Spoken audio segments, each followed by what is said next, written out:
dem Nürburgring und zu Hause an den Endgeräten. Hier ist es momentan noch relativ leise. Nur ein paar Fahrzeuge in der Boxengasse. Die Strecke ist noch komplett leer. Da vorne wird noch gekehrt. Aber hier Startziel, alles frei. Das wird sich in 10 Minuten ändern. Allerdings nur 13 Grad die Streckentemperatur. Ich habe da gerade mal auf dem Thermometer geschaut. Also noch ist es etwas kalt. Die Sonne ist aber draußen. Hoffentlich bleibt uns der Hagel von gestern verschont, aber hochdramatische Szenen schon gestern am Freitag. Und umso mehr freue ich mich, euch allen auf der Tribüne guten Morgen sagen zu können. Hallo! Na wunderbar, so können wir doch reinstarten in einen Freitag. Und der ist pickepacke voll. Top Qualifying 1, 2 und 3 liegt an. Das Ganze begleite ich hier unten aus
Start für insgesamt 49 Autos in Top Q1 und die Bilder zeigen das.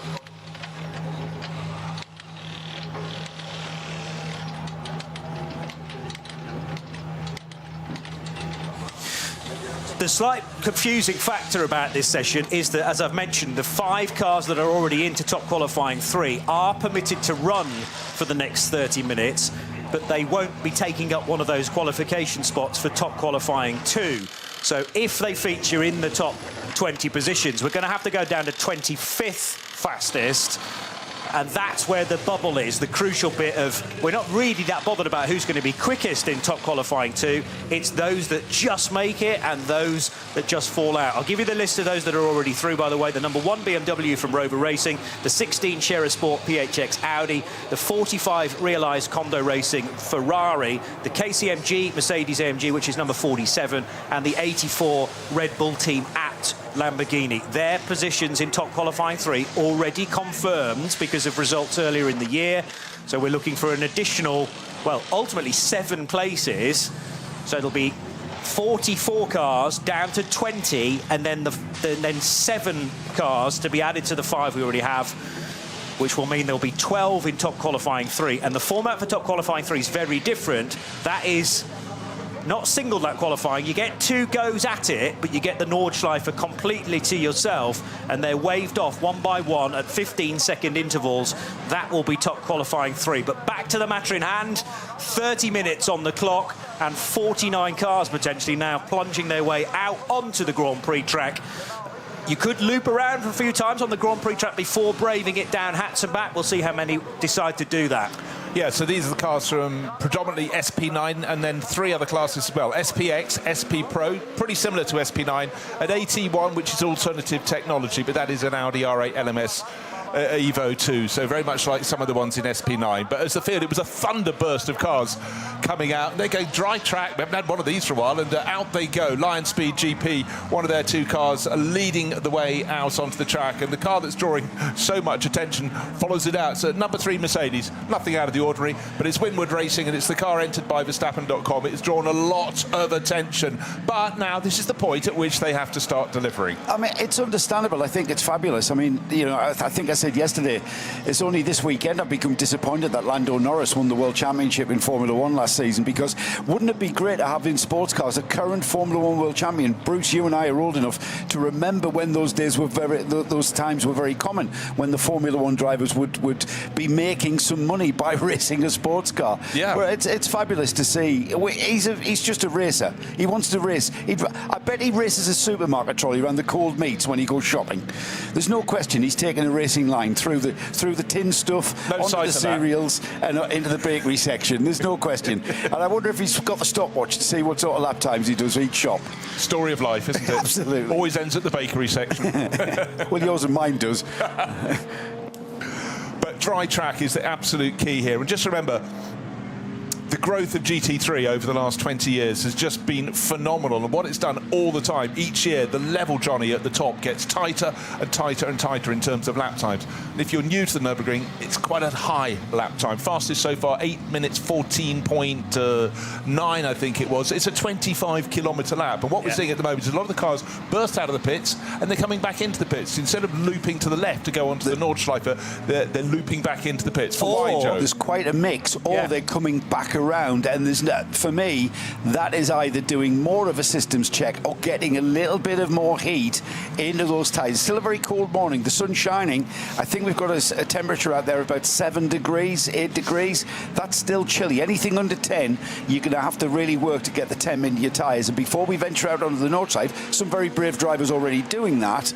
But before we do that, I think we're getting some heat tyre temp. But the other thing they had to negotiate was coming out of the Vidal chicane. That reminded me of the queue to get into the car park this morning for us, because the inside lane of those cars wanting to take to the Grand Prix track again was backing up almost into the exit of the Vidal chicane. So those having to go well over to the left, work their way past the queue, which wasn't a natural racing line, and then finally over the road bridge, which takes you over the public road and into Sabine Schmidt's curve. But yes, one of the Audis, is that the Jutta Racing Audi, which has worked its way onto Hatzenbach for the initial run. But immediately sliding wide, kicking up the dust at the edge of the circuit. So what's the reason behind that? not enough grip in the tyres, not enough temperature in the tyres. And, a very green track, because although it's not raining right now, we've had a lot of overnight rain. Yeah, the second session yesterday was 3.5 hours. It was in and out of rain. It was dryish, it was damp, and then the last hour it really tipped down. A lot of footage online, and for people to see the conditions and the lack of visibility. And oh dear, the number 33 Audi already blessé, as they say in certain parts of France. And that's a driver, Michele Di Martino. He knows this circuit very well. That's the Kramer car, Bruce. The K. Kramer car. Yeah, the K. Kramer car. Not quite sure who's at the wheel of that. Michele Di Martino's driving the 33 car for this opening top qualifying session. And unfortunately, that car's now no longer going to feature in top qualifying because it's not going to post a time. And it didn't even get...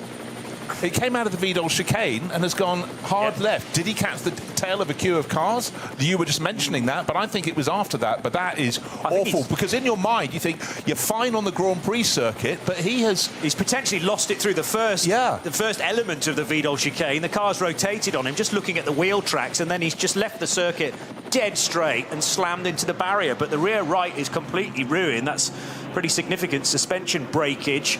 It's been in on the front right as well, because the white and red paint from the edge of the tyre wall scarring the right-hand side of the K. Kramer Racing UG Audi R8.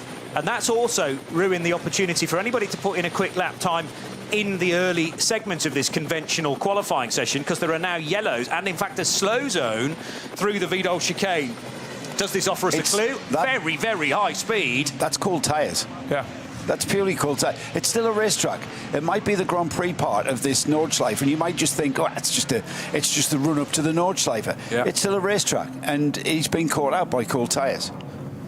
So this is a car entered into SP9, needless to say, and what I'm going to remind myself of now is what subcategory that car is in. It does run in Pro-Am, and Pro-Am cars are eligible, but also remember that we have got some AM cars entered into this part of top qualifying, but if you're an AM entered car, you're actually listed as Pro-Am for qualification purposes.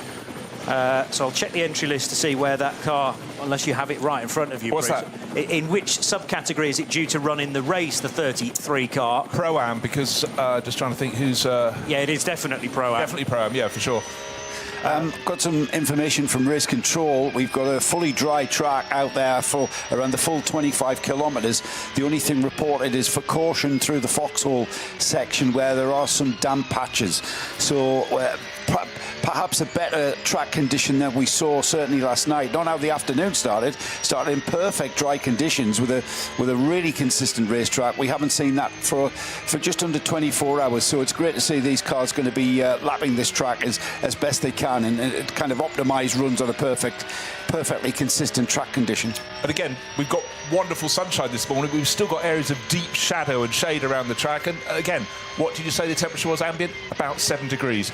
This is going to take a while.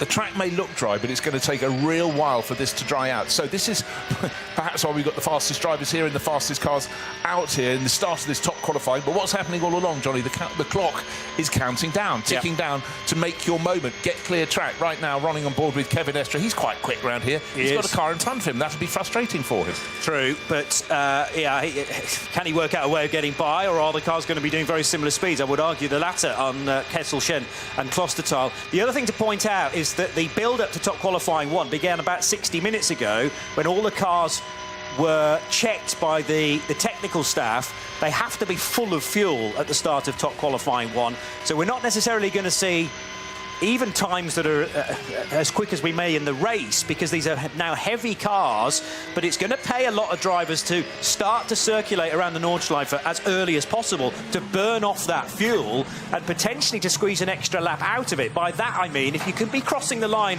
with 2 seconds left on the clock, you will be permitted, if you can start a lap before the checkered flag is displayed, to complete that lap. And that's the reason why actually there's a 20-minute break between this 30-minute segment and the next one, because it allows everyone to complete their laps. But Estre, no doubt about it, is faster than that Porsche up ahead of him. And in fact, there's a bit of a queue developing now. He's being joined by the Realize Ferrari, which is already in. It's certainly a Ferrari 296. It's one of the two McLarens, the blue nose. Oh, is it? Yeah, have a quick no, you're right. It is. It's a McLaren, I beg your pardon. No, well, they're very, very similar from the front end. But right now, Kevin Estre was... Just remember, we're talking about drivers wanting to get great pace across all three of the drivers, but Kevin Estre is definitely quicker than the Porsche in front of him, but this is the nature of the Nordschleife. There are places in which you can pass, and it's easy to pass a car from a lower class, but if it's another SP9 class car, you have got a car of absolutely equal performance. But yeah, that queue is definitely starting to build. Kevin Estre will be having to keep contained within himself. There would be a word that I would say to my driver as I shut the door of the car. Just the one word I would use for around here: patience. Yeah. And it's certainly at this stage of the afternoon, not so much towards the last 15 minutes of Sunday afternoon, but right now, the last thing we want is for any damage to be caused and a repair job for the mechanics going forward into the weekend. And as I say that, there's last year's winner, the #1 BMW that has gone off. Kelvin van der Linde, three-time winner. How much traction could he get on the grass? Not much. How much could he get on the wet grass? He's next to none. Now going the wrong direction as well. Yeah, offline is going to be hopeless. By the way, I think that's Marvin Kerkhofer, if that's the Doer Motorsport McLaren that has joined the queue in behind Kevin Estre. But the higher priority here is getting the Rover Racing BMW off the curb. And this was fairly late on in the lap as well. So heading up towards Brunchen. And has he lost it at the Brunchen right-hander? He certainly has, and backed it into almost... Well, there's a large gravel trap there. He's done very well not to end up in the stones, and a significantly wide concrete curb there, which has provided a bit of traction until he got on the grass. Yeah, but when he tries, is the engine still running? It was. Has it bogged down? Well, bogging down, no, he's got it moving, but it's a very, very narrow track, and he's got to spin the car around. He's got to wait for a gap in the traffic. Who knows? The marshals are going to be playing their role, and now finally one of the cars that Kevin Estre is trying to get past has been passed along the Dottinger, starting to take the rise, still wants to get past that Porsche in front of this car collection Porsche, isn't it? Okay, the Gorian by Car Collection number, but yeah, you don't want a queue of traffic, you don't want to be in the queue. Kevin Estre may just find a way past on the start finish straight, but his car's got equal performance. It's no given at all, Joe. He's given good insight as to what sort of progress we're going to see in the race as he follows him into the turn one. This is where he just slingshots past, and that was more to do with the Porsche allowing Estre through. Johnny, did I see a rule where any of the 5 qualifiers that have gone through to Q3, if the driver takes part in this TQ1 session, they are not the driver that will take part in Q3? Correct. So, strangely, that means that Kevin Estre is not going to be their qualifying driver, and yet he's been ultimately the quickest driver we've seen out on the track literally all week. So that's a strange decision. But but it's a little bit like a penalty shootout in football, in that you don't necessarily leave your best penalty taker till the 5th one, because you might not get that far. Is it better to actually build the foundations with your better driver, ensure that you get the Manthey car into the top 20, and then worry about where you're going to feature? But for me, you know, starting 40th in a 24-hour race is much more of a negative than starting, let's say, 20th position.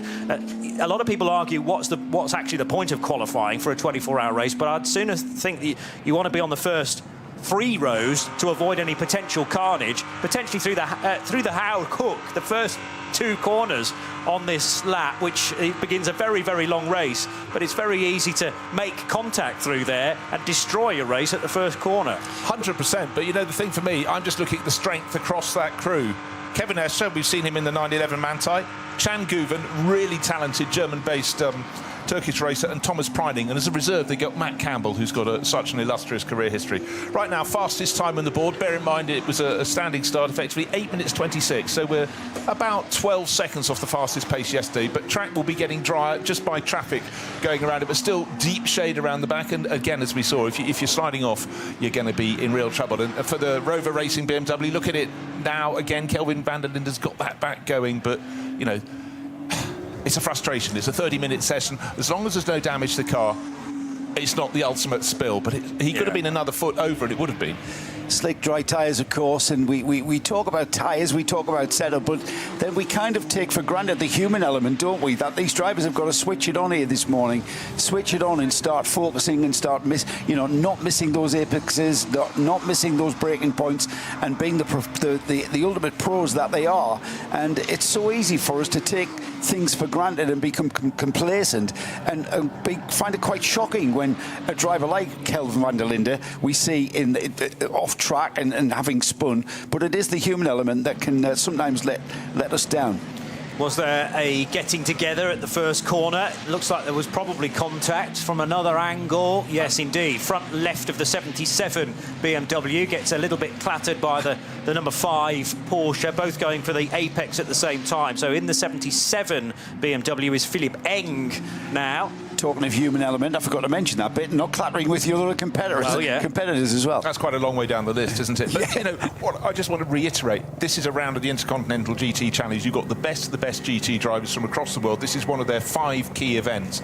But it's the depth of strength and talent at the top that just every year's grow. When I first came here, this was an event for touring cars, and you wouldn't have that many cars in the top class, but we come here with 44 cars in SP9, which is the class for GT3.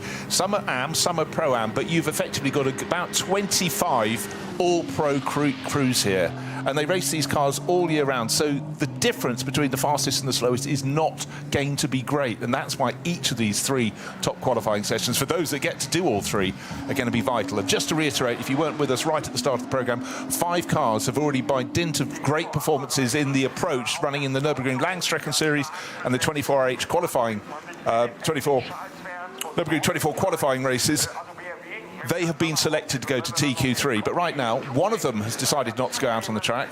That's the number 47 KCMG Mercedes, but all the others are using it as track time. But for everybody else, the other 39 cars in the top class, they're looking for times. They're looking to be in the top 20. I wonder what the thinking is behind not giving that car some laps this morning, just to bed things in and just to get the drivers, like I say, you know, they're eager to get behind the wheel of the car and they're eager to get some laps under their belt.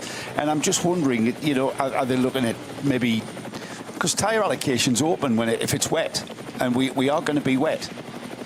So I'm not sure that's a great decision by KCMG. Just because they haven't featured yet, it doesn't mean that we're not going to see them towards the end just to do a shortish run. But they may be thinking, well, let's just stay out of the carnage. We've already seen Michele Di Martino off the road and Kelvin van der Linde. It might be quite easy to get hooked up in your own incident, in an incident not of your own making, I should say. As it gets quieter and those that are trying to make it into the top 20 get there, it might be that some pit, and then that's the time to go out to do an installation lap.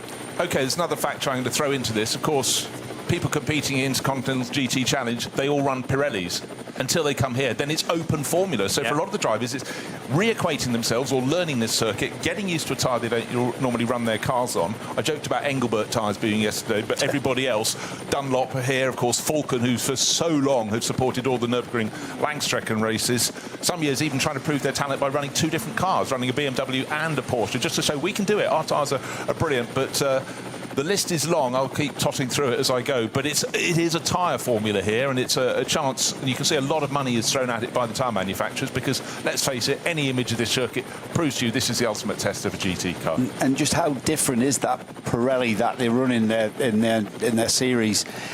Because you could end up with a completely different setup. Things like cambers, casters, certainly tyre pressures are going to be a factor that would be different from, say, a Michelin or a Dunlop to a Pirelli. And it's a kind of a clean sheet of paper when the engineers are sitting down and trying to find out how to get there. And it's not so much an optimised run over just the one lap. It's the Nürburgring Nordschleife doesn't sort of lend itself to that. There's another element that's been very much thrown into focus this weekend, or this meeting. We've got low temperatures. There are other races. Bathurst, 12 hours. That's going to be warm. Here's the second one. The next one, Spa 24 hours, can be very warm there in the summer. Then they go to Suzuka. That's going to be baking hot. Then Indianapolis. This is the only one that could potentially be cold. And it really is. So that throws another element. And that's the challenge, isn't it? Yeah. It's not just about turning steering wheels and pressing pedals.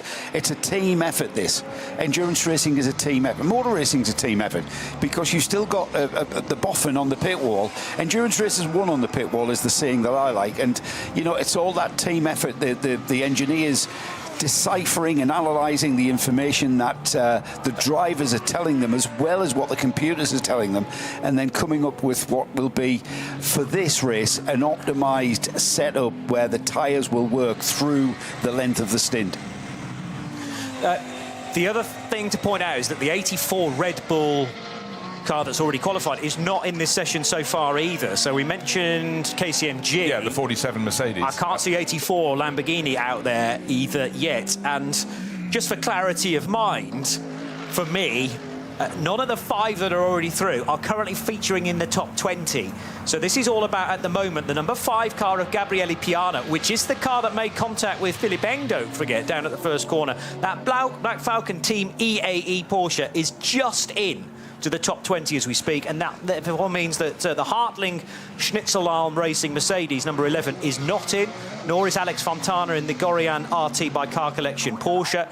Chris Lulham's Pro Sport Racing Mercedes is just missing out. By the way, fastest car in the session so far is Fabio Schere's HRT Ford Racing Ford Mustang, but as I say that, Kevin Estre crosses the line and goes 7 seconds quicker in the 911 Manthey car. Yeah, but Johnny, just wait. There's a really, really quick time coming for a car that's down 27th on the lit. Nicky Katzberg, winner here before, but he is putting in the fastest times almost right across the board in the number 130 Red Bull Amped. It's the other Red Bull Amped Lamborghini, so that could be going top. But at the moment, 8 minutes 16.7. Franz Conrad, Pavel left her off. Not a driver you put at the top of the pile, but Franz knows a few tricks around here, and the times are starting to tumble. But just remember, the fastest time so far, not in this session, but yesterday when the track was dry, 8 minutes 14, a high 8 minutes 14. These are going to come down. And at the moment, it's the number 3 Mercedes going out onto another lap, but that is not fastest. It's 3rd fastest for Luca Auer, but it's changing in front of us. I'm still waiting for Nicky Katzberg to put his time on the board. He's fallen to 29th, but he's about to complete his first pucker flying lap, and that looks like it's going to really put the cat among the pigeons. And last year's pole position time, by the way, guys, in 8 minutes 12 from Kevin Estre. We talk about at 8 minutes 14 and 8 minutes 16, 4 seconds off that time. Any other track, that would be miles away. That would be an uncompetitive time. However, recalibrating our minds to the Nordschleife, that is getting down towards that time, and it's, I don't think it's going to be long, as the ambient temperature, by the way, has gone up to 10 degrees, so it's getting balmy out there. Gabriele Piana puts himself in a much safer position, 11th place now for Black Falcon Team EAE. This is pushing out quite a lot of big names, including the Sheldon van der Linde Rover Racing BMW. They're currently not in the top 20. Sheldon needing a big lap, therefore, in the 99 car. They're not pre-qualified yet, as Nicky Katzberg alters the bar that they're all measuring one another to, and 8:14.7. That is quicker than we had in qualifying, and it means that you now, well, the top 20 are separated by a massive 19 seconds. You might think, well, that's pretty easy, but bear in mind this is a 25-kilometre circuit, and you have 19 seconds or so to play with to be in the top 20. Right, half an hour seems generous, but doesn't give you many laps when you're lapping in 8 and a bit minutes. We've just got 8 minutes 30 seconds left. So anyone crossing the start-finish line now will get this lap and may just get onto one further lap. That is how, if you make a mess in your lap, it really, really hurts. Some cars actually even coming into the pits now, but not among the front runners. It's 2 Lamborghinis at the top. We've got Nicky Katzberg from Pavel Lefterov, who's just entered the pits. Ford Mustang, Fabio Scherer 3rd, and at the moment Lukas Stoltz 4th in his Winward Racing Mercedes, and Aston Martin in 5th place. We've got a fantastic array of manufacturers, which is the very essence of racing in GT3, known here as SP9, but a car that we really fancy on screen, Alexander Sims. This is the number 16 Scherer Sport PHX Audi that's been going so well across the NLS season so far. This is the one that doesn't have to worry, because of course this is one of the 5 cars that's already met the details that were required of being fastest across the first few races, first handful of races. They've already got a slot in TQ3, top qualifying 3, but we are getting closer to the end of TQ1. Still, at the end of this lap, I think we'll get a clearer picture, but most of the cars will have one further flying lap to make their mark. And at the moment, Patrick Kolb is not in the top 20 for Lion Speed. The 48 Loesch Motorsport car, number 48, not featuring as things stand. The big story at the moment as well is that Sheldon van der Linde's not in for the other side of the Rover Racing garage. So we've had a drama already for brother Kelvin after that spin on the approach to Brunchen corner, and the 99 car, which has to do it the more conventional way by qualifying for top Q2 and then ideally for TQ3 as well, but having to find another, it's only 2 seconds. So this is, again, patience, really. You're not trying to necessarily focus on an 8:14. If you can do a low 8 minutes 20, then that will be enough. But many a slip, and the track's still cold. And the real key at the moment is, I think, keep a little percentage or two in your pocket. Alexander Sims has got a clear track ahead of him, and it's great to see. However, it doesn't affect him because his car is already through. For him, it's just information gathering. But for everyone else, because you've only effectively got 4 laps in this, the first one is not going to be fast because you come out of the pits. But then your first 5 laps on the board. But the track's going to improve. The drivers are going to get a lighter fuel load as they burn it off. But one little slip, a car in front of you in the wrong place at the wrong time, is really going to hurt. So I think anyone who's done a good lap already, they're sort of thereabouts. Anyone under 8 minutes 20, of which we have 9 drivers. Are they safe? I think they possibly are, but we'll know a little bit more in about the next 5 minutes. The one thing that's muddied the waters a little bit is Thierry Vermeulen's lap for Realize Condo Racing. The 45 Ferrari's just gone 5th fastest. And he's qualified already. So he's already in, and therefore we go down to 21st now, which means that Tom Coronel is in to the top 20 in the Max Cruiser Racing Audi, number 19, currently fastest in that AT1 entered car. You can't keep the Coronel family down. Generations of racers there. Tim and Tom, the twins, but their father used to race as well. And all the 24-hour races, they just absolutely love them. But the target will be moving at the end of this lap. Who is going to make progress? I still quite fancy Lucas Auer in that number 3 Mercedes, the one that's drawing so much attention for Winward Racing. He's 7th fastest at the moment, but maybe picking up a bit of a pace. But again, for those that didn't get a good first real flying lap, it's going to be quite a nervous time, I think, to the end of the top Q1. And Krista Jörn's lap has now ruined that for Tom Coronel because he's gone faster in the Jutta Racing Audi. He goes 16th in car 71. That pushes the Tom Coronel Max Cruiser Racing Audi out of the top 20 as Alexander Sims continues to pound round. Well, we know this car is quick because through its sector times, it's already established a position in top qualifying 3. That was sector times from the 2 NLS races we've already had this year, plus the 1 qualification race as well a few weeks ago. But we're running down to 21st position, and who's just gone quickly there? Bastien Boos in the 54 car.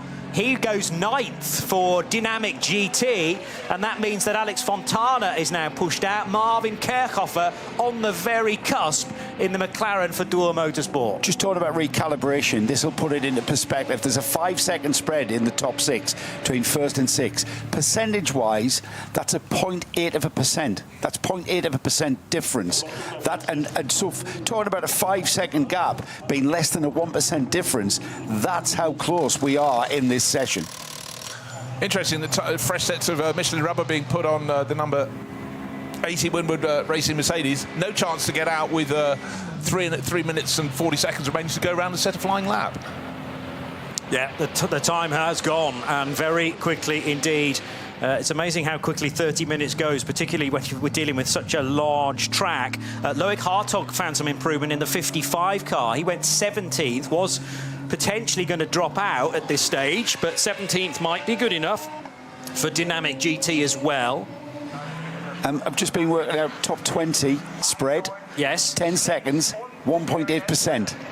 So we've got the top 20 separated by 1.8% time, lap time wise. Refer back to my previous 10 seconds. Exactly, but refer back to my previous comment. The level of expertise in this class now and the calibre of drivers. Just remember, a lot of these drivers, if this was 20 years ago, would be top single-seater racers. However, the world has changed in terms of motor racing, and only the really wealthy can afford to keep pounding away and trying to work up the single-seater chart.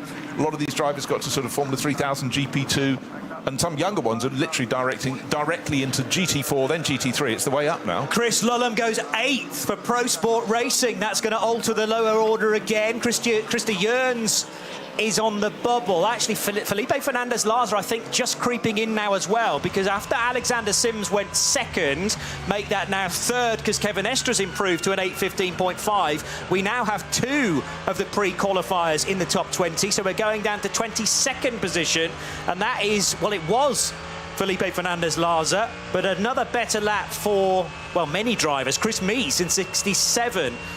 Mees driving another one of the Ford Mustangs, the HRT 67 car. Yeah, I said 67, but I wasn't sure which car it was, and it's the HRT Ford Racing Mustang.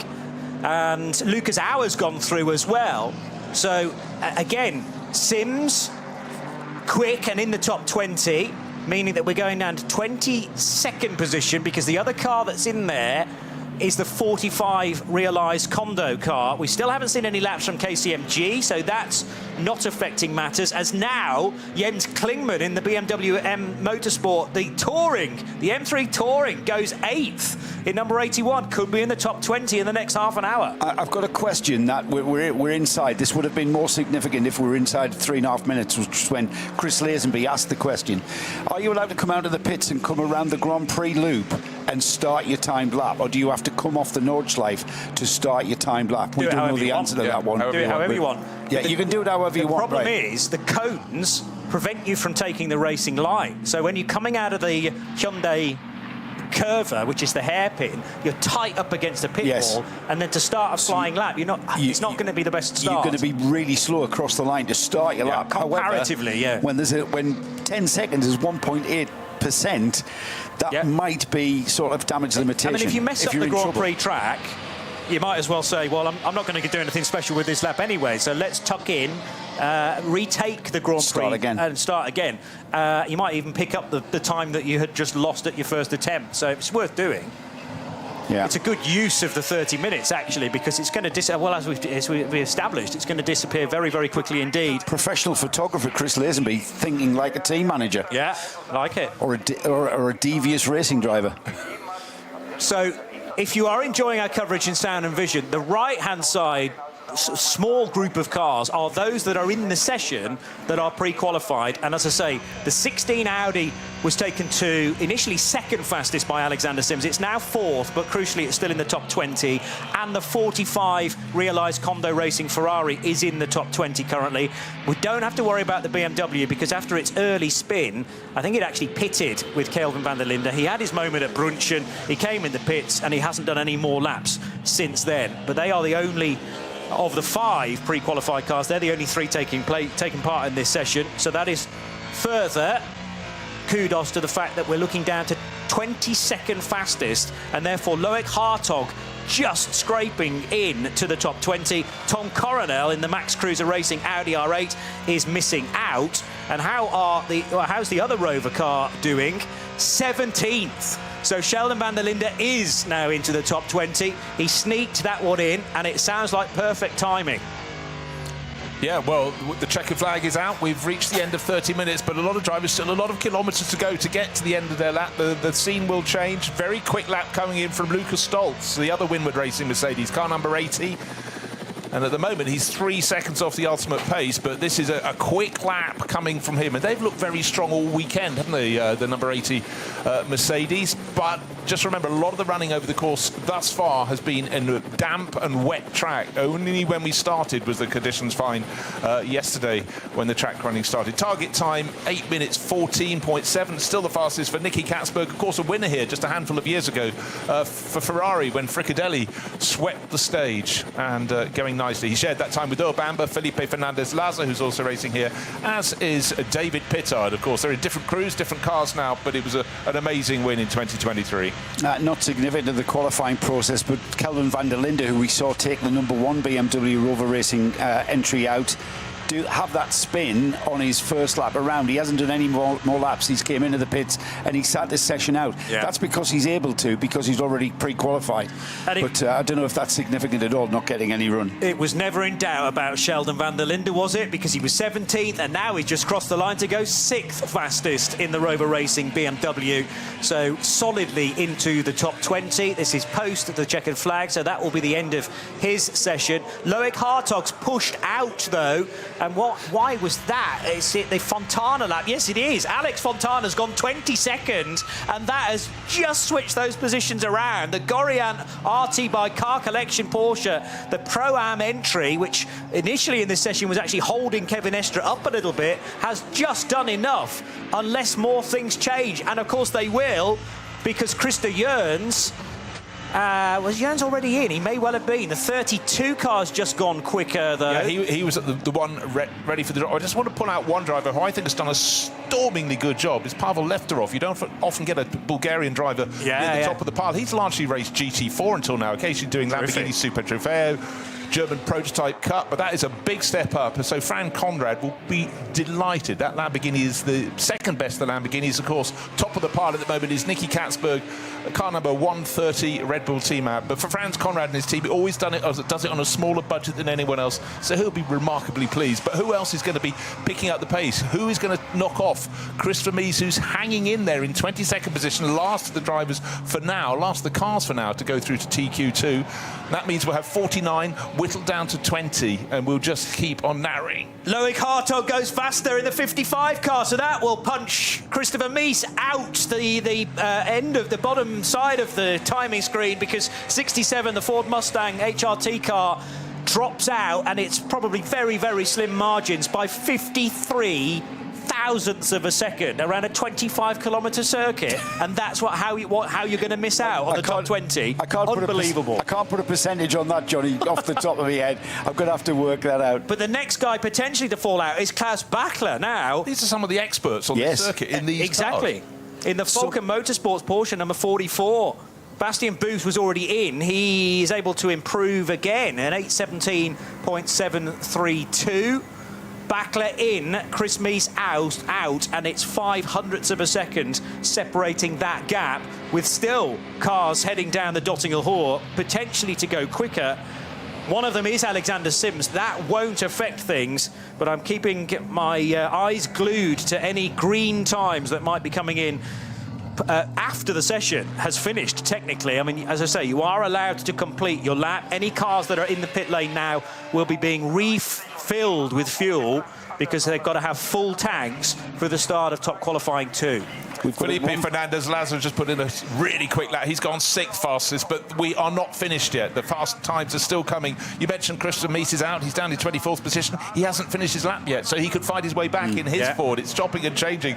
Don't breathe yet, but for Volkenhorst Motorsport, they're very pleased with life suddenly after Felipe Fernandez went 6th, but he's now 7th, because Volkenhorst has actually got top with Matthias Drudy, the sister car. So sudden, very good 30 seconds from Volkenhorst Motorsport crew. And that, well, already had happened, the Klaus Bachler car being pushed out, and that was because of the Fernandez-Laza lap, I believe, because Drudy was already in the top 20, so it's just a reshuffling of the places within that, the envelope of top 20. But even more change now, because Karasani's HRT 4 Performance Mustang drops out. So does Loic Hartog in the second of the dynamic GT Porsches. And now Julian Andlauer in the Dunlop Motorsport Porsche is on the very edge, the tightrope. Right, as you look at the screens, that's just going to run you down the mates. We're not finished yet, but it's Aston Martin from Ford, from Lamborghini, from Audi, from Mercedes, Porsche, Ford, Lamborghini. It's chopped and it's changed, but it's the essence of GT3 racing. So many manufacturers having a shot at being at the top of the charts. Fabio Scherer is able to back his earlier very good time up with a now second fastest time in this session at 8:14.397. So Karasani is out in his Ford Mustang number 65, won't continue on into top qualifying 2, nor will... Well, Julian Andlauer popping back in, but then out again because of Klaus Bachler, who is able to improve in the 44 car. Across the line goes Jens Klingmann to do a better lap in the M3 Touring 24-hour car. 81 was already in. No, he was not. So Andlauer's now pushed out. So we've lost... Well, we had initially lost Klaus Bachler, who gets himself back in again with an improved lap in the 44 Porsche from Falcon Motorsports, but Julian Andlauer drops out in the sister car at the Schnabel preparers of those two Porsches. 992, the Marco Holzer SP Pro car across the line, but I don't think that time was good enough to put it into the top 20. No, 38th position for the 992 numbered Manthey Porsche. Ricardo Feller over the line now, and he in the 24 Porsche was already in and is 17th for Lion Speed. So Julian Andlauer not going to have any opportunity to reply. And I actually think it was the sister car of Klaus Bachler who's dropped him out. So there's going to be there's going to be a bit of post-session discussion about that. Aiming to get both cars in, both the Dunlop and the Falcon car, but only one will make it, and that is the Bachler car number 44.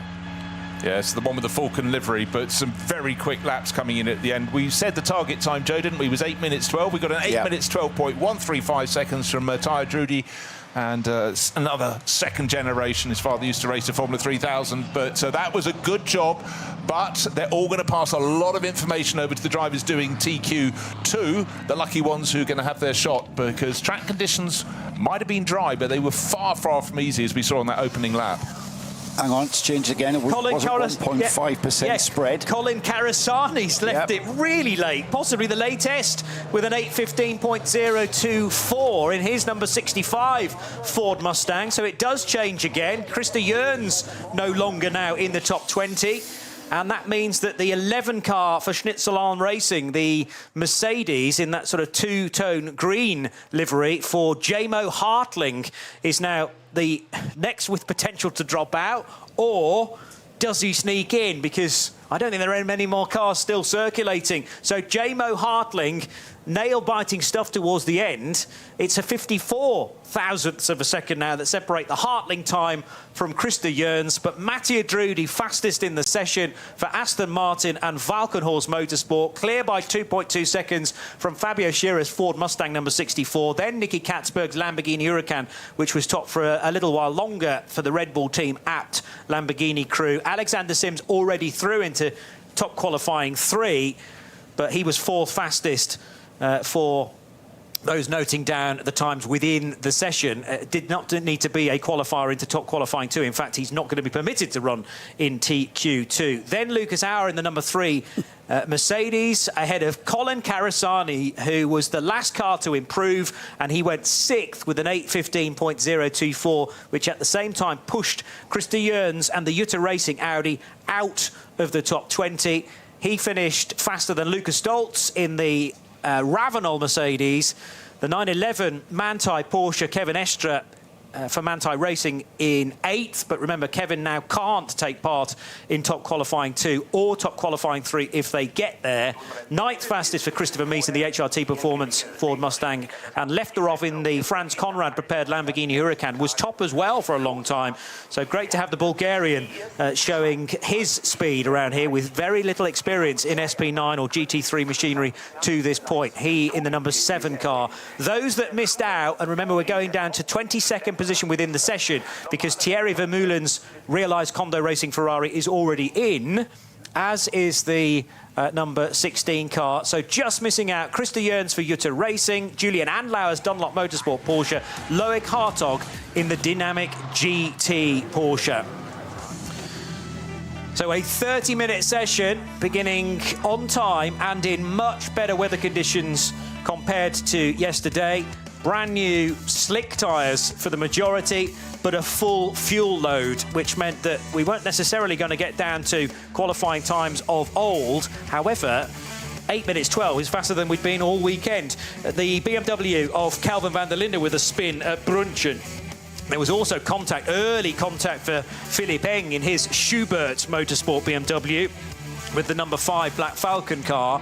Lucas Auer in the Verstappen.com Mercedes. So we now know that there's still the potential for Max Verstappen to be in the car for top qualifying 2 or possibly top qualifying 3. Mattia Drudy, though, for Valkenhorst Motorsport and the Aston Martin Vantage AMR crew, leaving it relatively late in the session, as did Nicky Katzberg, but the 34 car quickest for what it matters in top qualifying 1, because remember, it's all about who was on the bubble of the top 20 and those that were just falling short. And we now, provisionally at least, have our top 20 that will go through into top qualifying 2 in probably about 10 minutes' time. There are 6 cars from 22nd to 28th that missed out on getting through to the next qualifying session by 0.5%. Now try and decipher that 0.5% from the driver's perspective on where you improve that 0.5%. It's not discernible, is it? No. Around 25 kilometres of this racetrack. Could I have gained that 0.5% at such and such braking area? You know, did I optimise the momentum through a particular, you know, down the foxhole? Did I hesitate too much? Was I confident enough? Was I confident enough? 0.5%. Okay. You can't even sort of put that into any kind of sort of realistic context.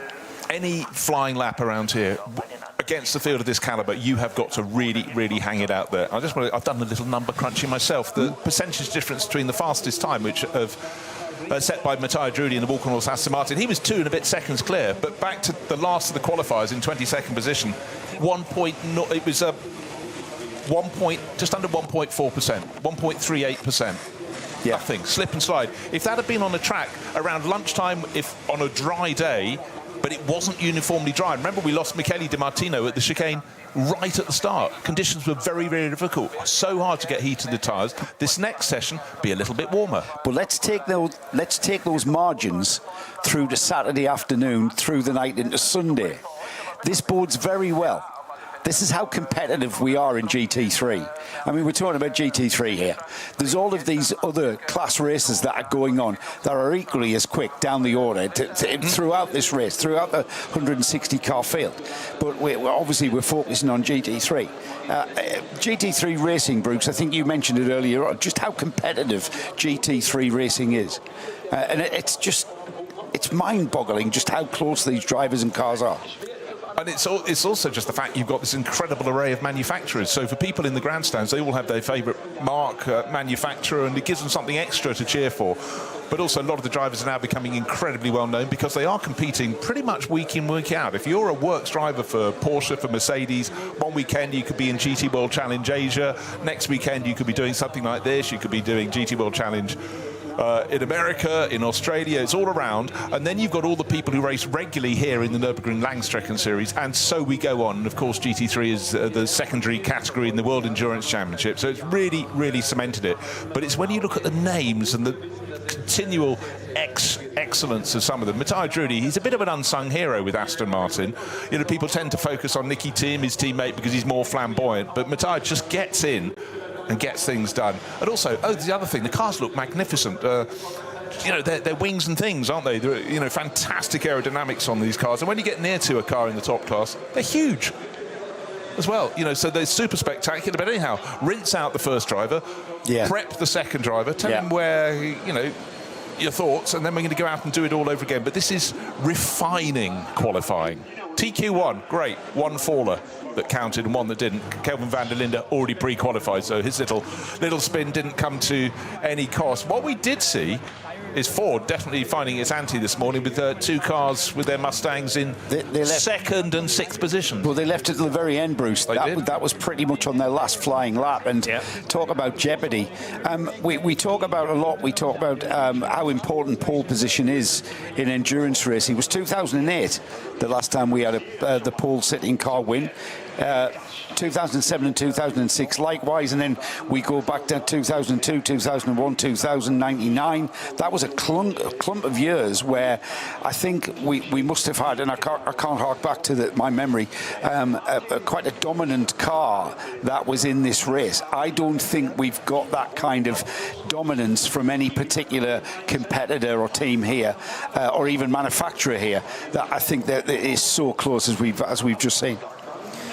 Bear in mind, all of these cars for the next segments of top qualifying are going to have, again, maximum amount of fuel on board. So we're talking for the BMW M4, 115 litres. The Lamborghini will carry 124 litres.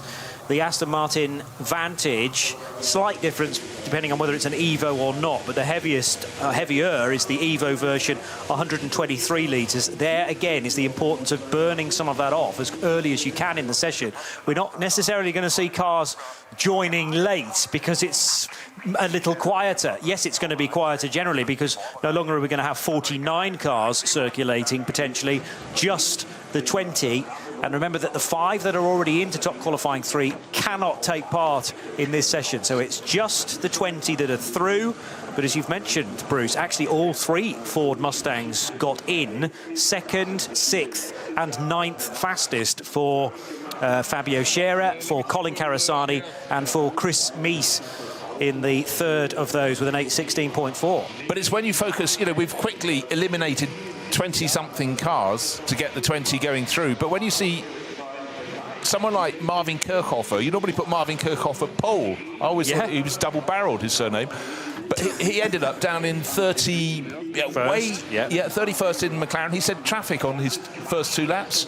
And that was that. You just reiterate, you've effectively got 4 laps to stake your claim, make your mark. But as you pointed out, you're burning off fuel, getting heat in your tyres on the first one. And if you do get interrupted, we saw Kevin Estre for quite a long time being delayed. That, luckily for him, was on his first flying lap, so it didn't really matter too much. But it's very much about getting a marker on the board early on. We saw that with Nicky Katzberg, the number 130 Red Bull Team Ab Lamborghini. He stuck in that time 8 minutes 16, I think it was, and sat there. Everyone else was still in the high 20s at that point. So he'd got his job. He'd had the clear run. But right now, obviously, half the number of cars pretty much are going out for top qualifying 2. But it's going to be super, super intense. Will we go faster? I'm fairly confident we will. But 8:12.1, that was a very, very good lap from Matteo Drudi in his Walkenhorst Aston Martin. You look down that timing screen, Bruce, and you see some really, really quick drivers and teams. Harry King stands out there. Harry King's down in 39th in the high-class racing Porsche. You know, why Harry's lap time there was an 8 minutes 35, considerably off the 8 minutes 14 that we saw. There were slow zones in that session. There were yellow flags, and if you can get caught out. Yeah, wrong absolutely. place at the wrong time. There's nothing you can do, is there? You've got to abide by the officials. You've just epitomised the race there, Johnny. Yeah. You really have just said what you know what we've got in store for Saturday, Sunday. The other thing is, when we get to the race, a 20, 30-second lead can disappear on a single lap if the Code 60 is in the wrong place for the race leader, because they're having to back off.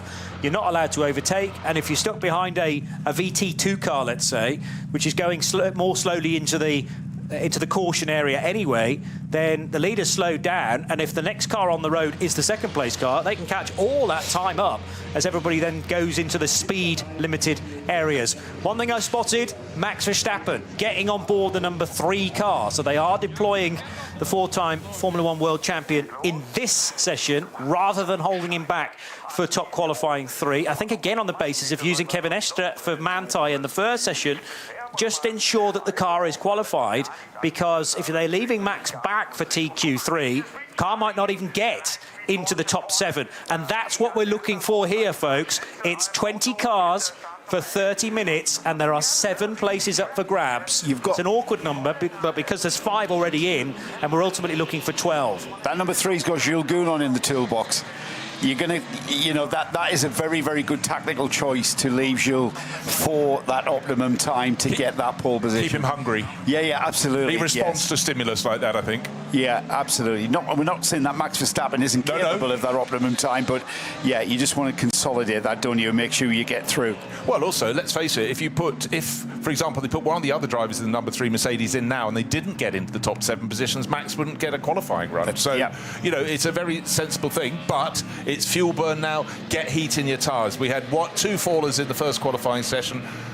And just bear in mind, they could have been aiming for just the top 6 positions, but one of the qualifying races, unfortunately, we had the death of Juha Meitinen, and that led to red flag. Awful situation here, but it meant that race nobody was able to set the sort of, you know, to fit in the qualification ramifications. So we could have had 6 already pre-qualified for TQ3. We have 5. That means 7 places on the board. Still a lot of cars aiming for those. 20 of them out on the track at the moment. Who's going to blink first?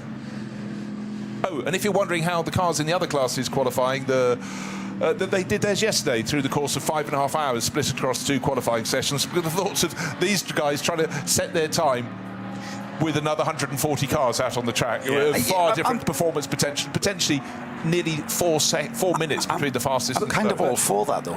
Remember that qualifying for the other classes isn't done yet. There's a qualifying 3 session to happen after this. Yes. And within qualifying 3, you're not allowed to run any SP9s or SPXs or SP Pro. They're banned from that session. So that's a bit of light relief for standard qualifying 3 for everybody else to get a good so we call that qualifying 3 for the other classes. So that's another 65 minutes, which starts at midday and goes through till just after 1 o'clock. Timed qualifying 3 is kind of like what we used to call the top shootout. Yeah. It's called top qualifying. Top qualifying, isn't it? Yes. Top qualifying 1, top qualifying 2, top qualifying 3. So TQ. Not to be confused with qualifying 3, which is for the non-SB9 classes and the other bits. The word top, that little short word top is so crucial. It is, yeah.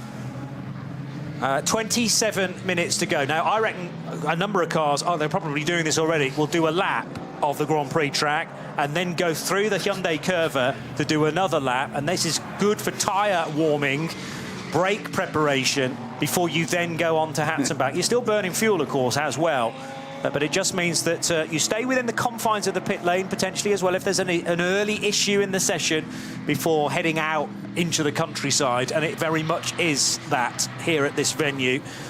So all of the drivers that are in the cars now cannot have been the same as in top qualifying 1. So it is Lawrence Vantor in the number 24 Lion Speed Porsche. We have... Jamo Hartling's still listed. Because he's a Pro-Am car, I think. So that's only a rule for the Pro cars that you have to change driver. Jamo Hartling is able to go into a Pro-Am car for a second time. Ayanchin Guven's in the Manthey Grello Racing Porsche. We've got Joel Sturm in the dynamic Porsche number 54, David Schumacher in the 65 Ford Racing Ford Mustang, and the other Mustang drivers are Arjun Maini in 64, Dennis Olsen in 67, Max Hesse in the 99 Rover Racing BMW, Max Verstappen, as I mentioned, in the Verstappen.com Mercedes number 3, Maro Engel in the number 80 car, that's the sister car at Winward Racing with the Ravenol sponsored AMG. Benjamin Leuchter for Max Cruiser Racing, number 75, is in his Audi. Then Christian Engelhardt for Franz Conrad Lamborghini, number 7.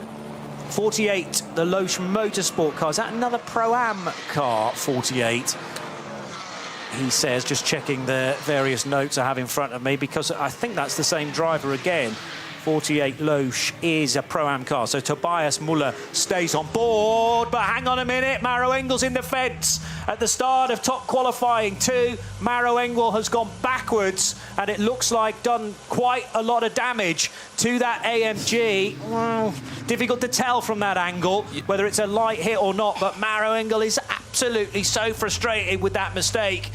Or was it contact? I have to say I was looking down at notes, but what did you guys see? We didn't see anything. Well, the first time the stream went to Engel, he was already off track and backed into the barrier.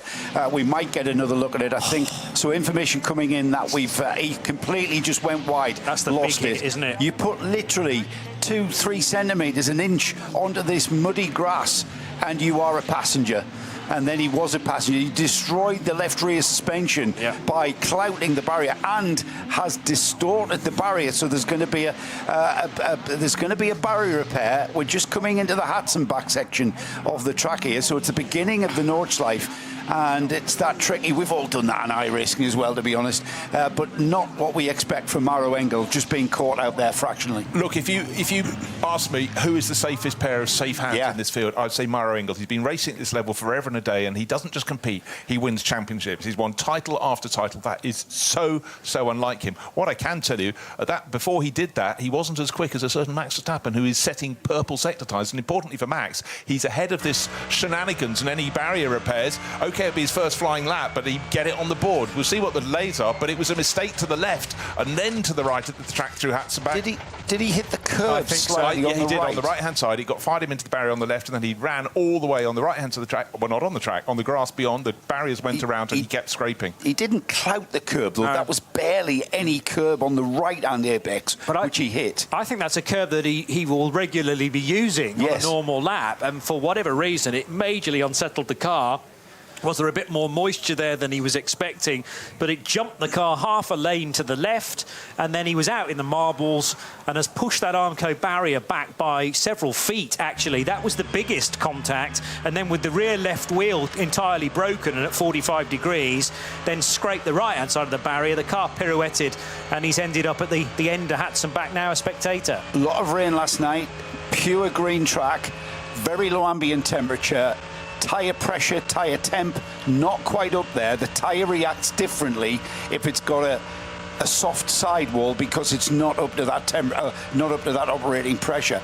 And again, we're talking about minute margins of error here that cost you so dearly on this track, on this particular track. Yeah, just going to throw in the names of his teammates. Lucas Stoltz, Fabian Schiller and Maxime Martin. Huge amount of experience. They were definitely one of the favourites. Been going well all weekend. Others are still going well because people going on around the track, the people who were in front of him, the ones who got past in case there were any delays, still yellow flags at Hatzenbach. No surprise because the Engel car is there. But into the carousel goes a certain Max Verstappen, banking his way round and then immediately being spat out over the rise. Then you're quickly flicking to the right, and he's got his foot down because he set 3 fastest sector times of anybody through the first 6 sectors, 9 sectors in all to form this lap.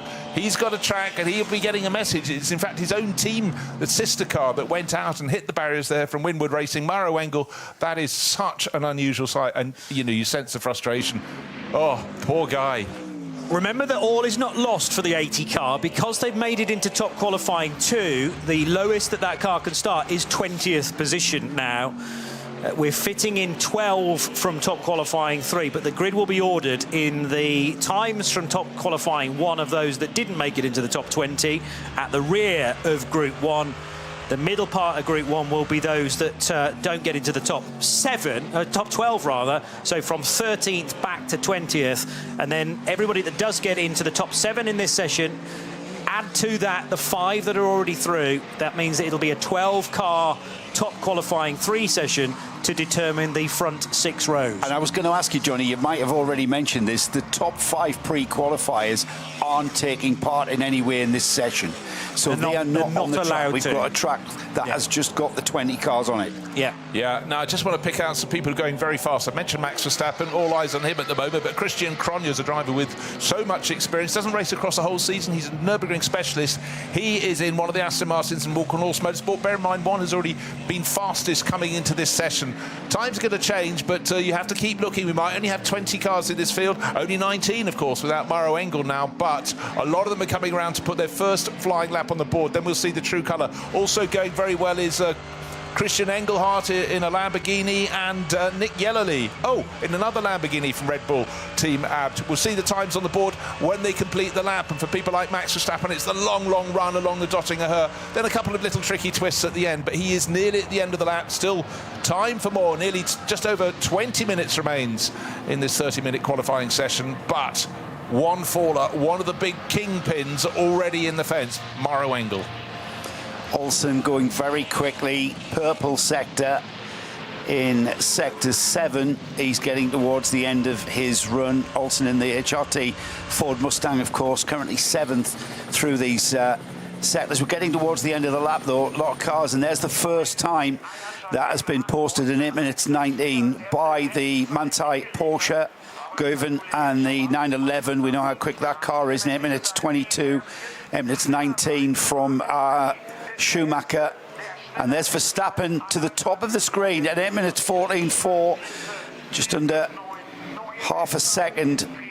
So 8 minutes 14, might as well call it 14.5. He's so close. So Verstappen, we thought he was on target to be one of the quickest. Well, he's ended up on the first flying laps here as the quickest car out there, the number 3 Winwood car. And now we have code 60 around Maro Engel, therefore everyone's going to have to go down to 60 kph. It will be the same. I was about to say that.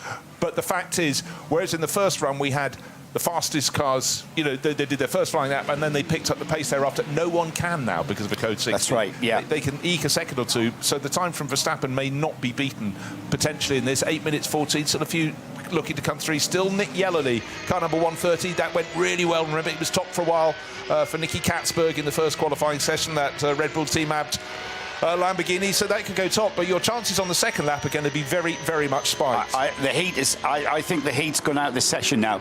Yeah. We're going to have not just a car recovered, but we're going to have a barrier repair, because that barrier folded with that Mercedes. It's meant to do that, it dissipates energy, but we're going to have a barrier repair there, so there's going to be a code 60 out on that section of the Hatzenbach for, I would think, the remaining 18 minutes of this session. Well, Chan Guven's about to drive through that segment, and in fact we're not going to stick with him, but was a about to see some yellow flags. They're flashing LED boards as well.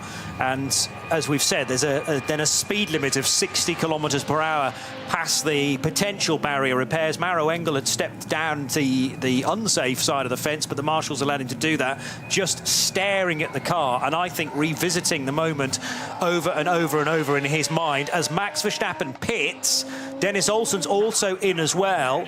Well, they've done possibly all that they need to do to finish in the top 7. Right, 3 cars are still not officially there flying that. Now one of them has, just 2 left to go. Nick Yellerly, how high did he go? He got up to 8th position. I was going to say, we may well know the identity of the top 7, who the only ones who can qualify right now. We've got 2 more cars to come across the line, because I reckon that code 60 will probably stay there for the remaining 17 minutes of this session. So I think as long as you stick one on the board, Nick Yellerly, I fancy going right to the top, but he's just outside the cusp at the moment.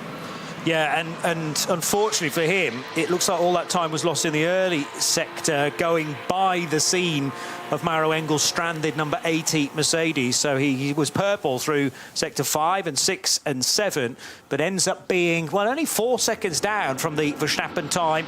But Nick Yellerly, 8th, when you need to be finishing in the top 7. He's now gone an absolute best through the first segment of the Grand Prix track, but the really punishing thing now for Nick Yellerly and everybody else still out on the Nordschleife is that speed limit down the Hatzenbach, the latter portion of the Hatzenbach, and past the recovery of Maro Engel's AMG.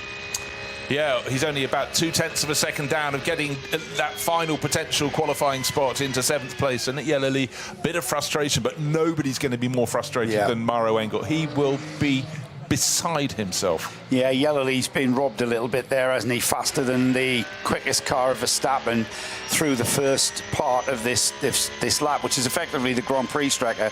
And then immediately you come off the Grand Prix track section through Sabine Schmidt curve, you are met with the slow zone whilst we recover Engel's car. So I think we're going to, potentially we might see who the quickest cars are. But then it's hard to judge, isn't it? Because we're talking about one sector of 9 sectors on this track. So it's kind of just conjecture and speculation on our part, really. Yeah, OK, so the fastest time in the first top qualifying session was 8 minutes 12.135 seconds. We haven't met that, but certainly for the first flying lap, the top times we've seen in this have been more impressive. It's slightly warmer. A bit of information has been passed to drivers, slightly fewer, still vaguely damp patches from the overnight rain, but the gun is spiked because of that code 60. So Hanchenguven is sent out onto the Nordschleife by the team in an effort to just keep burning off fuel in case we go green in the remaining 15 minutes on Hatzenbach. But Nick Yellerly, although he did an absolute best through the first sector of this long lap, then actually pitted at the end of the second sector, which you are able to do, sneaking in the pits via the Hyundai Curva, the hairpin bend of the Grand Prix track. Also, though, out on the main circuit is Christian Engelhardt in the Conrad Lamborghini Huracan. But again, this car's been through that slow sector 3. Yeah, has-not set a time yet, but what we can't gauge is just how slow they had to go with the double wave yellows of Maro Engel's car at the side. Then, of course, the slow zone, we know how fast or slow they had to go to. That's 60 kph. So certainly for Christian Engelhardt, Franz Conrad's car. Remember, this went really well in the hands of Pavel Lefterov, finished in the top, I think, 6 positions in TQ1. But he's got to the track, it seems to himself. Of course, when you've got half a dozen cars in the pits, that leaves just over 10 cars out on this circuit of 25 kilometres, so traffic would be not so much of a problem. Circuit looks magnificent today, except if your name is Maro Engel, who will be looking at it from under a very, very dark cloud.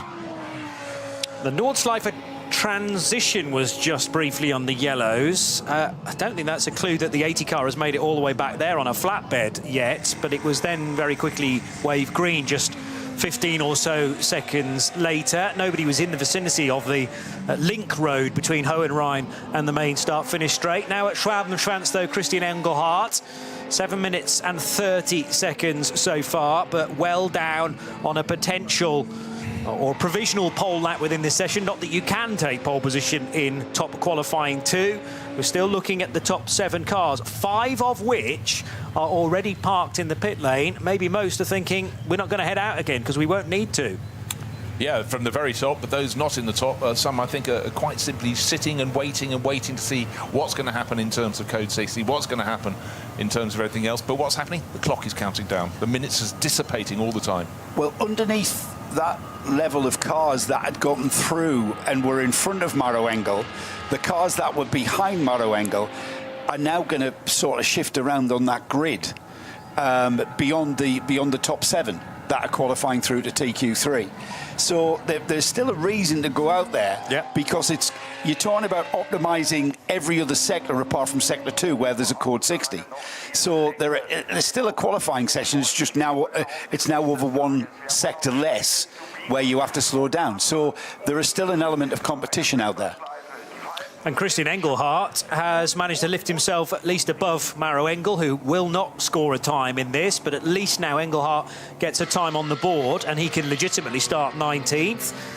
There is a chance that he can bring that time down again, and as you say, even if you don't make it into the top 7, you're still fighting for 8th and 9th and 10th and other places back from there as well on the main grid to start as high up as possible in the first of the 3 start groups. Because if you weren't around for our coverage yesterday, our reminder that tomorrow's race will start with 3 separate grids, rolling grids, separated or set off at 2-minute intervals, and that's because the grid would just be ridiculously long, way too long to have 161 cars within it. So they are led around by individual pace cars, and their races begin at different times depending on what class you are in. Just getting some comments from Jens Klingman, one of the 4 drivers driving that unique BMW M3 Touring. It's an M4 GT3, effectively topped by the fantastic touring body. And he said the track was really, really bad after yesterday's rain. I think it doesn't feel like peak performance for anybody right now. So it's green. It's green, very, very green. And Jens has so much experience around here. It's not Sector 2, as I said. I'm correcting myself. It's Sector 3 where the issue is, and we're kind of calculating that it's costing drivers 10 seconds. So if we look at the end result at the lap time, and roughly it could be 10 seconds, it could be 12.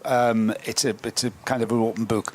But we're still recovering the Engel Mercedes, so we're still going to be code 60 for quite a lengthy time, and certainly beyond the 10 minutes and 30-odd seconds that we've got. What you don't see necessarily at this moment is the fact that we reckon Maro Engel hit the curb on the right-hand side. That spat him left, and there's even less grip then off the racing line. By this point, the accident had happened. Look at that rear left wheel, which is still rotating, but not really attached to much suspension anymore. And then it finally dings into the barrier one more time. But he will have scraped some more damage into the 80 RAVENOL Mercedes there.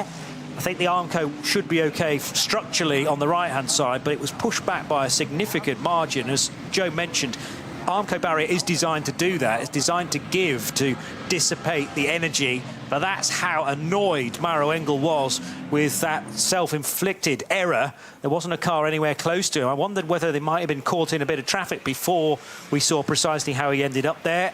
And that's quite a lot of work now for Winward Racing to do to the Mercedes. They've got all night, I suppose, should they need it. And to a certain degree, a modern-day GT3 car is modular. So the components will be sourced, will be being sourced as we speak. And they'll have to repair certainly one corner of that car. And the right-hand side will need some attention as well. But yes, not eligible for qualifying 3, any of the SP9 cars, and of course now we know that the 80 car is not going to get into top qualifying 3. There is a warm-up session though, so assuming everything is sorted in time for that, the warm-up session is on Saturday morning for 60 minutes from 10 AM through to 11. So that is the chance for the 80 car to get some kilometres under its repaired wheels in readiness for the start of the 54th edition of the RAVENOL 24 Hours of the Nürburgring, a 3 o'clock start tomorrow. So still the qualifying session continues, 8.5 minutes still to go. And if nothing else, a chance to, again, assess current track conditions. But how much risk do you necessarily want to put in, having, well, everybody has seen Maro Engel's very small mistake from someone so experienced around here. Ayanchin Guven you're going to struggle to wave him in at the end of this. He's just going round and round and round. Well, when you know what you like, just carry on doing it. But, yeah, no, the gun has been totally spiked down. Because, you know, this year, the way that qualifying's been entirely reorganised. Took quite a while to get our heads around it, but I was really looking forward to the 20 being whittled down for the 7 that would join the 5 pre-qualifiers, and unfortunately, all drivers to have spoilt that by one, you know, tiny slip-up, as Chan Guven does actually choose to go the short way round back to the pits. We didn't get to see this, but for those that did a really good banker lap, Max Verstappen, Christian Cronjes, Dennis Olsen, that's Mercedes, Aston Martin, Ford, you know, they've got a smile on their face. And Marco Wittmann, best of the BMW drivers in 4th overall, but it's that jeopardy, Joe. How hard do you push on your first flyer, or are you just gaining experience for the second one? But for most of them, they didn't even get a first flyer, or they did, but they'd already been interrupted because they had to go past the scene of the crime, the scene of Maro Engel's car sitting at the exit for Hatzenbach against the barriers. And we've spoke all morning about small margins. It's also minute margins of error that caught Maro Engel out there. And how many laps has Maro Engel done around here? He'll be analysing that in his head now on the walk back or the ride back to the paddock. He'll be wondering. He'll have a look at the data. He'll have a look at the onboard. He'll have a look at the live stream footage. He'll be analysing everything about what happened there, just to get it right in his head as to what exactly happened. And then as his head's on his pillow, he'll close his eyes, and there'll be another replay being beamed through. Absolutely. But his job as a professional racing driver is to park it. Park that thought. Key is for the car to be put back. He knows the car's quick, because we've seen that through the practice sessions. He knows he's got very quick teammates. He knows he's quick, but it's still a shocker. But I think with his decades of experience, he can put it behind him. But if it was Johnny, if it was a much younger driver, they would be entirely haunted by that and not have a way to get around it.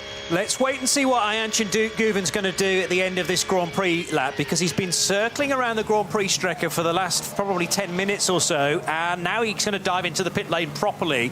So as the Hatzenbach is cleared, are Manthey going to give him a new set of tyres? He's been burning fuel nicely, but it's time potentially for a brand new set of slicks here. Manthey, as we know, are wily old foxes who've been at this game for so many years, and they think, right, no need for the Armco barrier to be repaired on Hatzenbach. That's going to be left by the sounds of things.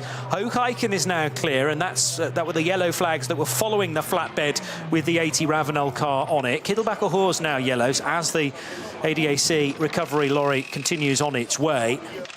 And it's surely a new set of tyres for Chan Guven. Out of the heaters as well, by the way.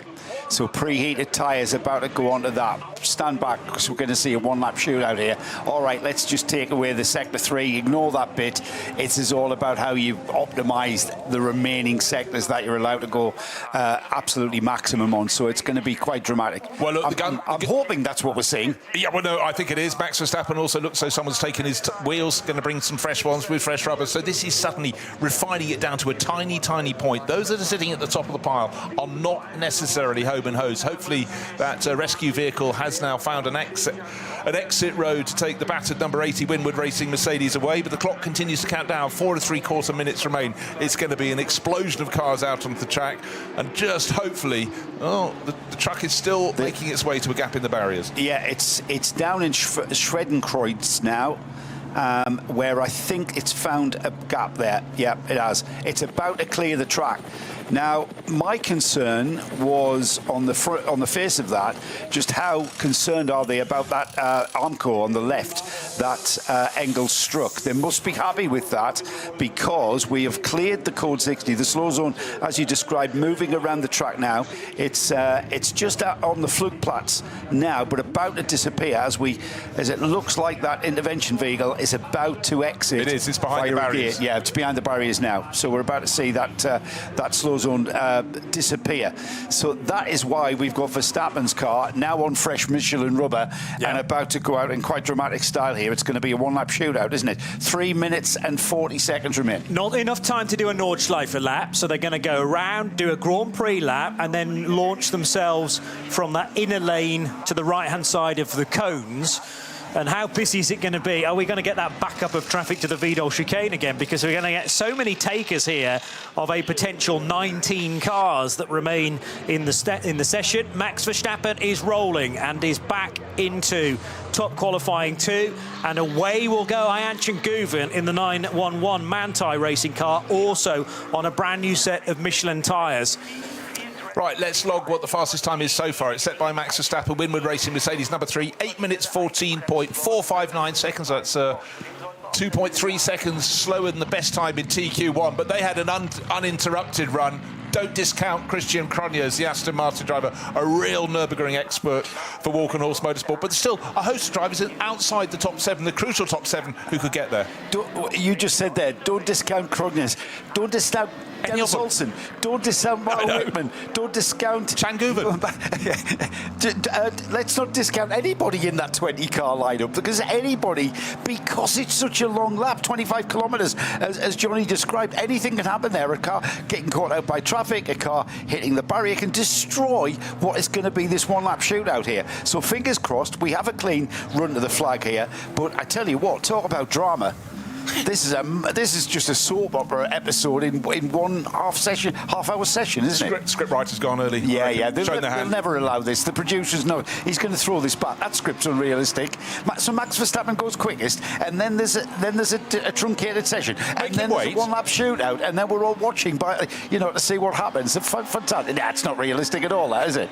Here's Nick Yellerly. He's done a lap of the Grand Prix circuit, so crossed the line at pretty decent speed, and he's already into Sector 3, past the damaged Armco barrier, but that's obviously been looked at by the marshals. That's exactly the scene where Maro Engel's Mercedes came to rest, backwards, and, well, no inch left given or taken here by Nick Yellerly, who, remember, does have time to find. It's actually only 0.2 of a second on the current top 7.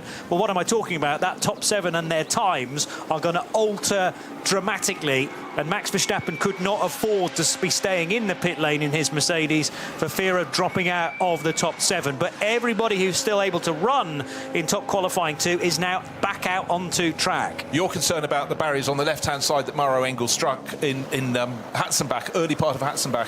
Just very brief sight to them. It was a glancing blow. It wasn't a sort of impact blow, and that is why I think they've done their job, and he's we can carry on. But right now, number 130 Lamborghini, Nick Yellerly, he is shortening this lap. I mean, 25 kilometres, very generous length, but he's getting it down to about 24 3/4 at the moment. Every corner is being cut, which is what he has to do. This is a one-lap flyer for them.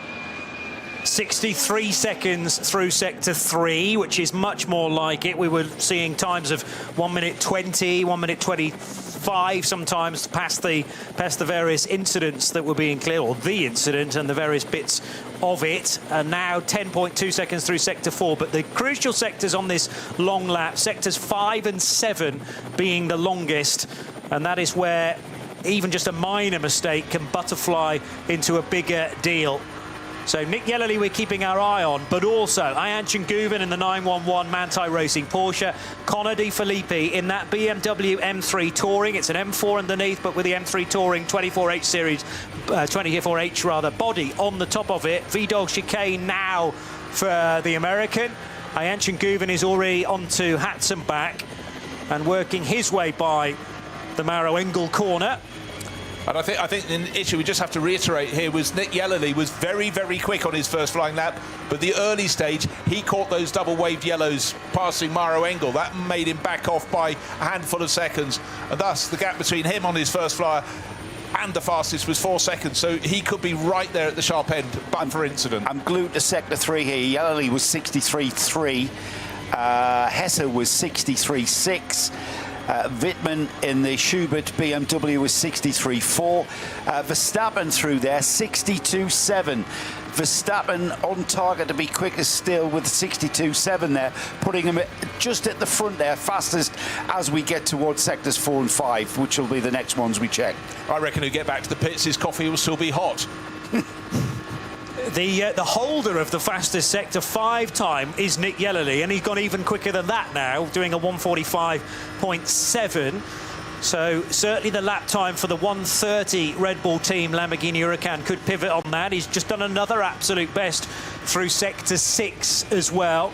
And don't discount the driver in 19th place. I don't get to use that phrase very often, but Christian Engelhardt, remember, he was the last one to set a flying lap. He was definitely interrupted by the code 60. So his best time at the moment is 18 seconds and a bit, down on the fastest time, but he's setting very, very quick times. Look out for him. He could still strike. Oh, by the way, 30 minutes have been completed. The session is over, but they get to complete these laps. You mentioned Cronjes in the Volkenhurst Motorsport Aston. He's matched Verstappen 62.7, literally 85 thousandths of a second, less than that actually, about 60 thousandths of a second difference just off Verstappen's time through Sector 3. I'm still waiting for Sector 5 to come through. We've seen Lamborghinis have pace, Mercedes have pace. Haven't talked to you about, right at the end, remember the Mustangs came good in TQ1, and we got Arjun Maini, who looks like he's setting the fastest lap of anybody out on the circuit at the moment.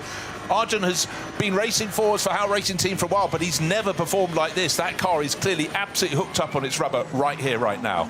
Felipe Fernandez-Laza has bailed. He's done 2 parts of the Grand Prix circuit, but now sneaks into the pits, and that will be the end of the session for the 35 Valkenhorst Motorsport Aston Martin Vantage. No better, therefore, than 14th position for Felipe.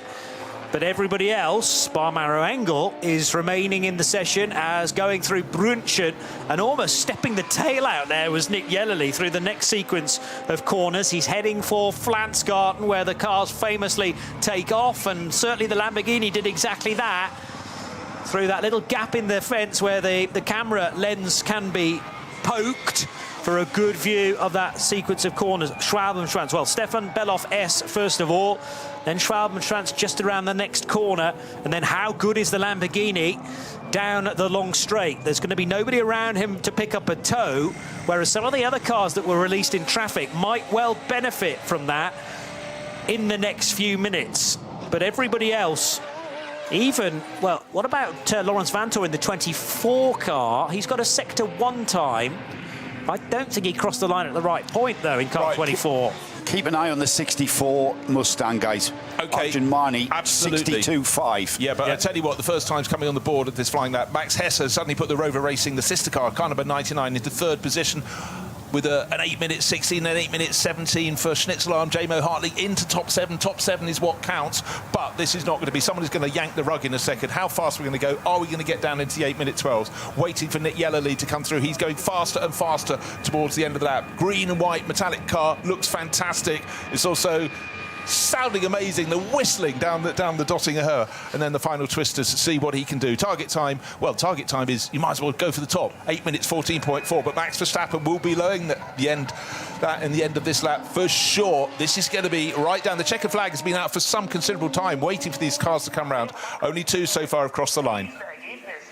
Here we go then, Yellerly across the line. What will his time be? Fastest. He does go to the top of the screen with an 8-minute 10.485. That blitzes the 2025 pole position time.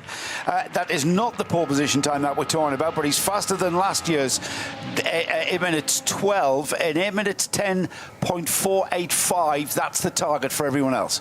Well, as I said, he was shortcutting every corner he possibly could without taking too many risks. The car, all 4 wheels off the ground at various points. So Solihull's finest has put it to the top for now. Only 7 go through, but who are those 7 going to be? I'd say Yellerly has definitely nailed his place. And unfortunately, that means that J-Mo Hartling's not going to get through, because the Schnitzelar Racing Mercedes is already slowing down, as now Christian Engelhardt will cross the line to go second, and that'll push Arjun Maini out, albeit for the time being, because as Bruce has already mentioned, Arjun Maini is on a tear in the number 64 Ford Mustang for HRT Ford Performance. So Marco Wittmann and the Schubert BMW still in. He's just done a 2:25.5 through that long Sector 7 as we catch up with Arjun Maini now, 11th fastest. What are his times like at the moment on this lap? Yeah, I'm just saying you need to get below 8 minutes 16.8, and I think a whole host of cars absolutely have that within their power. So the darts has been thrown by Nick Yellerly, 8 minutes 10.485. He's top, but what are we going to get from Chan Guven? 911, the Manthey Racing Porsche, the huge celebration this year of all their success here across the years, an assembly of their outstanding cars. The yellow and green, the Grello as it's called, is one of those going to be at the top? Guven has gone quicker than anyone else in Sector 7, 2:24.493. He is on target to improve on his 8 minutes 19. Target time is Yellerly, still sits at Yellerly's 8 minutes 10.485. Verstappen finishes. Verstappen goes second fastest with an 8:11.6. What can Ayhancan Guven do, though, with that absolute best through the 7th sector? And he will go second. So he will push Max Verstappen down to 3rd position. Yellerly pits. Guven's in the 7. Verstappen should be in the 7, although who else is likely to improve? We've got a whole load of cars on the Dottinger Hood, including the M3 Touring for Conor De Filippi, and he will stay in 13th place. Whoa, David Schumacher, I was waiting to see what the Fords could do. He's gone 5th fastest, but goes down to 6th. Adam Christodoulou goes into 5th. First driver outside is Benjamin Leuchter. Still about 6-7 cars to set a final flying lap. 8:10.485 to beat. Christian Cronje, as I said, watch for him. He goes 2nd fastest for the Walkenhorst Aston Martin team. Chan Guven down to 3rd. Dennis Olsen for Ford goes up into 4th place. Verstappen is in 5th as well. It's only the 7 that will qualify through. Christodoulou up to 7th for Pro Sport there. His time in 8 minutes 13. Christodoulou, the last of the 7, qualifies into top 3, qualifying this afternoon. Arjun Maini in the 64 goes 4th. So Verstappen drops to 6th position. Remember, he can afford to drop one more place, but if he finishes this session in 8th, then he will not progress into top qualifying 3. There's a bit of confusion immediately after the flag, by the way. But Maini at the 8:11.278, good enough to go 4th. But yes, it was sort of after you down at the Haug Hook between this Porsche and Ford combination. Well, that's it. Everybody has crossed the finish line now. So there we go. Verstappen does make it in to 6th place and therefore cements a spot into top qualifying 3, as does Christian Engelhardt in the Conrad Lamborghini Huracan. And that will mean that it has certainly beaten a few more that people would have had as favourites to finish in the top 7, but Franz Conrad just has this habit of choosing his driver lineup very wisely indeed, and they're going to be in the top 12 shake-up, which is a little bit later on this afternoon after standard qualifying 3 for the other categories of cars.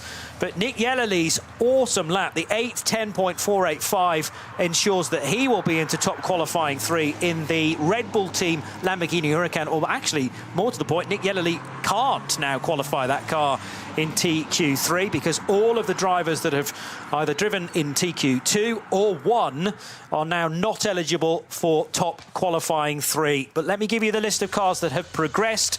The Red Bull team at Lamborghini, number 130. The number 34 Valkenhorst Motorsport Aston Martin Vantage. The 911 Manthey Racing Porsche. The 2 HRT Ford Racing Ford Mustangs, number 64 and 67. The number 3 Verstappen.com Mercedes AMG, driven by Max Verstappen, to 6th fastest in this session, and 7th quickest was Christian Engelhardt's Conrad Lamborghini Huracan.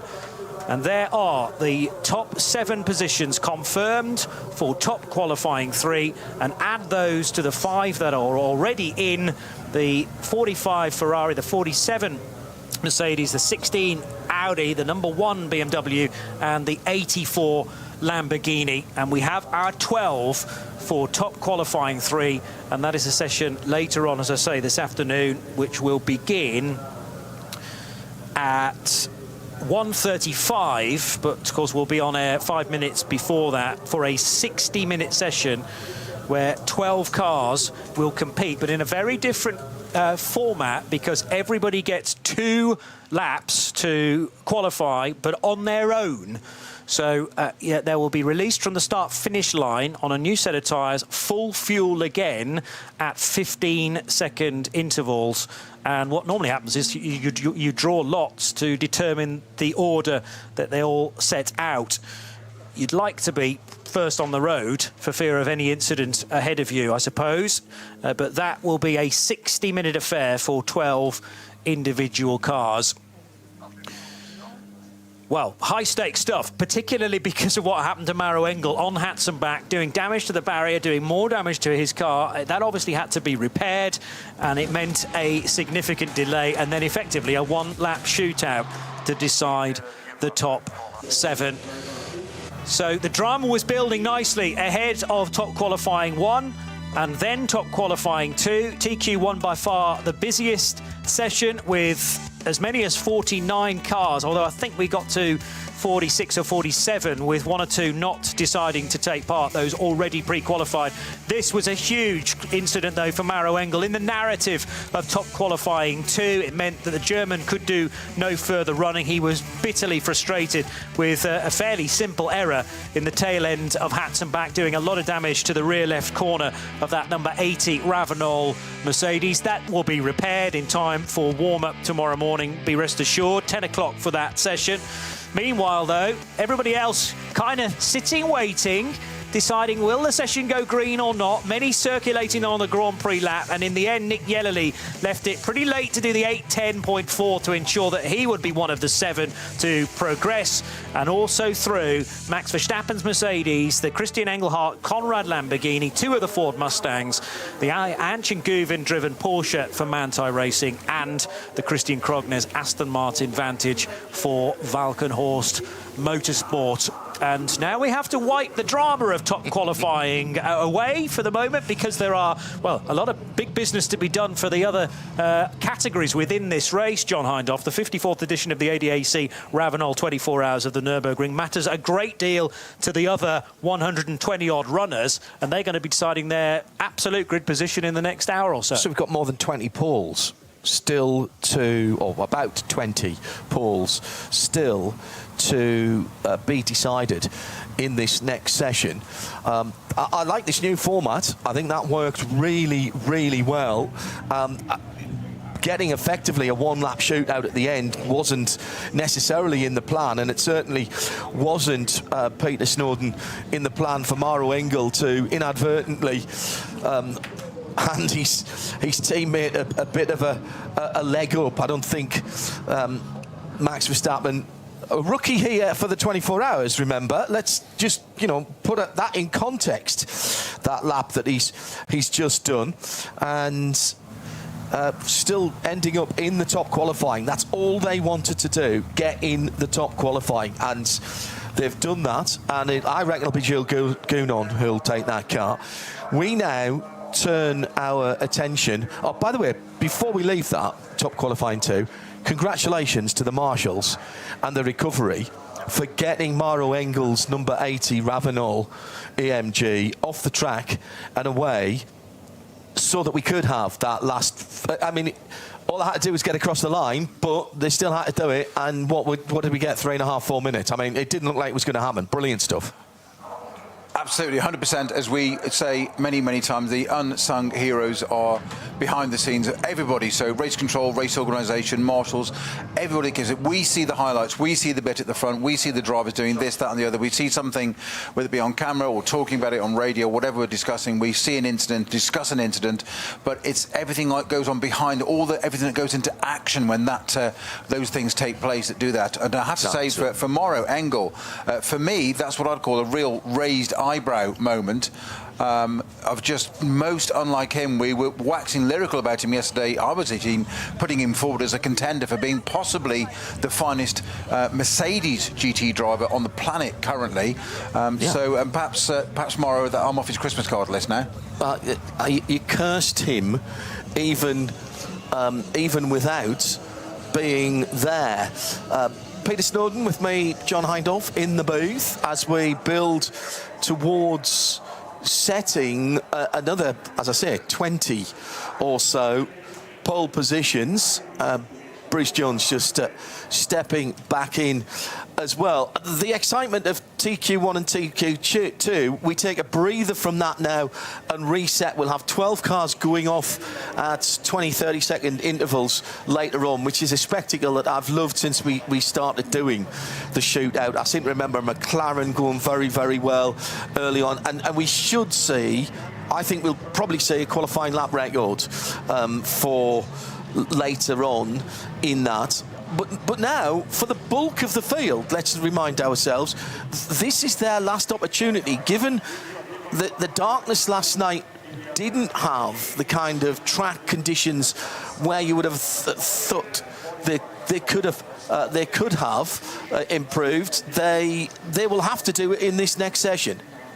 Yeah, absolutely they will. But also, I suppose one good thing, last night it ended up with people basically just ticking off the laps because the track conditions were changing all the time. Now we've got dry playing surface, but still there are going to be 141 cars or thereabouts, and actually we're moving, no, it'd be about 80...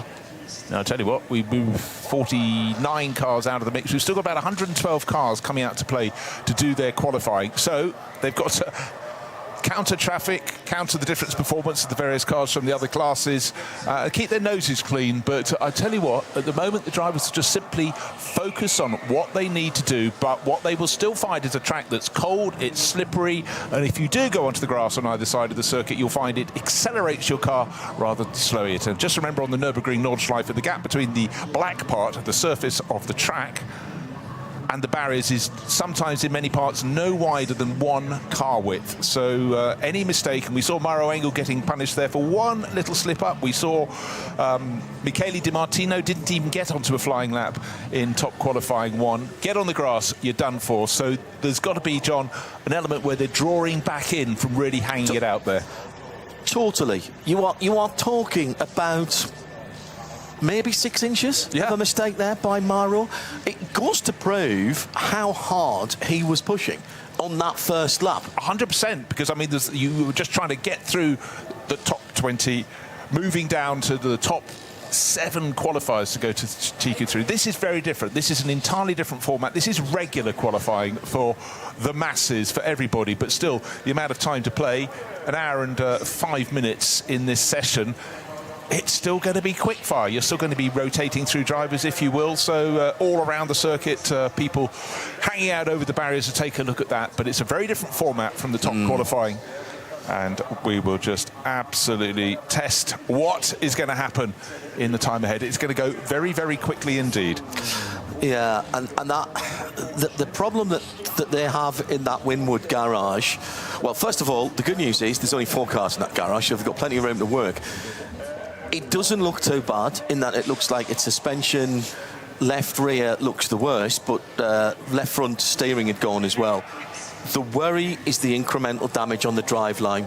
Drive shaft pushed into differential gearbox, it's a transaxle on that car. That's going to all have to come out. They'll have to line up the back end and realign the car as well. Make sure there's nothing that's a contender. That car is a contender for overall. And it's a rock-solid crew in that car. And, you know, there isn't a real dip.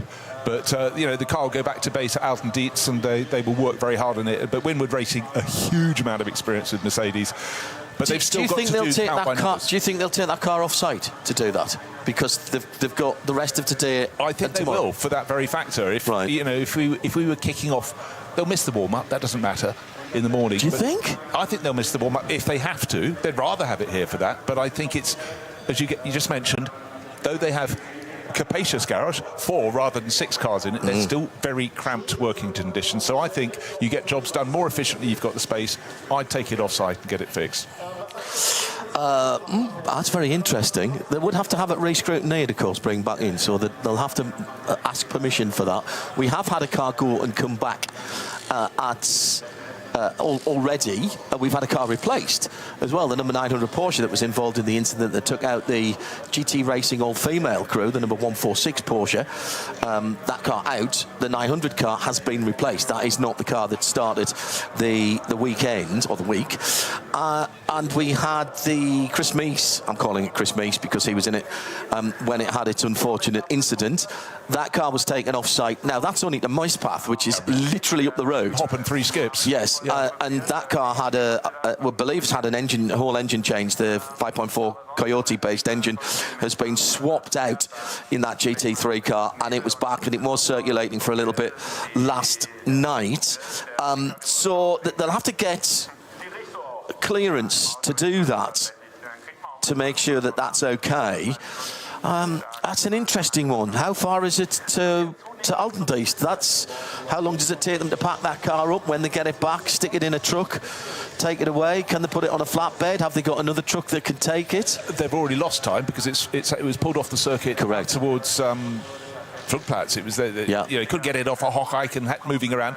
And then, you know, there's traffic on the roads outside the circuit, but you don't have access roads all the way around the circuit, so it's probably out onto the public road. From there, they, you know, and it's just losing time that's so valuable. But anyhow, with a team like Winward Racing, so super experienced, they'll be right on it. They're already, before the car's coming back, they'll have the requisite parts that they think might need replacing lined up, ready for the repair work. But 2 fallers so far, one in TQ1, which is Michele Di Martino, and then one right at the start of TQ2, top qualifying 2, Maro Engel for Winward Racing. For everyone else, though, cars lined up in the pit lane, cars lined up beyond the pit lane, and in fact, with up to 6 cars in most of the garages here, there's queue even to get out of your own garage onto the pit apron. Good condition, though, sunny, dry weather conditions, and that's what's about to greet the drivers.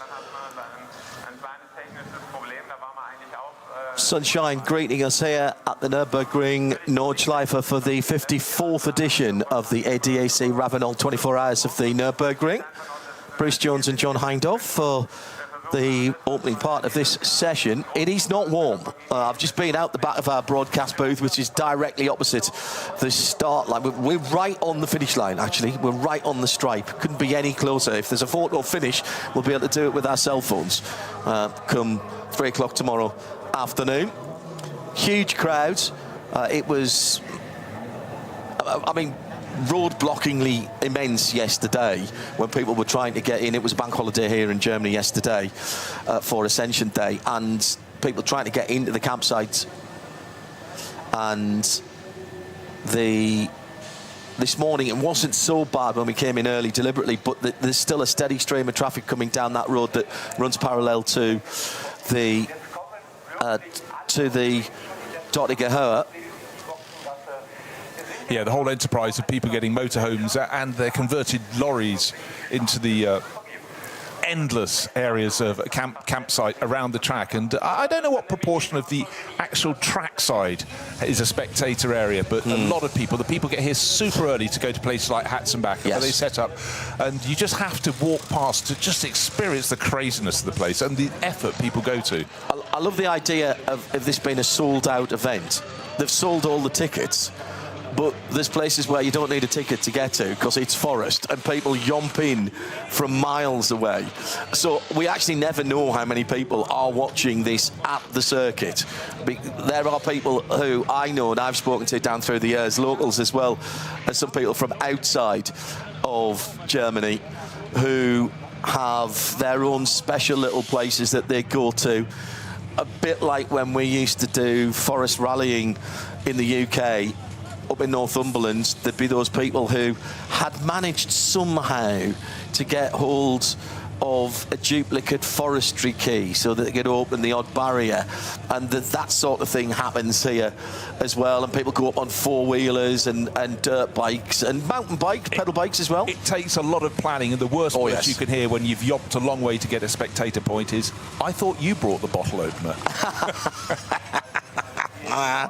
Yes, very good point. Clouds gathering from the southwest, but it's still much brighter than we've had in the past, in the early part of this week. So we had just under 50 cars in the top qualifying that were eligible to take place in top qualifying. The rest of the 111 cars now get to go out for, I think this will be their quickest session. It's by far the warmest temperature on the track, even if not in the air. I have to correct you there, John. 112 cars. 161 was the number we got up to. That's what we started. One didn't go out early on. But now, this is the fusion of roughly about 20 different classes of cars. And the simpler ones to follow are the Cup 2 Porsches, because they're just 992 Cup class cars, which race in various championships around the world. Then the Cup 3, those are Porsche 718 Caymans. But we have everything else in between. We've got front-wheel drive, we've got rear-wheel drive, we've got one 4-wheel drive car in the race, we've got cars that are production-based, we've got cars that are very much sort of junior GT categories, all with their own classes. And through the course of the race, they begin to sort of form their own pattern. But right now, it's a mélange, it's an absolute mixture as all the cars go out, all with one purpose, to qualify as well as they possibly can. They'll be saying, dry track, tick. It's a cold, dry track, though, so please remember, for all the drivers, they need to get out, they need to burn off a bit of the heat, get the heat into the tyres, burn off a bit of the fuel, but it's really not out and out about setting the best time. It's about setting a sensible time, getting your drivers comfortable, because, of course, it's a 24-hour race we're going to. The really tight stuff in qualifying was to define the top few rows of the ultimate grid. We've still got top qualifying 3 to come. 12 fastest cars, or 5 pre-qualifiers and the 7 fastest from an astonishing top qualifying 2 session, an interrupted session. But right now, we're going qualifying in a more simpler, old-fashioned way. Hello to Robert Cruiser, who's been tuned in from North Carolina for a while, and his daughter Ellie tuned in as well yesterday in Chicago. It's 5 o'clock in the morning Central Time. Oh, yeah, spot on.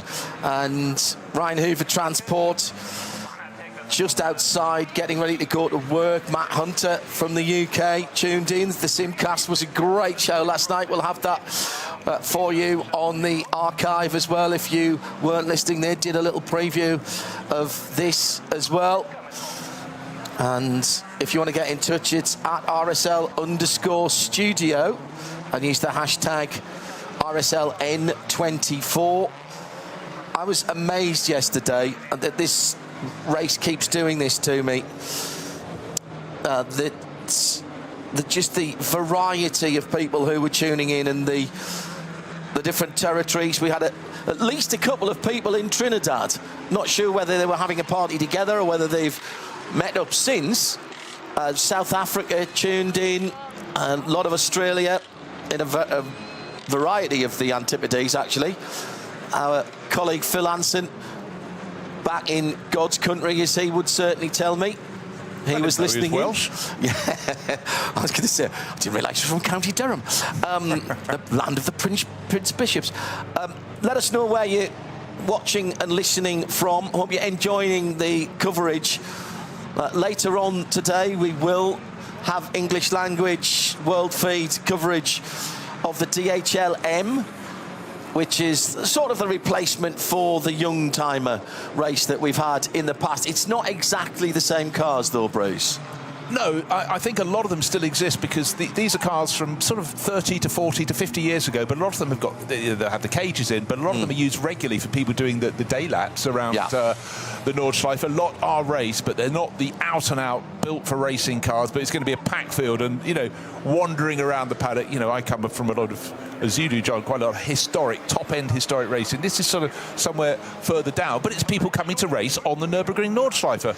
And seriously, you know, I can't think of a driver in the world who wouldn't want to come at one point in their career to compete in something. So it's this Deutsche Historic Langstreckenmeisterschaft. So the Langstrecke means racing around the Nürburgring. And we will get to see what they can do. So now I've got to scroll my screen down to beyond the top 50 odd, haven't I, really, to see what's going on there. And then we'll also check the class leads as well. That's going to be really important for class pole positions, of which, as we mentioned, there are still a lot up for grabs. Now that is the sound of a Porsche. Yes, it's a GT3 Cup car, the Black Falcon Fanatec Manuel Metzger. Well, there's a name to conjure it with straight away. Knows his way around this place, but will not go out onto the Nordschleife. How clever was Manthey keeping Chan-Guven going round, burning off the fuel. Even though they knew they were going to put a new set of Michelin tyres on, they put the white-walled, softer compound tyres on, and even though they knew that was going on, kept him warm, kept the car warm, kept the temperatures up, the brake temps and everything, and then sent him. I think, in point of fact, Nick Yellerly's lap was actually most impressive, because he hadn't been out. That was once round the Grand Prix circuit and off you go. And he was on for when you saw his splits after the incident that claimed Engel, he was fastest right through the middle part and the end of the track. But he'd been slowed because he's going 20 seconds he lost. waved yellow, but again, it was the ultimate jeopardy. This should be a very, very different session. This should be more standard. An hour and 5 minutes. We've just gone past the 1 hour still to go mark. A lot of drivers will find themselves in traffic. That's very much the nature of a 25-kilometre track with drivers in many different classes of cars. And it's funny, John, you go across the years how the categories ebb and flow in terms of the number of cars competing. The SP10 class cars, so cars that race in GT4 around the world, that's a number that's growing. TCR, the Silhouette Touring Car class, is in decline. That used to put a huge number of cars into the race. They were made for sprints, but proved to be very, very good at long-distance races, and their numbers have dwindled now. Well, interestingly, a lot of them have gone over to SP3T because they have a tyre choice there, whereas the actual TCR class is a mandated tyre. So there's quite a lot of TCR cars in SP3T now that are effectively homologated TCR cars. Front-wheel drive, four-cylinder, 2-litre, 360, 370 horsepower. They've got to have 4 or 5 doors. It could be a saloon or a hatchback. But the trouble is, when you go through a cycle of a championship, we'll go back to qualifying in a second, it's the fact that inevitably, unavoidably, they become more expensive because you're looking to be the top in your category, not just compete in your category. And I think TCR is going through a little bit of a cost moment at the moment, but we will see someone else plugging a gap or TCR being reinvented. Many other classes beside. BMW have long time been supporters of the long distance racing at the Nürburgring. The M240i Cup has had some fantastic races. So what you have to do with the Nürburgring 24 hours, if you have the live timing on where you're watching around the world and you've got timing screens, you can pick your way through the classes. And some of the battles in the classes, Cup 2 Porsches, Cup 3 Porsches, it really doesn't matter which class, they will rage through the course of the 24 hours. So there's so much to watch. In fact, there's so much detail. You almost need to watch it twice to take it all in. But do try and make sure you've got a timing screen. You'll enjoy it so much more. Hello to M Sport Extra, watching and listening at M Sport Extra HQ in Holland, enjoying what he is seeing and hearing. Thank you very much, by the way, for everybody who took the time to comment yesterday about the whole team. And obviously everyone behind the scenes as well. You hear our voices, but there's a whole team from our responsible adult, Eve Hewitt, from the guys at Nürburgring TV, all the technicians, the camera operators, etc. And then back in London at our main control room, Tim Gray, our executive producer for the radio part of Radio Show Limited's network of audio and visual channels, and his merry band of producers there. So it really does take a village when you come to a circuit that is this large. But it was very lovely for you to take time out to give us your thoughts about what you were seeing and hearing. We do cover all of the NLS races. I appreciate that some of you are here just for 1 or 2 drivers following a particular car, maybe some of your friends or whatever. But the rest of the season and the bulk of the NLS season, this race is not a part of that. It is a championship and it continues throughout the year. And we do a lot of other racing as well. Bruce and I will be at Spa Classic next weekend, which you can tune into. Then we're getting back into IMSA racing on the streets of Detroit, Mid-Ohio, Le Mans Test Weekend. We're the only people that broadcast live from Le Mans Test Weekend, then Le Mans 24, and so on and so forth through the season. I think at the last count it was 78 events, not races, events last year that the RSL network of audio and video channels were at, and by far the bulk of those have a video world feed TV style component. So if you are new to us and you're enjoying it, first of all, thank you. And thanks for your support. And you can follow us along the rest of the year as well. It's radiolemans.co or radio-show.co.uk or indeed imsaradio.com. We've got video on there for the whole of the American series. It's we're not quite as busy as Maro Engel, 40 weekends a year for all of us, but not far off, Bruce. Yeah. No, I was just taking a little look, actually. A little message has popped up.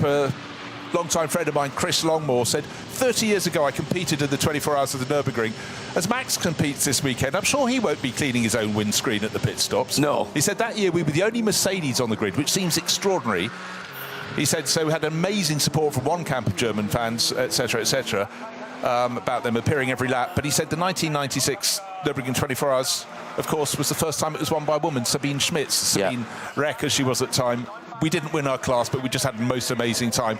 Every team competing, whether in the fastest car or the slowest, will have not one story, they'll have endless stories to tell about this event. But it is a far more professional event now than it was, 30 years ago. It's been absolutely transformed. And, the quality of the car, the quality of the preparation, the level of promotion, the level of where it's televised and received around the world. It's a global race now. It grew from being a German race, getting its international feet and spreading its wings, but it really is absolutely at the zenith now. The infrastructure investment by the new owner group, which came in a few years ago now, and there was a time, let's not forget, there was a time when it looked like we might lose racing at the Nürburgring altogether because of financial difficulties. I think we get a spot of rain here and there on the Grand Prix circuit, raining out of a clear blue sky, bizarrely, at the moment. If Carlo Van Dam's view in the Subaru four-wheel drive STI, the WRX, is anything to go by, with the flat four engine, that distinctive flat four rumble, we could have lost it. We didn't. And the new people came in and spent money.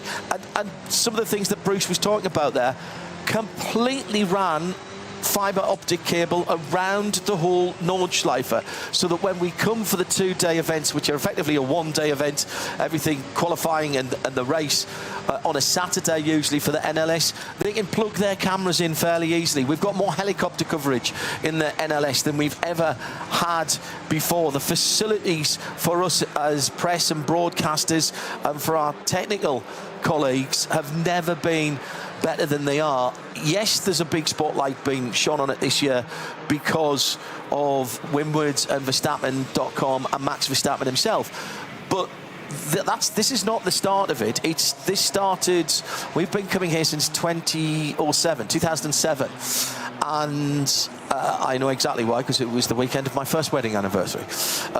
So it was June the 9th and 10th was that year, and it was Gran Turismo, it was Assetto Corsa, iRacing, it was the availability of being able to stream. When we first came along, even in those days, in the early 2000s, mid-2000s, we were doing radio coverage only. The pictures didn't go through the night. We didn't go through the night for the first couple of years, and then we decided we'd give it a go.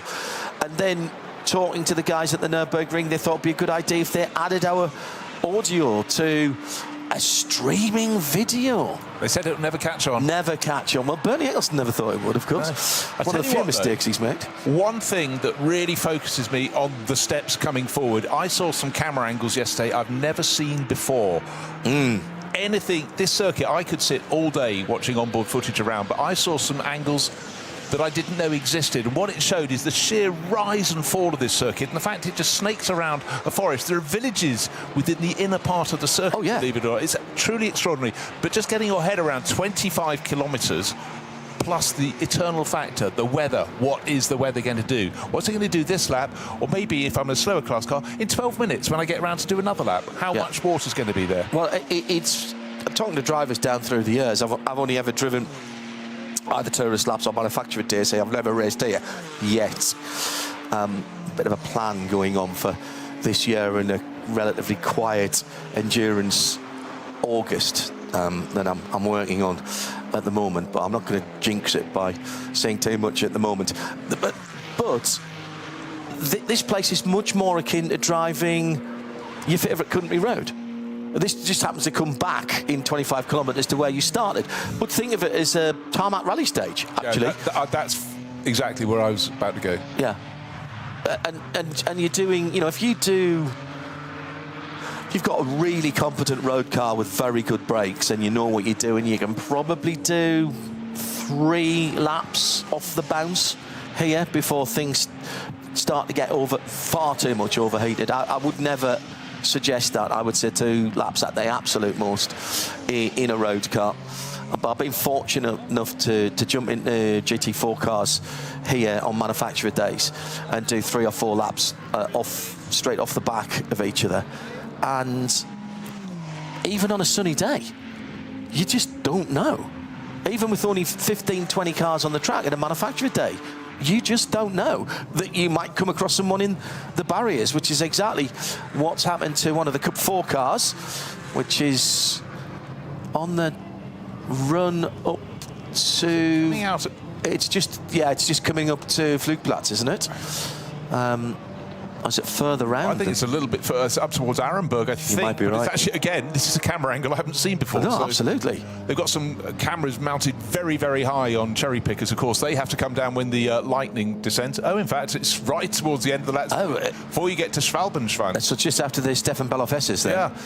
On the right-hand side, driver's right, my apologies. So just to let you know where that is, that's just before you get onto the longest straight on the circuit, the Dotting-Höhe. They didn't quite get there, so lap not completed. Quickly take, before we get some times coming in, and I'll start going through the classes for you that we are setting pole positions for here. Hello to Emma, who's in Newcastle upon Tyne. So I'll put our religious and philosophical and cultural differences to one side, as you would say that I'm the wrong side of two rivers to you, Emma. But thank you for tuning in. Hope you are enjoying it.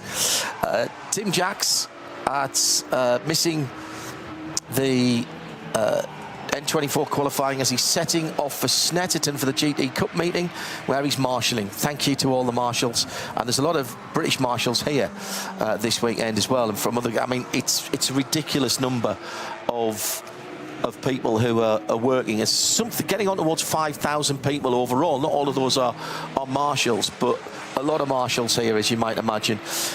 Roxy has been speaking to us across the weekend using RSL N24 as the hashtag at RSL_studio. Hello to Justin in South Africa, first time watching and now getting right into this event.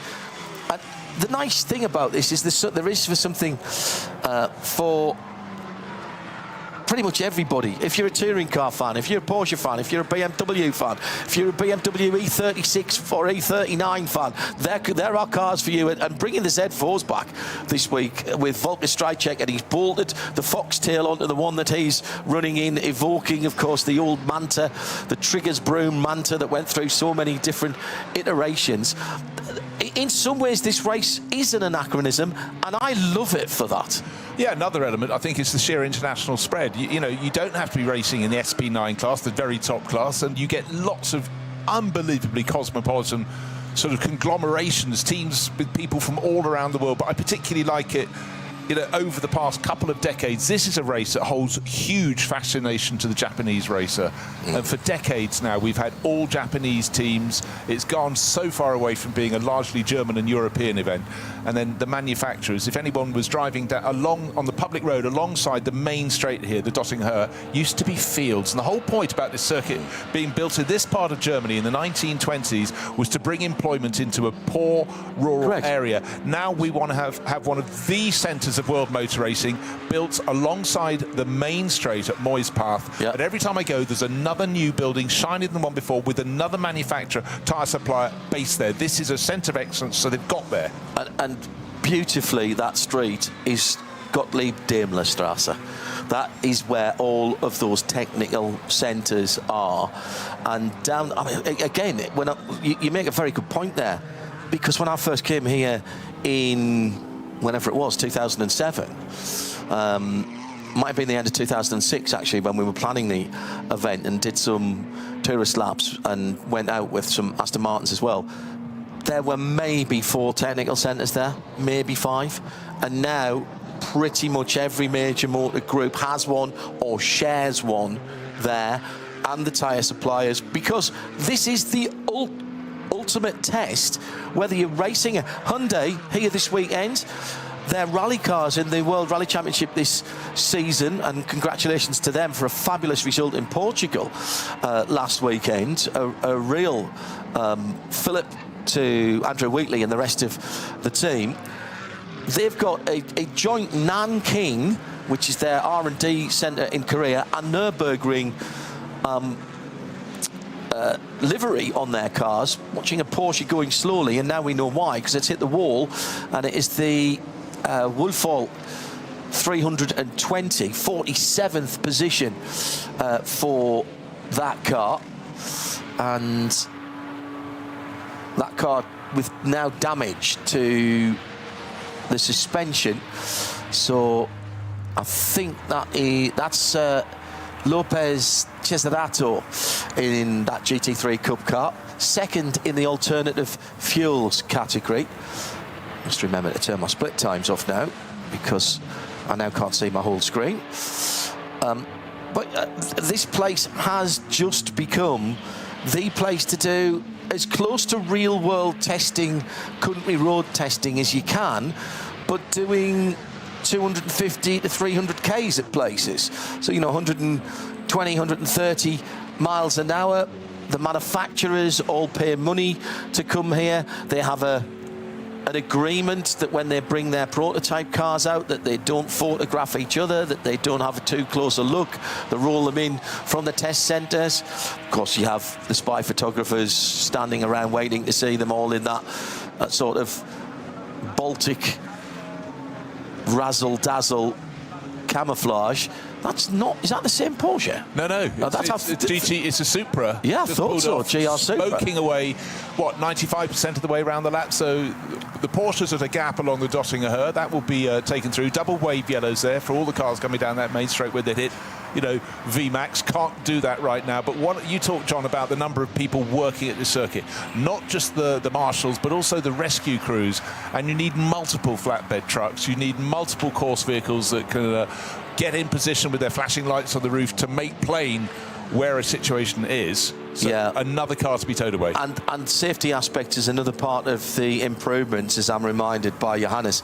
46 electronic signal panels being added round the track. They used to use them just in the night time. They've been used in the day now to supplement the marshals' flags. Hello to Wet Siggy. That's a great handle. Appreciating the coverage. Funny to see the cars driving around at 9 degrees at midday in Germany when I'm shivering here at 18 degrees at 8 p.m. at night in Australia. Weather is certainly very different over there. Yeah.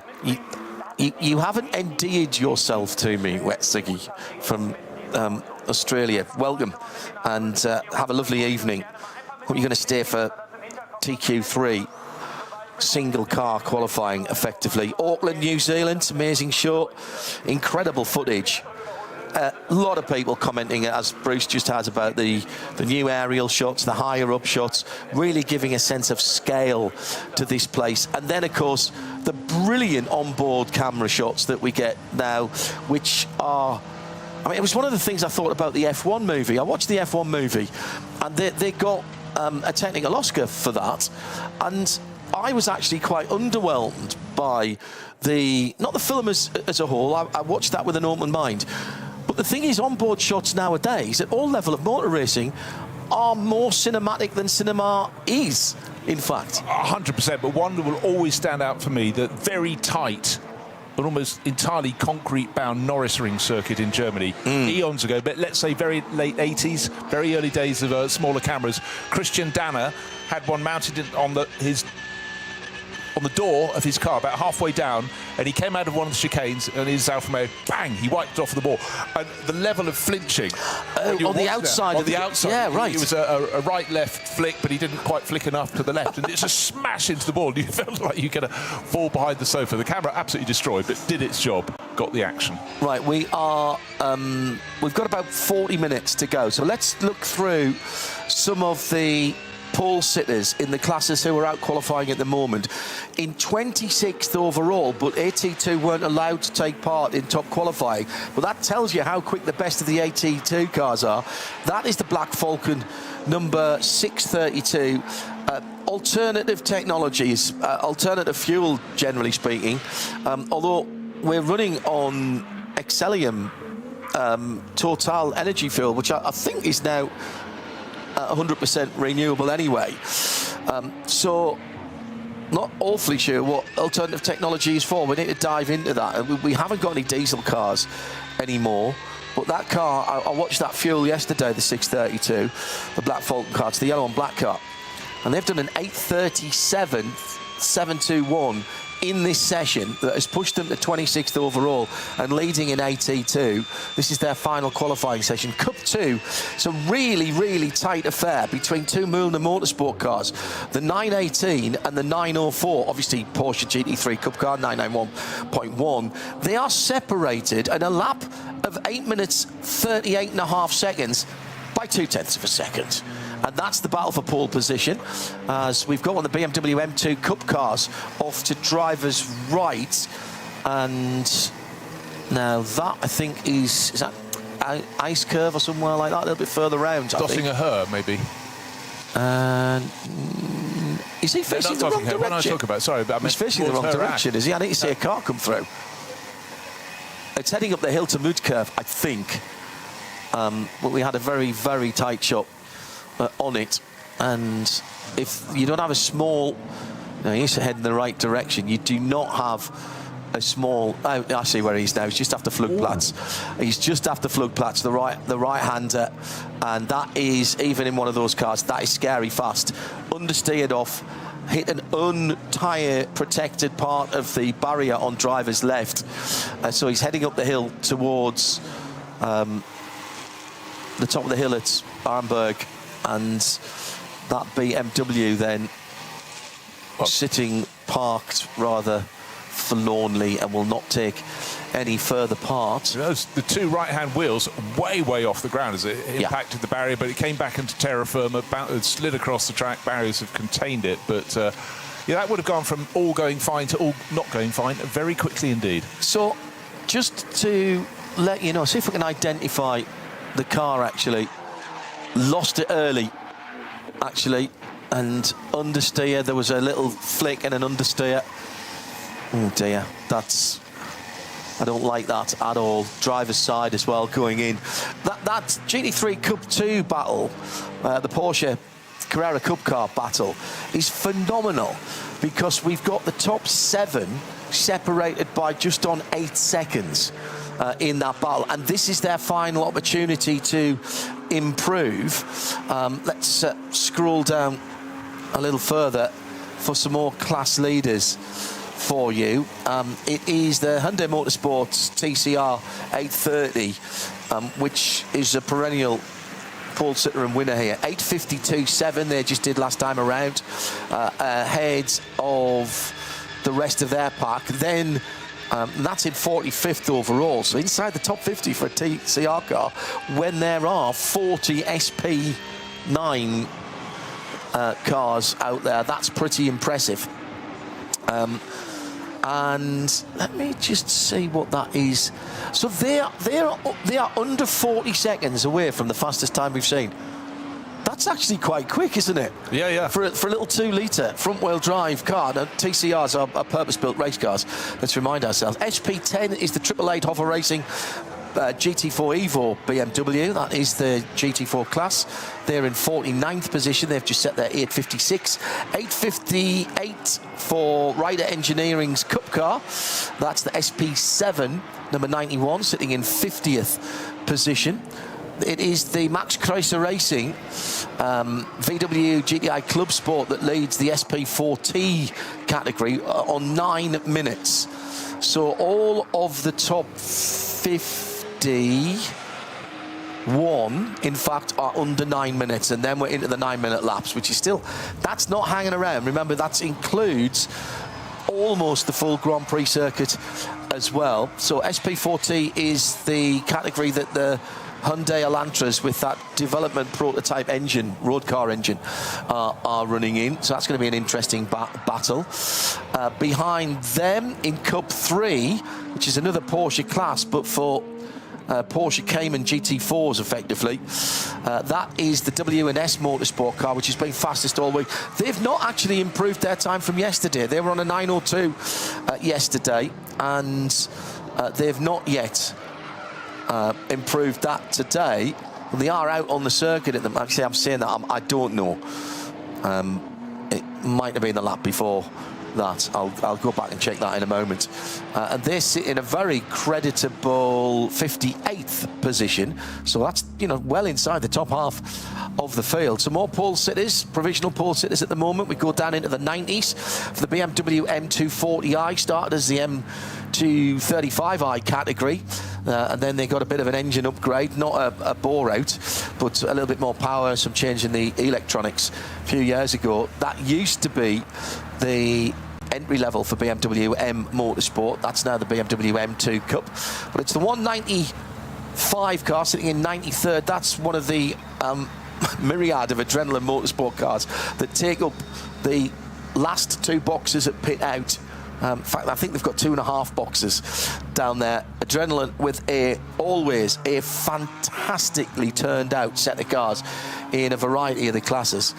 SP2T is the Toyota Gazoo Racing Yaris with the Japanese squad, the 109 car, and that leading there. That's a very interesting programme as well. Go and read up about that. V6 is the Porsche Cayman S, number 448.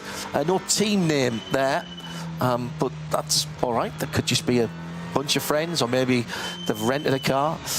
And what did I say? They were in position 97, so still inside the top 100. Max Kreuzer Racing SP3T, that's another GTI Club Sport Golf, celebrating 50 years of the GTI next year. So we've got a Porsche rotating in blue and orange, but not your standard Gulf colours. I think it was the 925.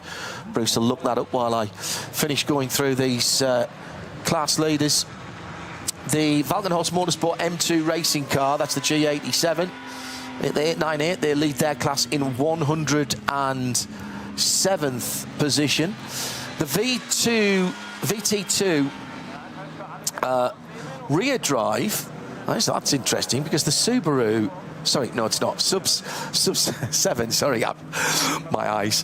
The Adrenaline Motorsport BMW 330i leads that, but only by 1/10 of a second from the Ravenol Japan Supra, number 519, and they're both in 111th and 112th position. Then it's the front-wheel drive P2, the four-wheel drive cars go into there as well, and it's the Audi S3, the Dupré Motorsport car that we've been talking about a lot. It's great effort, bright red car.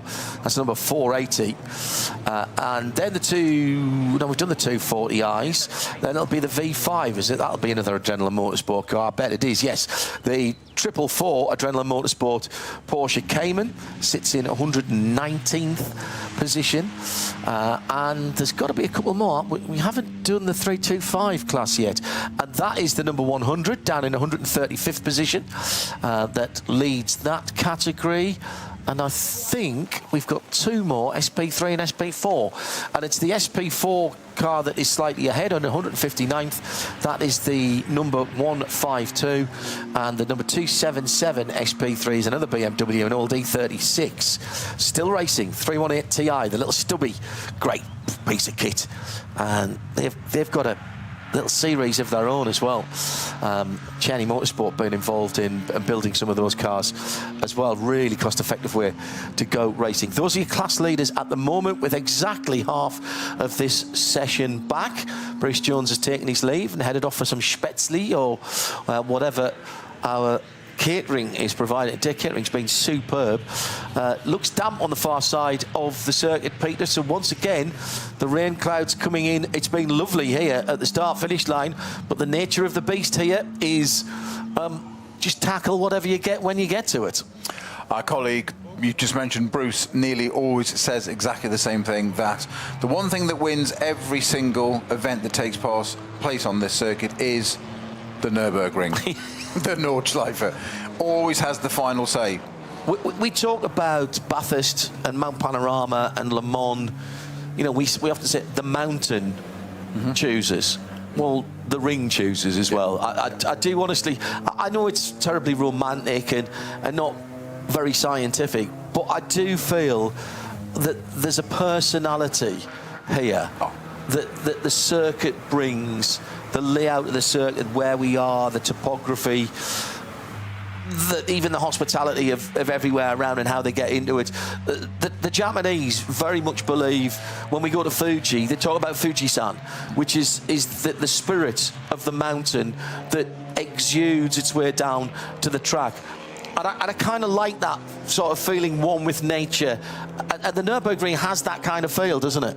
I totally agree. Every circuit's got a little bit of that sort of to it itself. Yeah, I'd say Le Mans in some ways is a little bit uninteresting, and in talking 24-hour races in that way. So, as in it's flat out. There's no real contours. And that's not putting it down, but you have other places, certain places like Monza, the Temple of Speed, has a majesty about it. That's true. There's something you go to there, and you think, it's Monza, it's fast, it's incredible.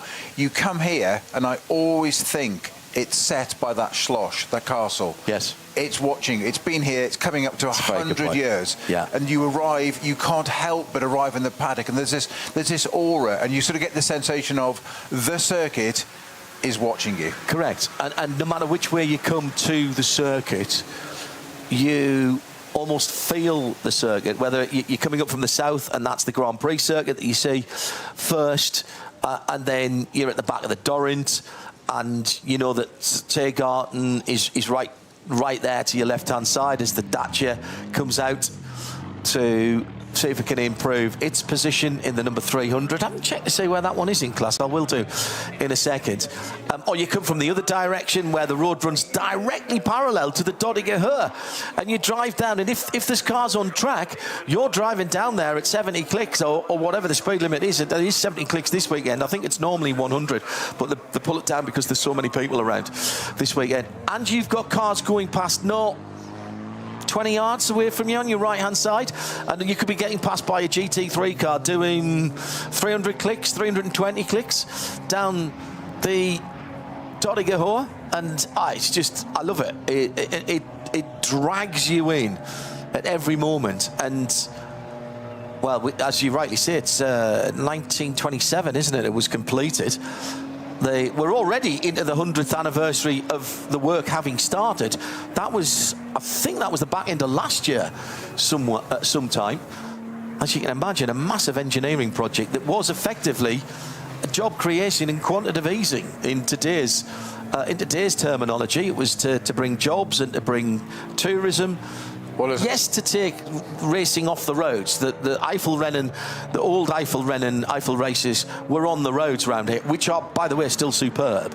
And some of the old Südschleife, when we had, I think there was once when we had the conjoined circuit for everything before the Grand Prix track was in position. Some of the old Südschleife is now public road, and you can still drive it. You can see some of the other stuff that goes into the campsite, but the nascent motor car industry took this place to heart, and it was built as a test and race facility. There was the test hill, effectively the shortcut, very steep shortcut, the Steilstrecke. That's just to the left of the Caracciolo. Correct. Carousel. You went straight on up there, which. But it's a one in. I don't know what. One in yeah. 2, 1 in 3, 1 in 4. I don't know. But it was a test hill, because in those days, it wasn't just about speed in the early days of the automobile. It was about torque, and it was about drivability. And can you get your car up that hill in the second of 3 gears that you might have had? And in those days, of course, there was no social media and advertising and marketing the way we had. So the old adage, which comes about in the 60s of win on Sunday, sell on Monday, really applied, because if your product was successful and finished, it was much more about reliability. That became known, and people would then want to buy that product to use on the road, albeit, some cars had 20, 30 horsepower and stuff at the time, which you can't imagine now. We talk of a 30, 40 horsepower bop these days. Those cars had it in total. But that was the point of it, and as you say, it was job creation, and as my Lancastrian grandfather always used to say, there's nothing new. No. It's exactly the same thing. It's just 100 years later. No, absolutely. You've still got the Technopark, we've still got, teams over there. Absolutely. Alfie 42 says, has the M3 Touring GT3 BMW had any changes to its BOP? There were some changes, but not to that car. I think the Ford Mustang's got a little break. The guys were talking about it this morning. Go on to the 24hrennen.de site, and all the technical bulletins are there in English and in German as well. Those cars aren't on the track at the moment, the SP9, AT1s, SPX. They are, for the moment, taking a lunch break, and we will have the top 12. It's not the dirty dozen, it's the rapid dozen that we have, and they are out for single car qualifying later on this afternoon. Hello to Phil Bell, thank you. He's just reminded us, we were talking about the TCR, some of the TCR cars running in SP3T because they want to run a different tyre, same as some of the Cup cars as well, and the 632 not running the Cup tyre, so it's slotted into another class. And hello to, now I hope I get this right, Cesarito, watching at 6:40 a.m. in the morning in Chile. And we do have a Chilean driver this weekend, at least one. Bruce would tell me if there was any more. He's nipped off for lunch now. But you have someone to cheer for, Cesarito, in the field. And hello to Chile. That might be the first time. Matt Hunter is watching in Devon. He says, watching the SP9s at the Nürburgring seems comparable to driving down a single track Devon country lane, but at motorway speeds, with the almost constant threat of meeting a tractor coming the other way around the next corner. Ultimately incredible, and I will also have the utmost respect for the drivers. The bulletins, the regs, etc. Thank you, Johannes. 24h-information.de. 24h-information.de, and they're in German and English. If you want to get in touch with us, hashtag RSLN24 at RSL_studio.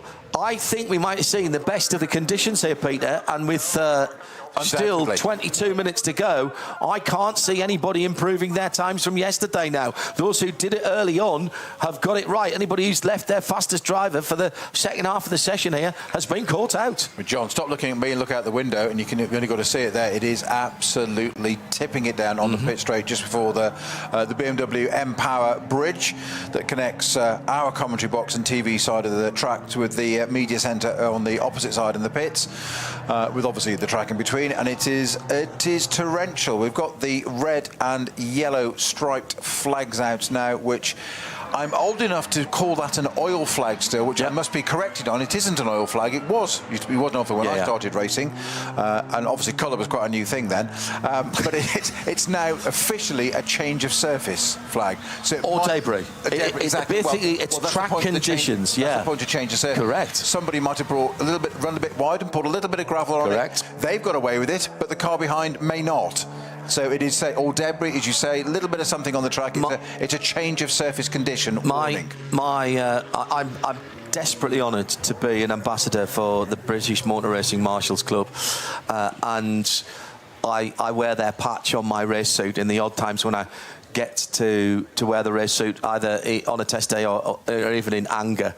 And my marshal colleagues, I say colleagues, my marshal friends and the people who make races work, tell me there's a short word. I think I can say. Can I say crap? I can. Okay. Crap on the track. Okay. Yep. Right. So that it covers a multitude, as you say. Originally, slippery surface, flag, oil, water, coolant, whatever. But it basically means there is something on the track that affects grip. Car removed associated parts. Yes, indeed. Very good. Like that. That's very good. Yes. Or can't ride at pace. Correct. Even better. There we go. Better. Yes. Super. None of these cars are going at pace at the moment, John, in these conditions. Oh, so we're looking at the Super at the moment, which I think is Hatzenbach. Yeah, it is. Just finishing. Just to the end of Hatzenbach there. So a quick look at that. And that's a heck of a start, isn't it, to the Nürburgring lap? That you get onto the Hatzenbach, and in the GT cars, it's third and fourth gear, which is rapid, and the commitment where Maro Engel went off that fast right-hander. You need to be, like so many places here, you need to be millimetre perfect, pretty much, at the kind of speeds these cars are taking through the corners nowadays. I've said with our colleague Bruce, when we cover NLS for you, John, on many occasions, to the point that people are probably bored of it, but it is the metaphor, it is the barometer, not just a weather, it is the barometer of changing from the Grand Prix circuit to go on to the old Nordschleife. It is a hairpin back left, and all the way around the Grand Prix circuit, you have one huge safety net, which is runoff areas. There may be gravel, but you can make a little mistake and you can possibly get away with it. Just to set the measure, when you arrive at the end of that lap on the Grand Prix circuit and turn 180 degrees left to go onto the Nordschleife, what are you greeted with? Firstly, as you say, a third gear in a GT3 car, 180 degree hairpin effectively, sharp left, certainly. What's on the outside? Not a white, there is a white line, but there's no grass. No. There's a barrier. There's a metal barrier. Triple layer arm core. It sets the tone for what you're about to see, the roller coaster of the Hatzenbach. And even greater than that for me is they renamed that corner a few years ago, Sabine Smith's curve. And if ever there was a place to give her title, her name, her experience and talent onto that circuit, it's the beginning of the Nordschleife. Take note, ladies and gentlemen, you're about to go onto the Nordschleife. And if you are wide there, the camber doesn't help. You're out. Because you're going to understeer, off up the little car, bang! Yeah, but so are the next 2 or 3 cars behind you, because you're suddenly blocking the track. Yeah, true. And you do not want to be clattering. We don't want to be clattering the barriers anywhere. It's suboptimal, according to race engineers, I understand, and they use other Anglo-Saxon terms on the radio to describe that, convey that message to you. I've heard tell. Yes, absolutely. You certainly don't want to be starting the lap there by just clattering the right rear and touching it. Just no, none of you want to be doing at all. 2 Chilean drivers, we reckon, in the race. Benjehitis is one. No, this is Cesarito coming back to me. I'll have to search through. Hites was the one that I was thinking about, but you're right, I have seen the Chilean flag somewhere else along the pit lane, and I can't bring it to mind at the moment. Hello to Mr. Madhouse from Zwolle in the Netherlands. I said he's been to this race years ago as a fan. Very cool to see Max Verstappen joining in. 2 seconds between the top 6 in qualifying on a 25-kilometre track. Insane. Thank you for the kind words as well. Well, we haven't set pole yet, and we might see that... Oh, no, see, it's got wet again. I was going to say we might see the qualifying lap record go here, but now that it's started raining again... Now, am I right in saying the qualifying lap record is an 8:08 from Daniel Kielwitz in 2023? In the Ferrari. Kielwitz in the Ferrari that year? That was the Fricatelli year, wasn't it? 2023? Yes. I'm doing that without notes. I know you are. I'm working without safety net. No, John, I'm doing this to make me look average. You look good. I'm doing this to make me look average. No. The two COVID years throw my timings out. I remember everything up to 2019 in the order that it happened, but the 2 COVID years scramble my brain in what our responsible adult Eve Hewitt, another very important part of the team, calls the global long yellow flag period, which I think is a brilliant way of describing that record. Is 8 minutes 08.006. Daniel Kielwitz driving a Ferrari 296 GT3. I had the year right. Wow. Yeah. This is why you're lead and why I failed. No, not at all. It was an incredible lap. I remember 8:08 for various musical reasons that we were talking about last night. It was quite funny to see. You know, people of a certain age when they go, oh yeah, 808 State, I've got their first album. So have I, on vinyl. But that dates you to a certain year, doesn't it? Yeah. Great, that first album, 808 State, actually. I may have to dig that out when I get back. Go down the storage unit. It'd be pointless because I don't actually have a record player at the moment, but a pair of SL1200s are going to be finding their way to me when I've got a bit of clearing out of the studio to do, and at least 1, possibly 2 SL1200s are coming back into fashion now. They are as well. It is slippery everywhere on the circuit. Coming up later on, let's remind you, nobody's improving, by the way. So, oh no, you see, hang on. I say that, and that must have been a time just before. No, that's all right. I've reset, and just before the rain came in, the Hyundai Motorsport 8:30 did its fastest lap, 8:52.7. I think that was the time we were talking about, though. And second place in SP10, the Riley and Schnauk BMW GT4 Evo did a 9 minutes. Well, that was an improvement, because I said 51 cars. I know it still is 51 cars that are under 9 minutes. That's just on 9 minutes, 0.4. 9 minutes, 0.4. So, hello to Ryan in Hong Kong, who's listening. Snooty McFleud as well. Check the timings for wherever you are around the world, as the Dacia goes out onto the Harts and back, comes down to the Sabine Schmitz curve. There'd been Sabine's 57th birthday yesterday. I make no apologies for saying that again. Make no apologies for saying how much I enjoyed working with her as well when we did a couple of Top Gear Live events. Tiffany Dell, me and Sabine Schmitz. Can you imagine how much fun we had? Both. It wouldn't be broadcastable, would it? Then? In the arena, but also at dinner and in the bar afterwards. And it was an absolute joy to work with Sabine. She took all of the little digs from the main Top Gear hoax in her stride, and never stopped smiling. And I think I saw somebody saying the other day they thought that she'd done more than 30,000 laps around here. It's entirely plausible. Because she was a part of the BMW Ring Taxi team for a very, very long time. Still the only female to have won outright, did it 2 years in a row.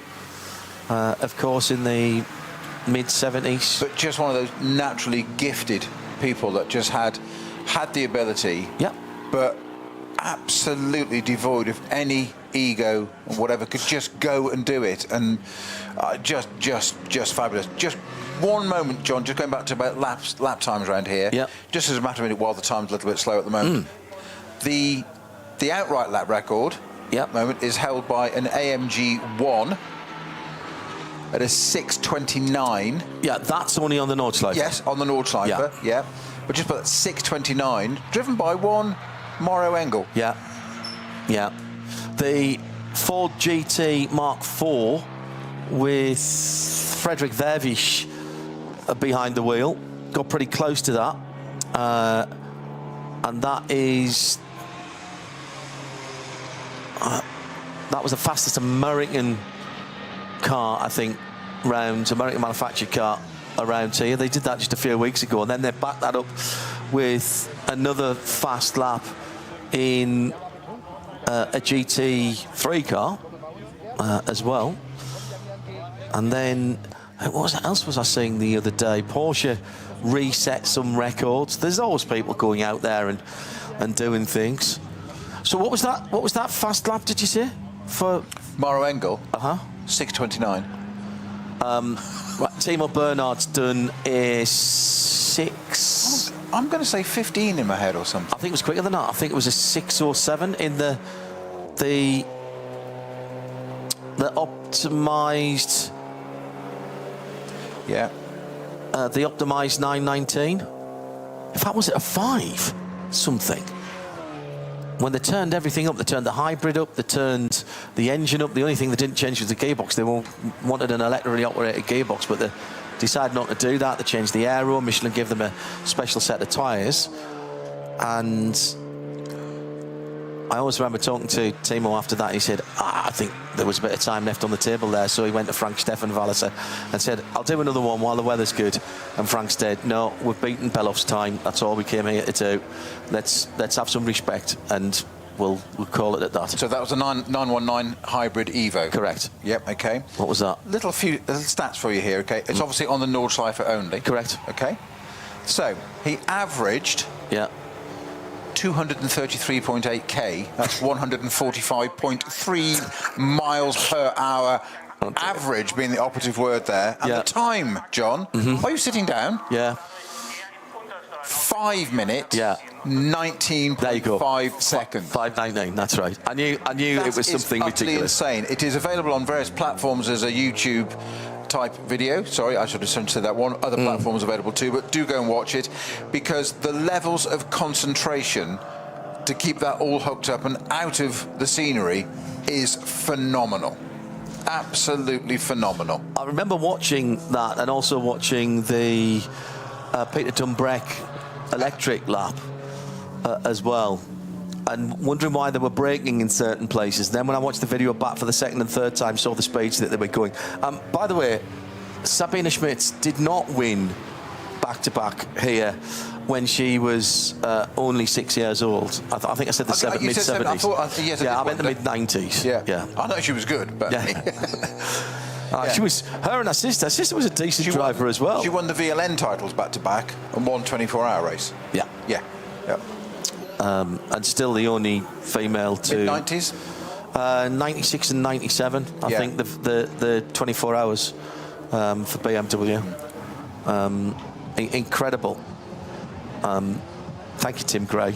That's why he's an executive producer, because he's listening to everything all the time. We are down to the last 8 minutes.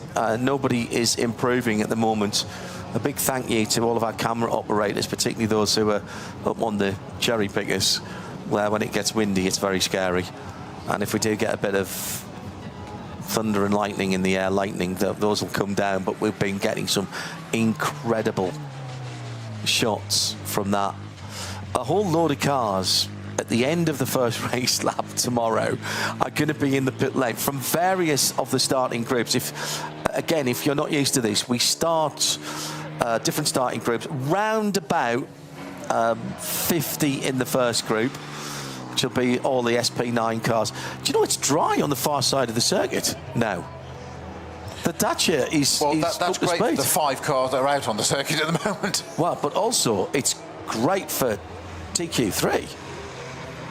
Absolutely fantastic for TQ3. Dave, can you bring my charger for me, please?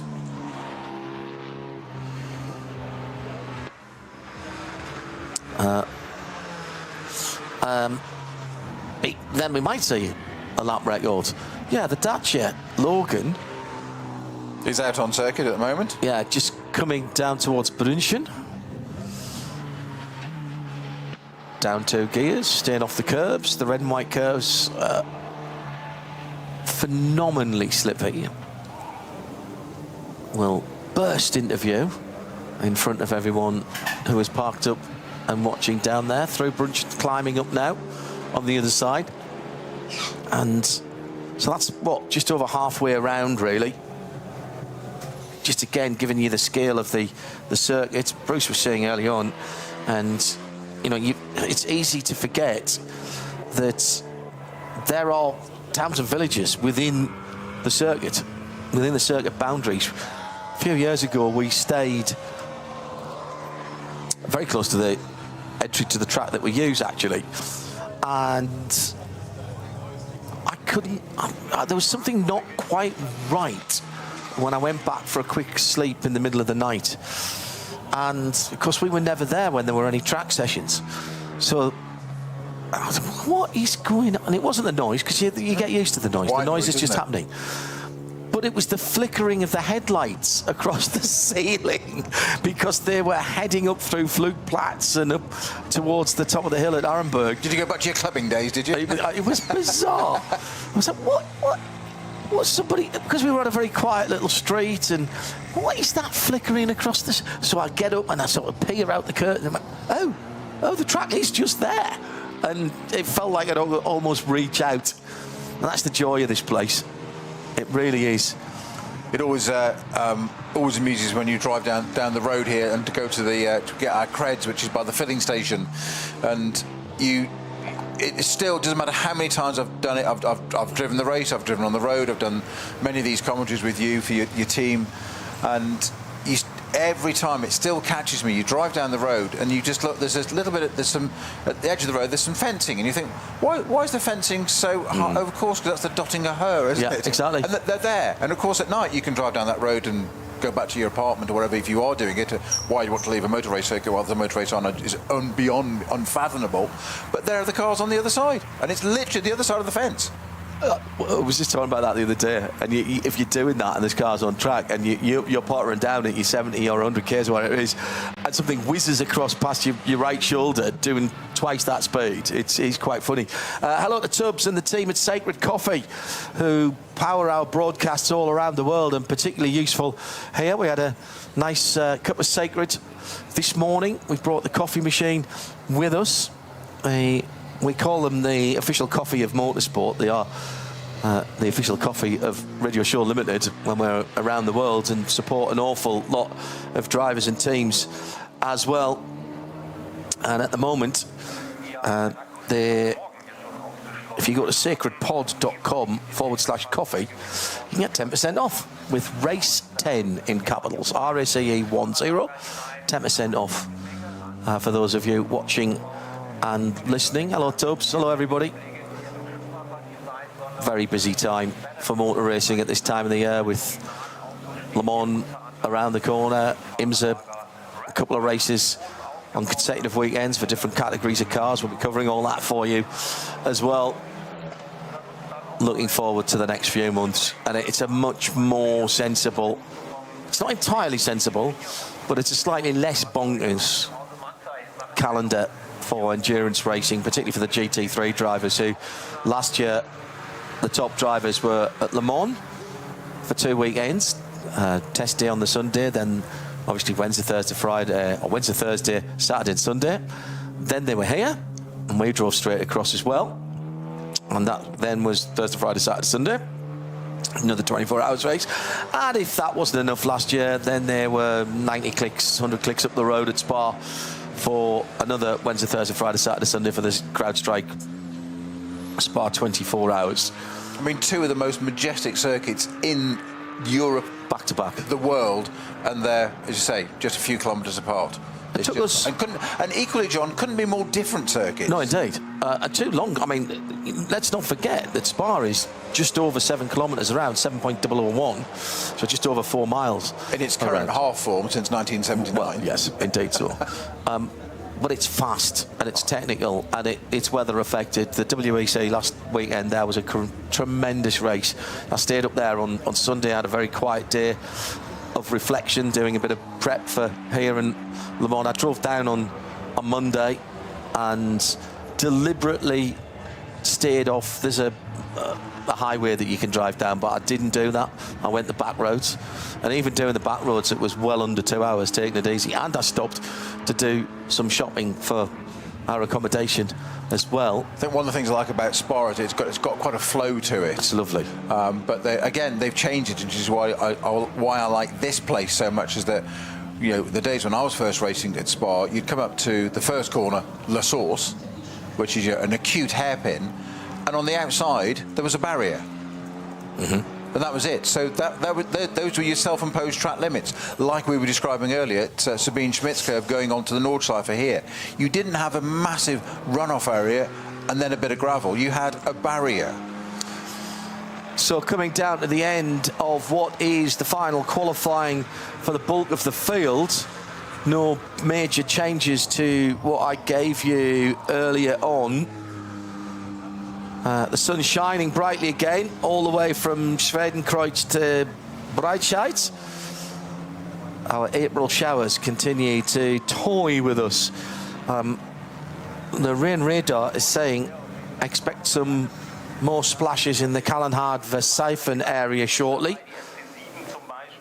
So we might not get back to a full track. Still drivers out there wanting to improve their time, including in the Cayman Cup car, the number 440. That's the bright orange coloured car, and that is the second in V5 at the moment, sitting in 132nd position. And their class leader is Adrenaline Motorsport. What have they done? 9:59. Somebody's gone off. We've got a slow zone. And where are they? They're on a 10:17, so they're 18 seconds away. And they're not going to find that on this track, because that Adrenaline Motorsport time in pole for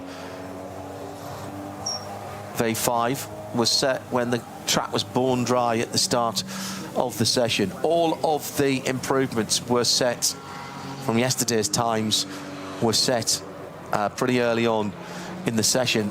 Possibly the most impressive was that of the AT2 Black Falcon Porsche GT3 Cup car, and it was 6:32. That's a Steve Brown car, Steve Brown time, and he set an 8:37. That's right in the middle of the SP9, AT1s and SPX cars, and that's good enough for 26th. 2 Cup 2 cars in the top 30, and 7 Cup 2 cars, the Porsche Carrera Cup 992.1 cars, it's 7 of those in the top 40. They are quick cars. 8:38 the best time, and the top 2, the 2 Mühlner cars, the 918 and the 904. Actually, I meant to have a look to see which one Michelle Gatting is in. Spoke to her earlier on in the week. Checkered flag is presented, John, and just to let you know, there are 3 cars on track still, and the furthest away is all the way up at just coming up to the carousel now, so we've got quite a way to go for that, but just 3 cars out there. One coming down the Dottinger up to Tiergarten now, so that'll be taking this lap and then coming back into the pits, but not much more track action from this session, John. As the sun comes out now, I repeat this just because it's so accurate. You said at the beginning of our broadcast yesterday, the weather is changeable for this weekend, and it's been proven by the hour, by the minute. It's 5 minutes ago I was saying, John, stop looking at me, look out of the window at the pouring rain. You've taken your eyes off me again, which I understand, and it's now bright sunshine. Incredible.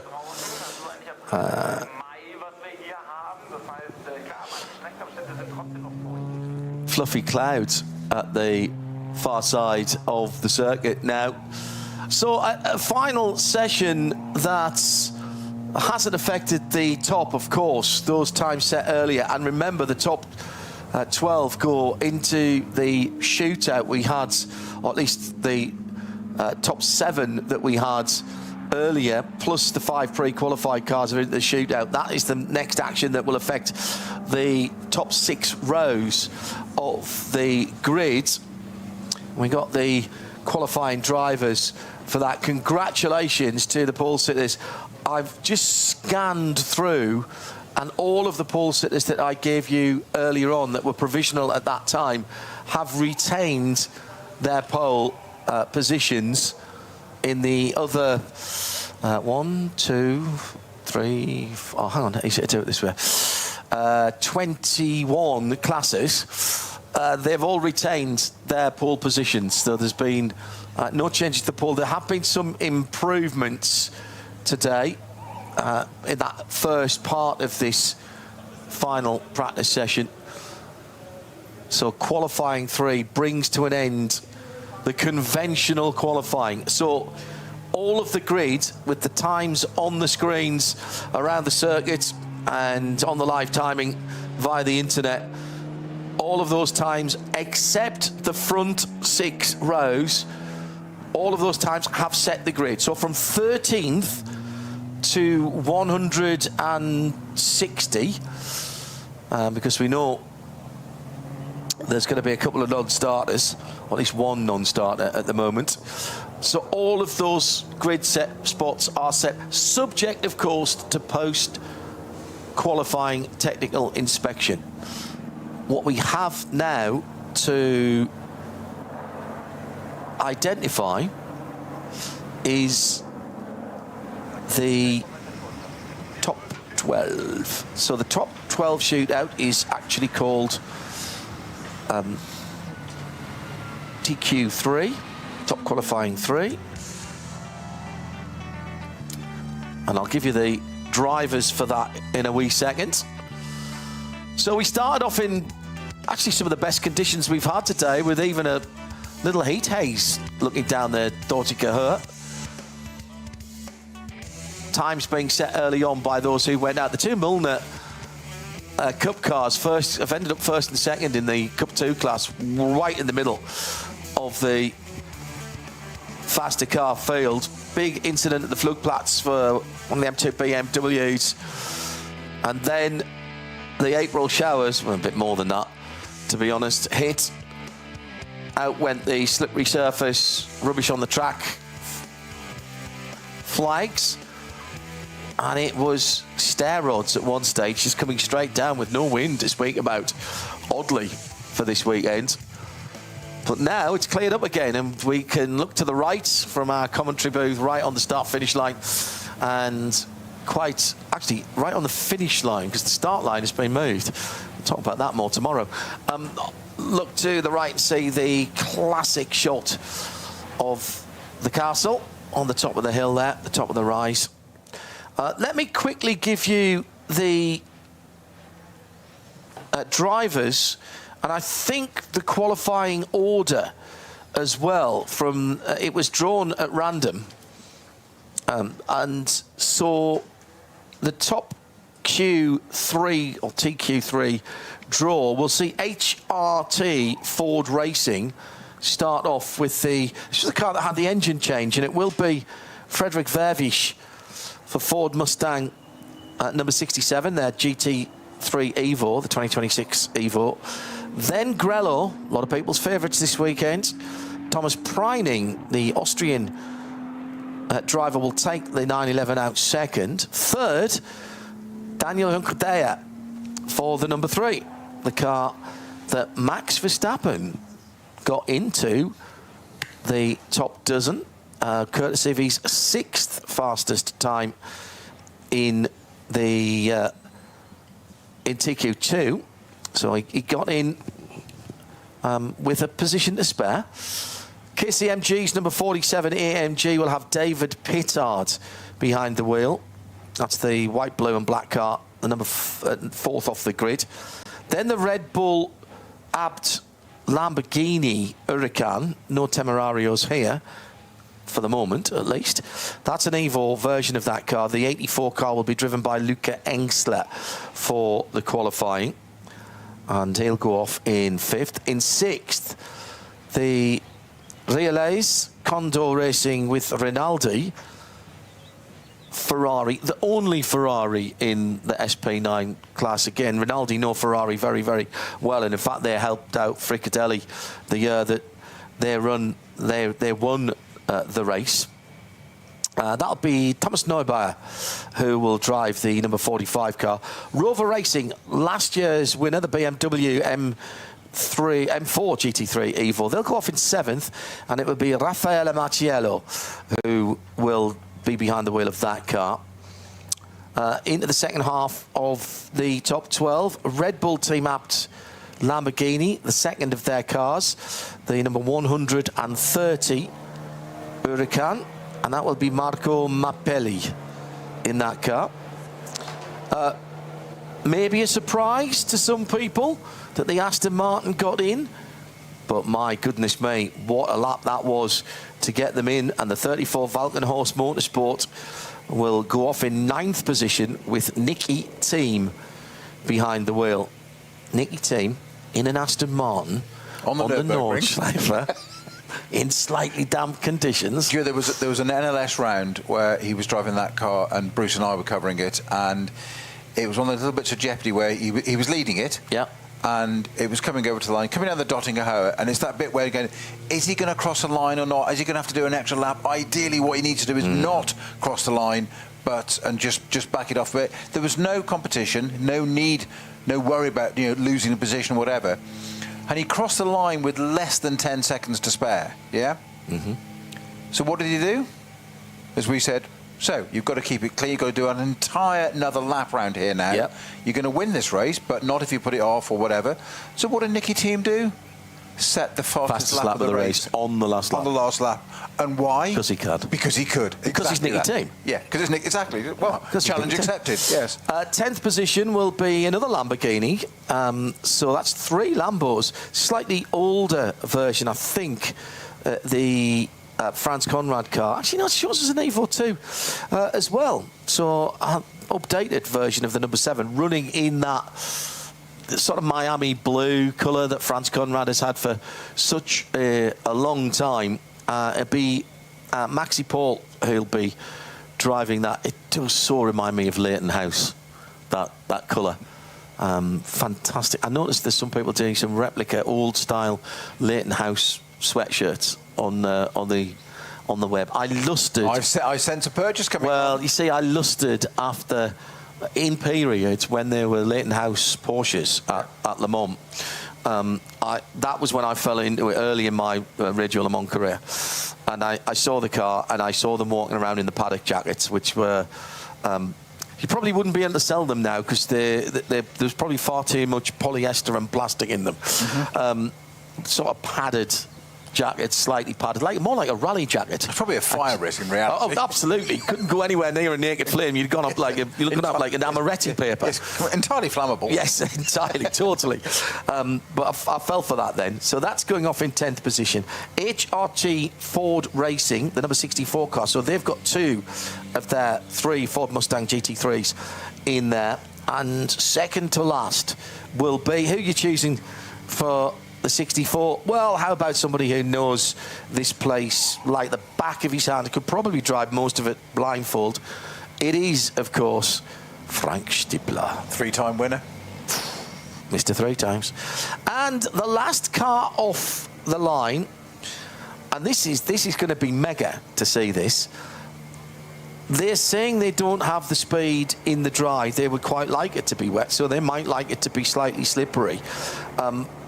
There's life in the old R8 LMS GT3 for Share Sport PHX, and the number 16 car will go off last, and it will be the Rabbit himself. Haase is German for Rabbit. Christ Haase will be going. He's relishing the challenge. Again, and not just relishing and responding. Oh, absolutely. I mean that NLS race earlier in the year when Max was in the Mercedes and got away at the start. I think he qualified P3, got to P1 to start, and then Haase got past him on the dotting hoe at the end of the first lap, and then spent an hour, and I said it on air at the time, delivering a masterclass of how to drive a car around the Nordschleife. It was outstanding. And I have no doubt whatsoever that Max Verstappen sat behind him just going, almost like Top Gun, like, this kid's good. Oh, yeah. And watching and learning, which is what you expect somebody of that calibre to do. Of course you do. Sit and watch and learn from a ringmeister. He's a sponge. Yeah. You sponge it up. Absolutely. Well, any decent driver would do that. Well, when somebody jumps across from a different form of motorsport into something where people are specialists, it's easy to forget, and we should always remember this. Even something like, I commentate on Whelen Mazda MX-5 Cup, and we've had people from NASCAR, top classes of endurance racing around the world, IndyCar drivers jump into those cars. They are proper little race cars. They start as a road car, but they are basically stripped out, and they are the FLIS performance turn them into a proper race car, sequential box now as well. They are fabulous. Multimatic DSSV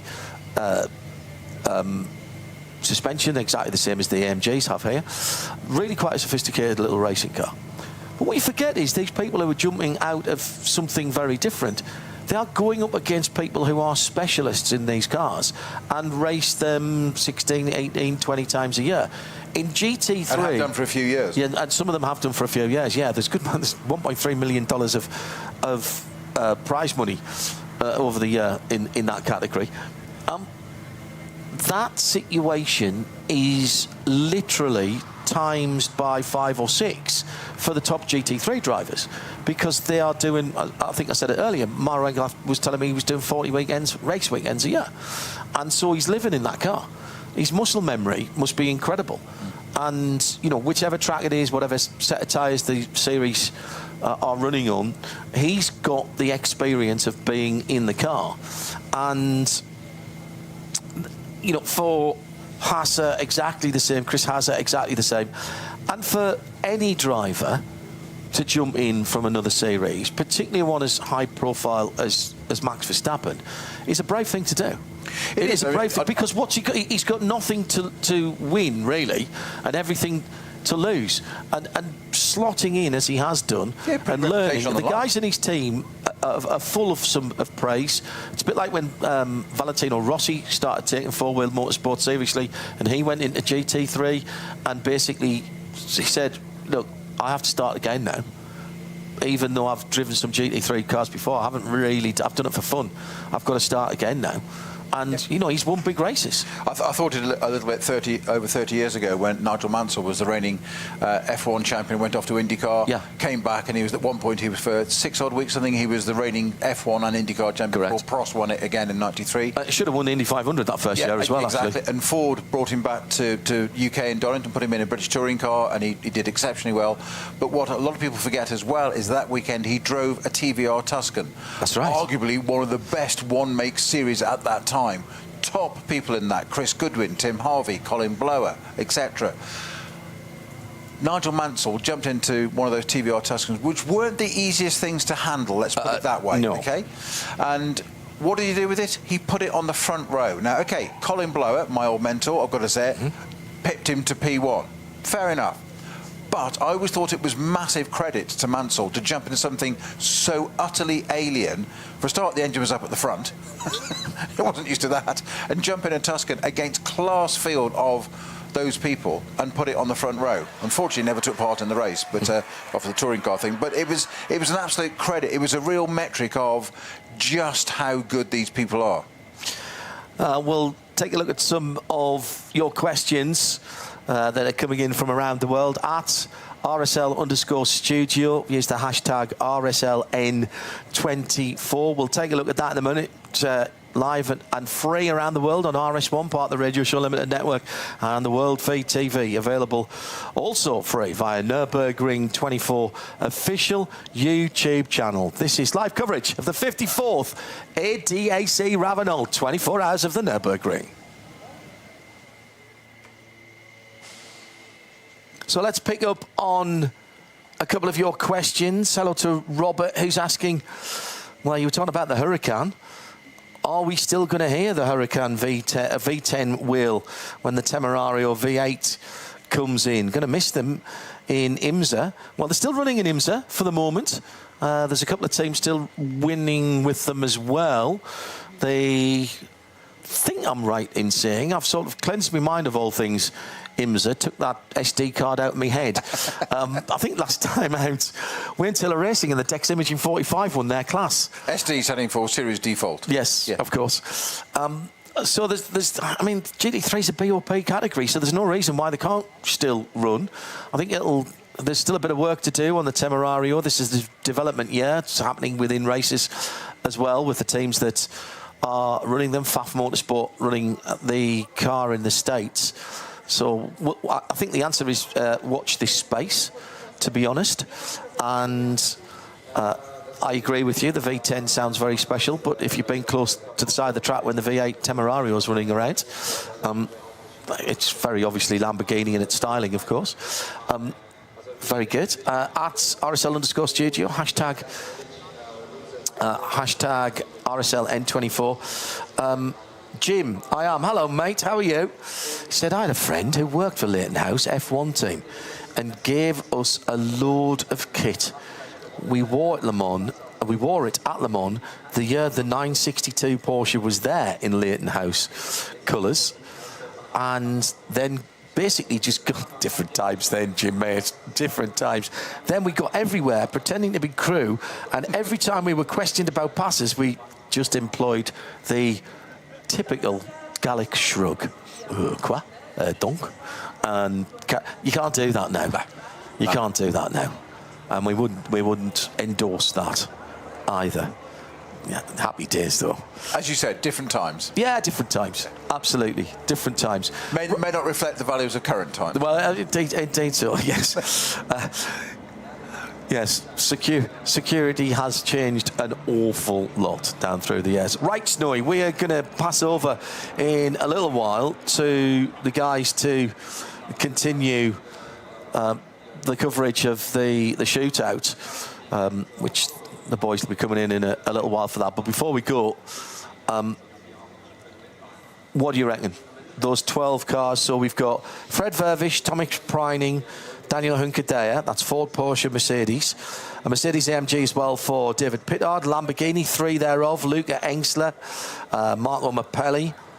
And where's the third Lamborghini? Maxi Paul. Then we've got the single Ferrari with Thomas Neubauer. The BMW, just the one, Rove Racing, last year's winner, was the only BMW here last year because of those clashes, because it was also...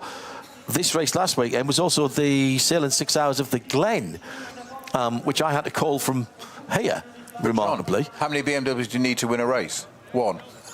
And it's wearing the one this year. Exactly. One Aston Martin, Nicky team, Frank Stippler in the Ford, and Fred Vervish in the Ford, and Shearer Sport PHX for Chris Haase. Where's your money? And will it depend, could this be something as fickle as what number you've drawn out there if weather conditions change again? Because they've been swapping, you know, in TQ2, we all, you know, Max Verstappen almost got the fastest time.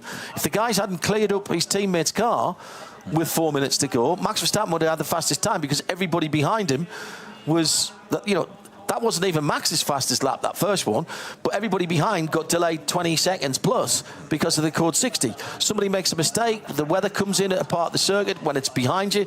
Could it be something as fickle as the number that's been drawn out the hat by your team? Entirely so. Factor in then the weather as well. Taking all that into account, if it's equal for everybody in that session, let's say, yeah, so a level playing field, because that could change it. If it's equal for everybody, you'd be hard-pressed not to put money on Hunkadea. You think? Yeah. In the number 3 car. I'm going to go to lunch. Yeah, thanks. Leave me with that. I mean, the fastest car in that top qualifying 2 session, I'm right in saying, was the Aston Martin JP, wasn't it? The Valkenhorst? No, it was the Red Bull, excuse me, yes. It was Nick Yellerly in the Red Bull Lambo, that's right. He timed coming out perfectly. Well, that's Marco Mappelli, and he'll start 8th. So, I don't know where my money's going. I really don't know where my money's going on this, and that's the joy. Each car that we've mentioned in that top dozen will have the opportunity to do 2 laps. If you peel back in and around, you will lose the opportunity to go for that lap. So you can't just endlessly circle the Grand Prix circuit much as you might want to.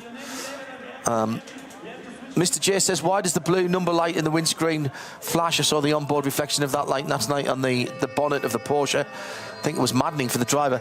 It's actually to tell everybody else there's a faster car coming up behind them. Blue light, blue flag. Also, you know and I know that if you get a blue light in your rear view, you get that horrible dry mouth and sort of metallic taste, even if you're not speeding, and your foot comes off the throttle straight away. Okay, maybe not. And just that's basically just to give the slower cars in the race. So stand by for action. Keep the questions coming in. And outside of SP9, is it someone for the low classes to get a good result by being consistent? Yes, it absolutely is. And I think we will see some of the Cup 2 cars that will be inside the top 30. We've seen that to go. But now it's time to go qualifying here at the ADAC RAVENOL 24 hours of the Nürburgring.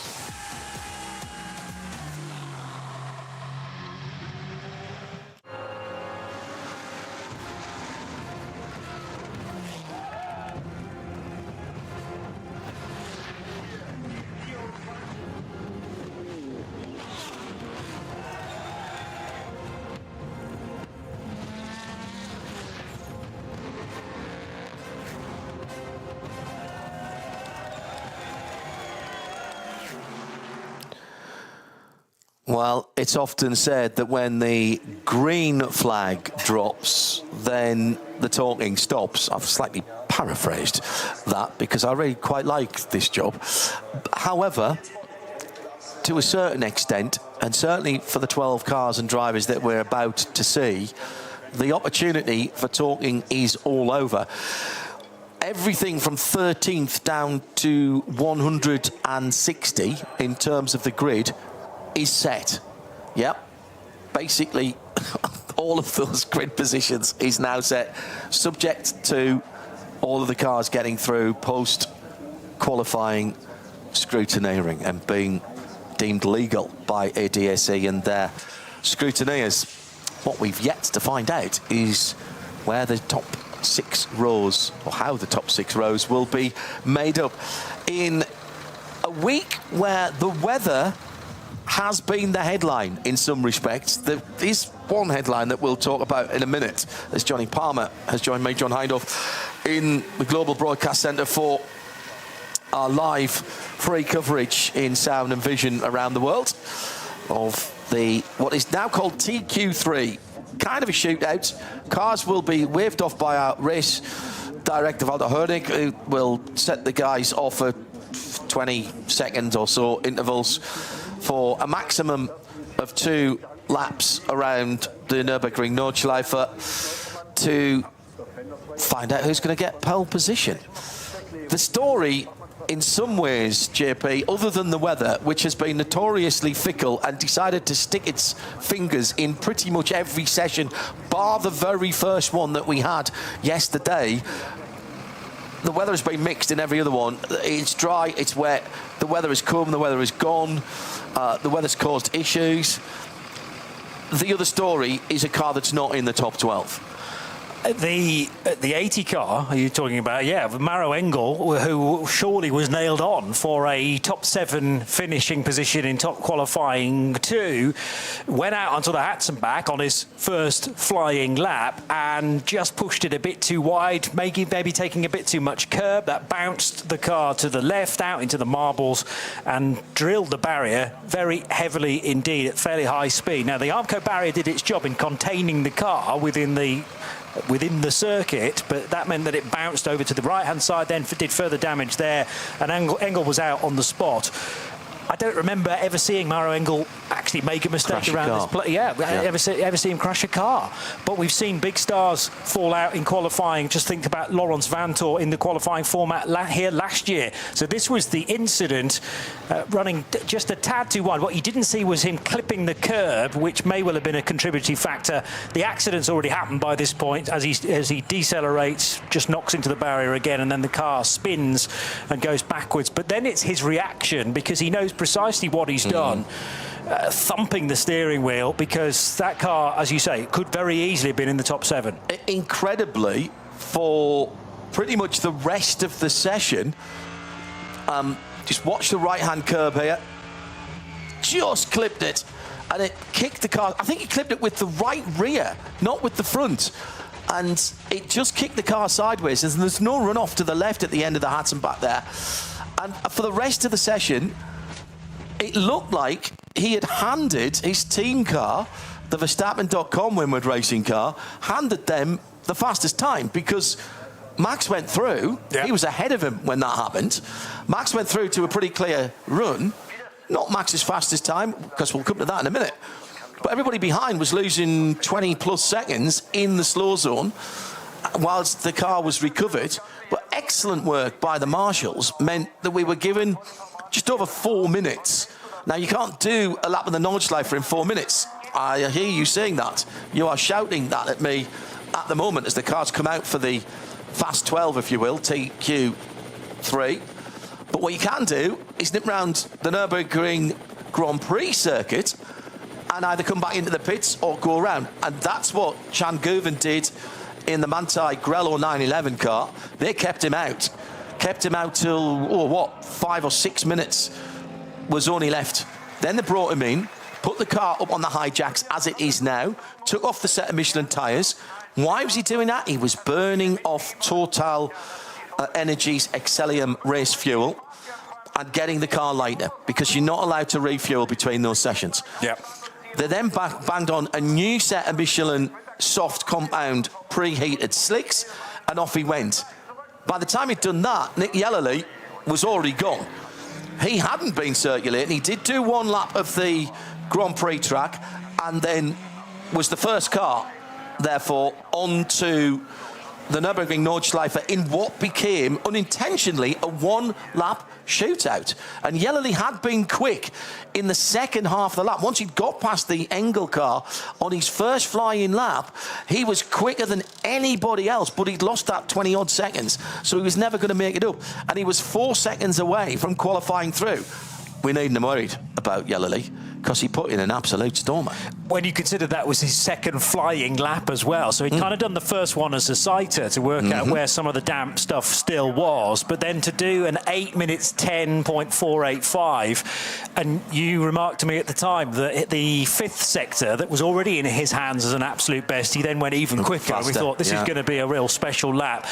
It's interesting how they've selected their drivers at the Red Bull team apt Lamborghini Huracan squad. There are only 3 in that pro car. Nicky Katzberg did top qualifying 1, so that eliminates him from 2 and 3. Nick Yellerly goes in for the second run. It has to be Marco Mappelli, therefore, to do the final run. And I'll remind you that each of the top qualifying sessions must begin with a car on a full tank of fuel. Correct. So these are very, very heavy cars for just 2 laps. Yeah, maximum of 2 now. Hello to Iker in Spain, tuning in for the first time to the Nürburgring 24 hours, rooting for Grello.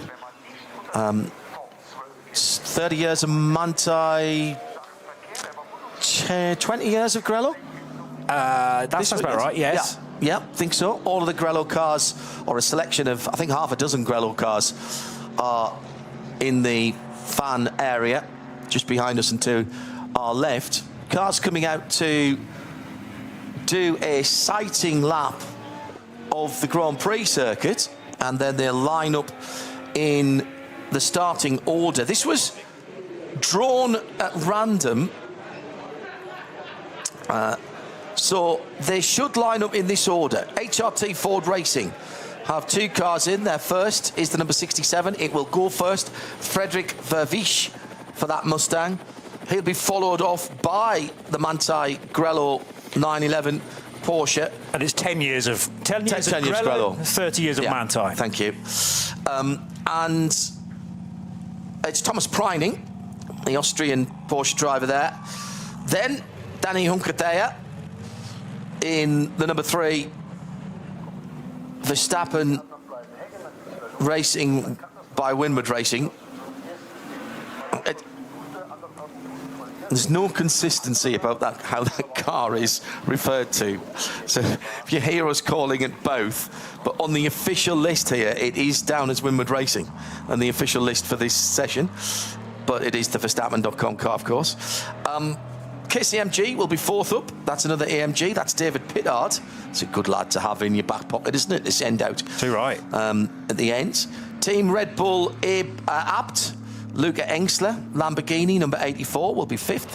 Halfway through, Realize Condor Racing with Rinaldi, the only Ferrari GT3 in the race, the 296. Sorry, I did say the 499 there. You might have had an advantage if you'd been in the 499. The number 45 car goes off 6th. 7th, last year's winners, Raffaele Marciello in the Rover Racing Red and White BMW, M4 GT3 Evo, the Huracan GT3 Evo 2. Another Huracan, Red Bull Tina apt, Marco Mappelli in the number 130 car. Excellent livery on that car. Valkenhorst, Aston Martin in the Vantage GT3. Goes off in 9th position for the number 34. The Franz Conrad Racing Lamborghini, the 3rd Lamborghini. Who would have bet that Lamborghini would have been the most numerate in the top 12? That wasn't on my bingo card. The number 7 Conrad blue car, light blue car, 10th position. Penultimate car off the line will be the number 64 HRT Ford Racing Mustang GT3 Evo. Frank Stippler behind the wheel. Said before, he knows this place. Absolutely incredible record here 3 times he stood on the top step of the podium and jumped in with both feet to this HRT Ford Racing programme when it was announced. Share Sport PHX will be the last car out in the Audi. Not in the first flush of youth, the R8 LMS GT3 Evo 2, but still a competitive car, particularly when it's been run by Share Sport PHX, the old Phoenix Racing equipe, and particularly in the hands of Chris Haase. Where's your money, JP? I'm going to sort of eliminate them one by one. I don't think Audi's quite got enough, although I'm intrigued by the sector times that had already put the 16 Share Sport PHX car into this final session. Ford have intrigued me just based on their top qualifying 2 pace to have one of those cars. Where did they end up in the end? 4th fastest for Arjun Maini in TQ2. That was but when we're talking about good laps, that was a great lap because again, he just jumped in and was on it immediately. Yeah. I mean, 5 cars separated by a second in the end in very changeable conditions. In fact, both Fords were in the top 5 places. 3-minute board now being displayed. Clear the grid, helpers aus, so all the helpers to leave. I agree with you in that, you know, did anybody expect to have 3 Lambos in the session? And does that then tell us that it is a quick car? But clearly they're consistent across all 3 machines, and they're in different, 2 different teams. 2 entered by Red Bull Team Abt. The other is the long-standing number 7 entry from Franz Conrad and Conrad Motorsport for, it'll be Maximilian Paul to drive that car. But I have a feeling that the 2 Red Bull cars are going to be a smidge faster than that. We haven't really seen what the realised Kondo Racing Ferrari has got to offer, because bear in mind, even though that was eligible to do some laps in top qualifying 1, they weren't hard at it. It was one of those to break into the top 20. I don't think the 84 Lambo ran at all in top qualifying 1. If it did, it may well have just done a lap or 2 on the Grand Prix circuit. But 84, we haven't really seen the pure pace. And that was, we remarked at the time, a bit of a strange decision. Surely you would want to have at least some current running of how the track is today. You can't discount Grello in the 911. You certainly can't discount, let me attempt to get the name of this team right, Mercedes-AMG Team Verstappen Racing and the Winward Racing prepared car, particularly with Spanish driver Danny Juncadella at the wheel. So I'll give you 3. 911, the 3 Mercedes, and what sort of area are BMW in this year? Let's go for the Rover Racing BMW of Raffaele Marciello as defending champions. But that's the trophy we're fighting for today. The Glickenhaus trophy for pole position. And that has been a long-standing trophy with everybody's name on it who've won it through the years since, I think, 2016.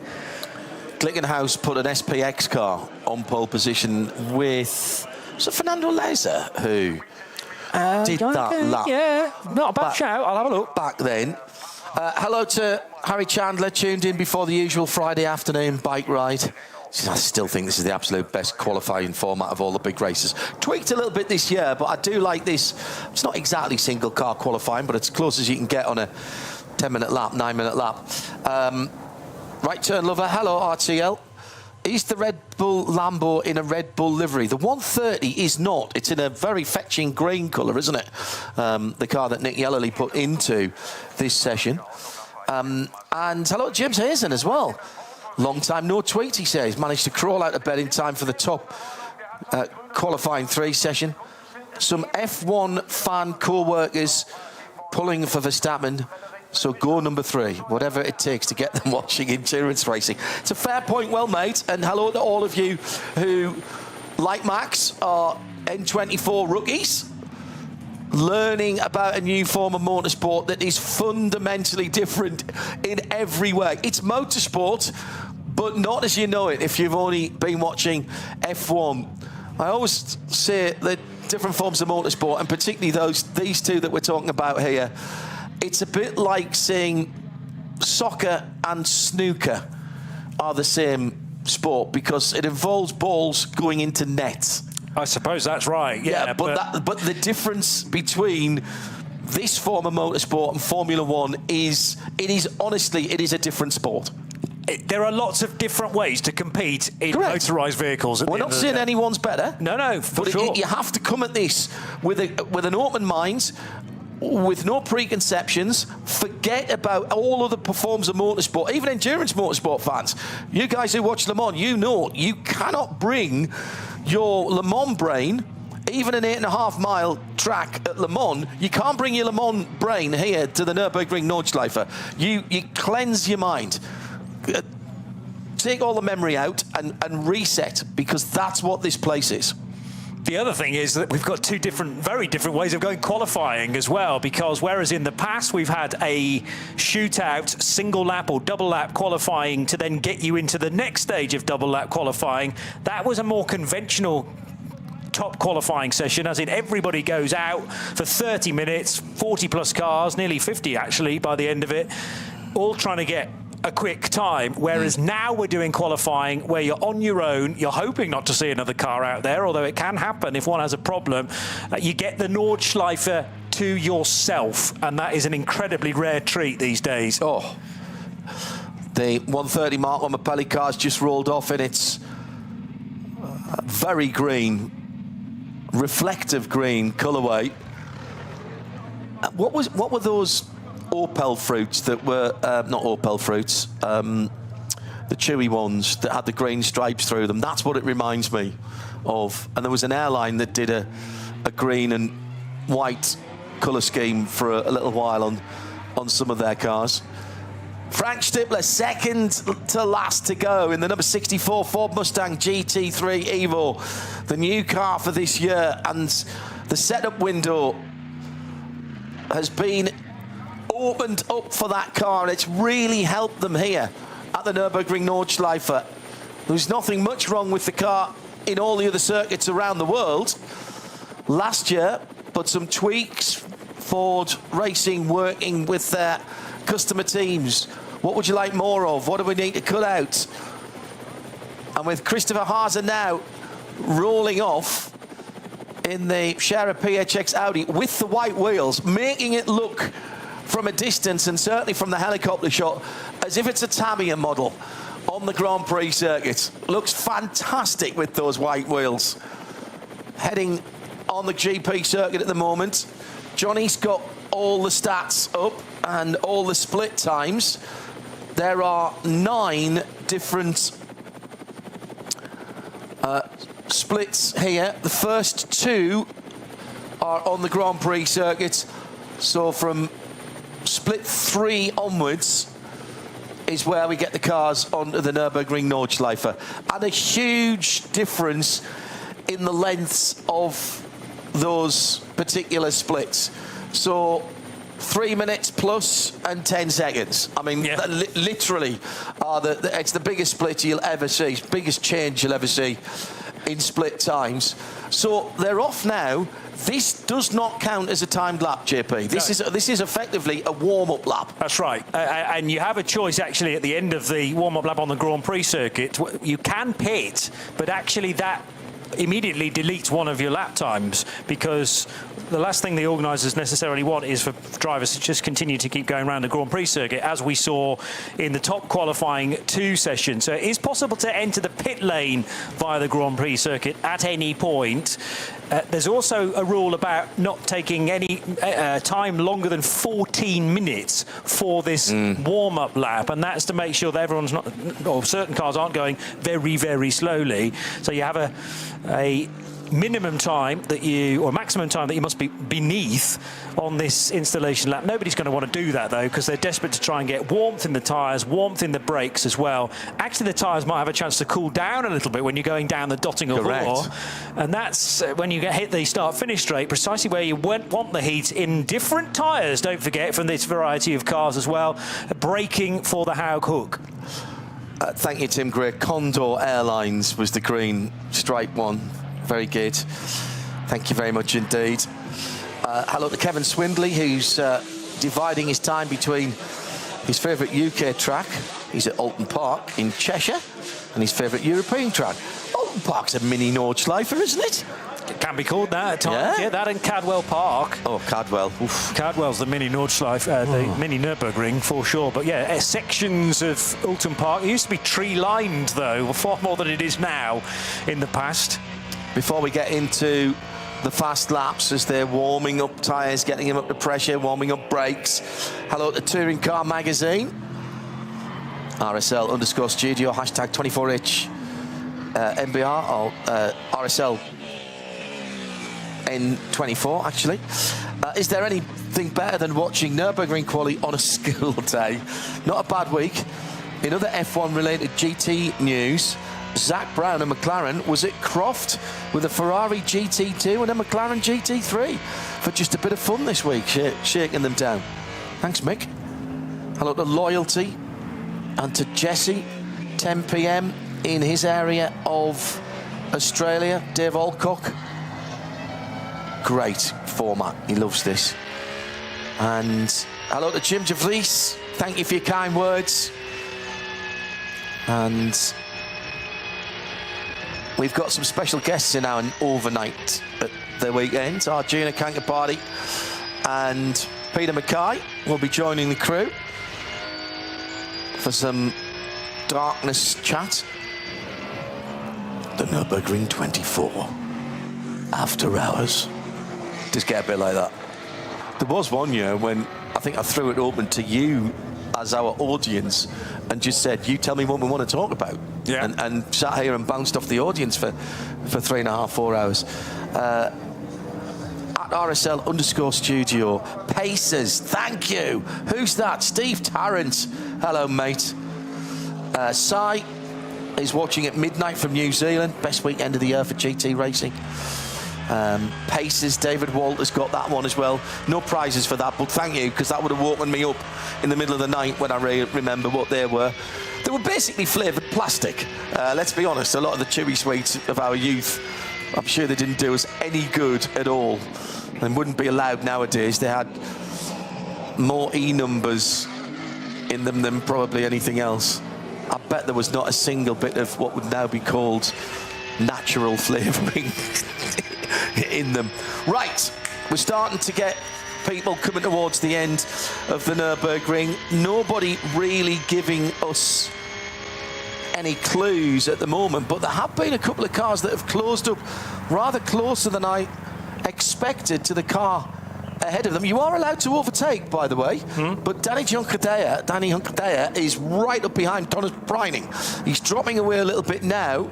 Preining weaving left and right on the Dottinger hole, which is now in bright sunshine. I mean, don't.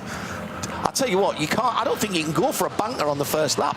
I think you've got to really go for it here. That's actually Fred Verviche, I think, 67. He was waved off first, but he's allowed Thomas Preining. Preining's gone through. Yes, you're right. Unless Verviche has got a problem on this first lap, but it's weird because now there is a danger if Thomas Preining has a slight mistake here and there, that he's going to be right in the face of Fred Verviche for this first flyer. So it's a strange thing to do. Right, past us. There goes the Porsche. Downhill braking into turn one. Yeah, it is Verviche. You're right, in the camouflage. Bundeswehr camouflage car. Listen to the crowd at the Haughook. Oh, tight on the apex curb there. That was very close to track limits, and all four Michelin tyres being across the white line. There goes the Danny Hunkadeya Mercedes AMG in the full Red Bull colours. He's got a decent gap in front of him, but not much behind. And now we're going to start looking at the lap times and the splits. Remember, first two splits are on the Grand Prix circuit. Then we're out onto the Hatzenbach, down the Sabine Schmitz curve first of all, then the Hatzenbach, and then climbing for quite a long time before you plunge through the Foxhole, through Adenauer Forest, and then basically then dropping all the way down to the bridge, over the main street at Adenauer, at Breitscheid, and then climbing again to the top of the Carrecciola Carousel, Hoacht, and then working your way back to where we are sitting here. Raffaele Macchiello crosses the line in last year's winning car with the honour, and it really is an honour here, and it's taken as such. The Rover BMW carries the number one.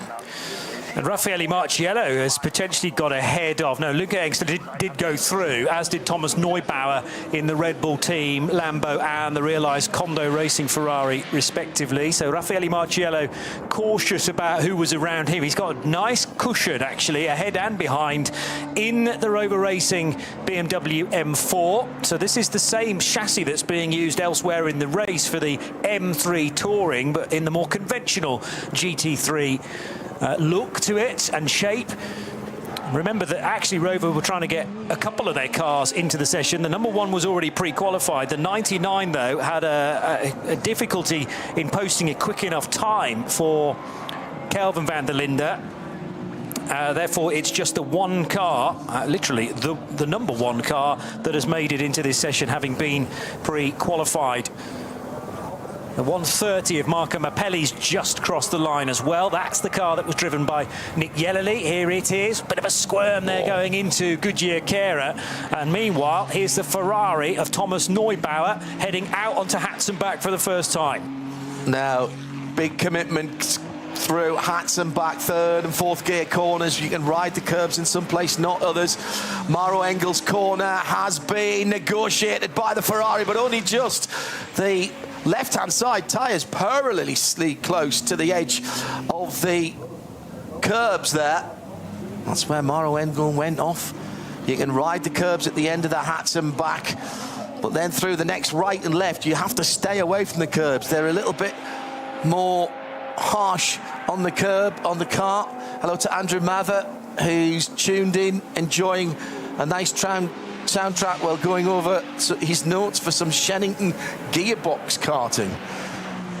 Gregory says, will the race stream be offered through YouTube for the US racer who has it in the US? You can have audio free all the way around the world on RS1 at radiolemans.co or radio-show.co.uk. I believe Ford have got some onboard cameras via fordracing.com that you'll be able to get as well. We'll give you all the details. We'll tweet out all the details.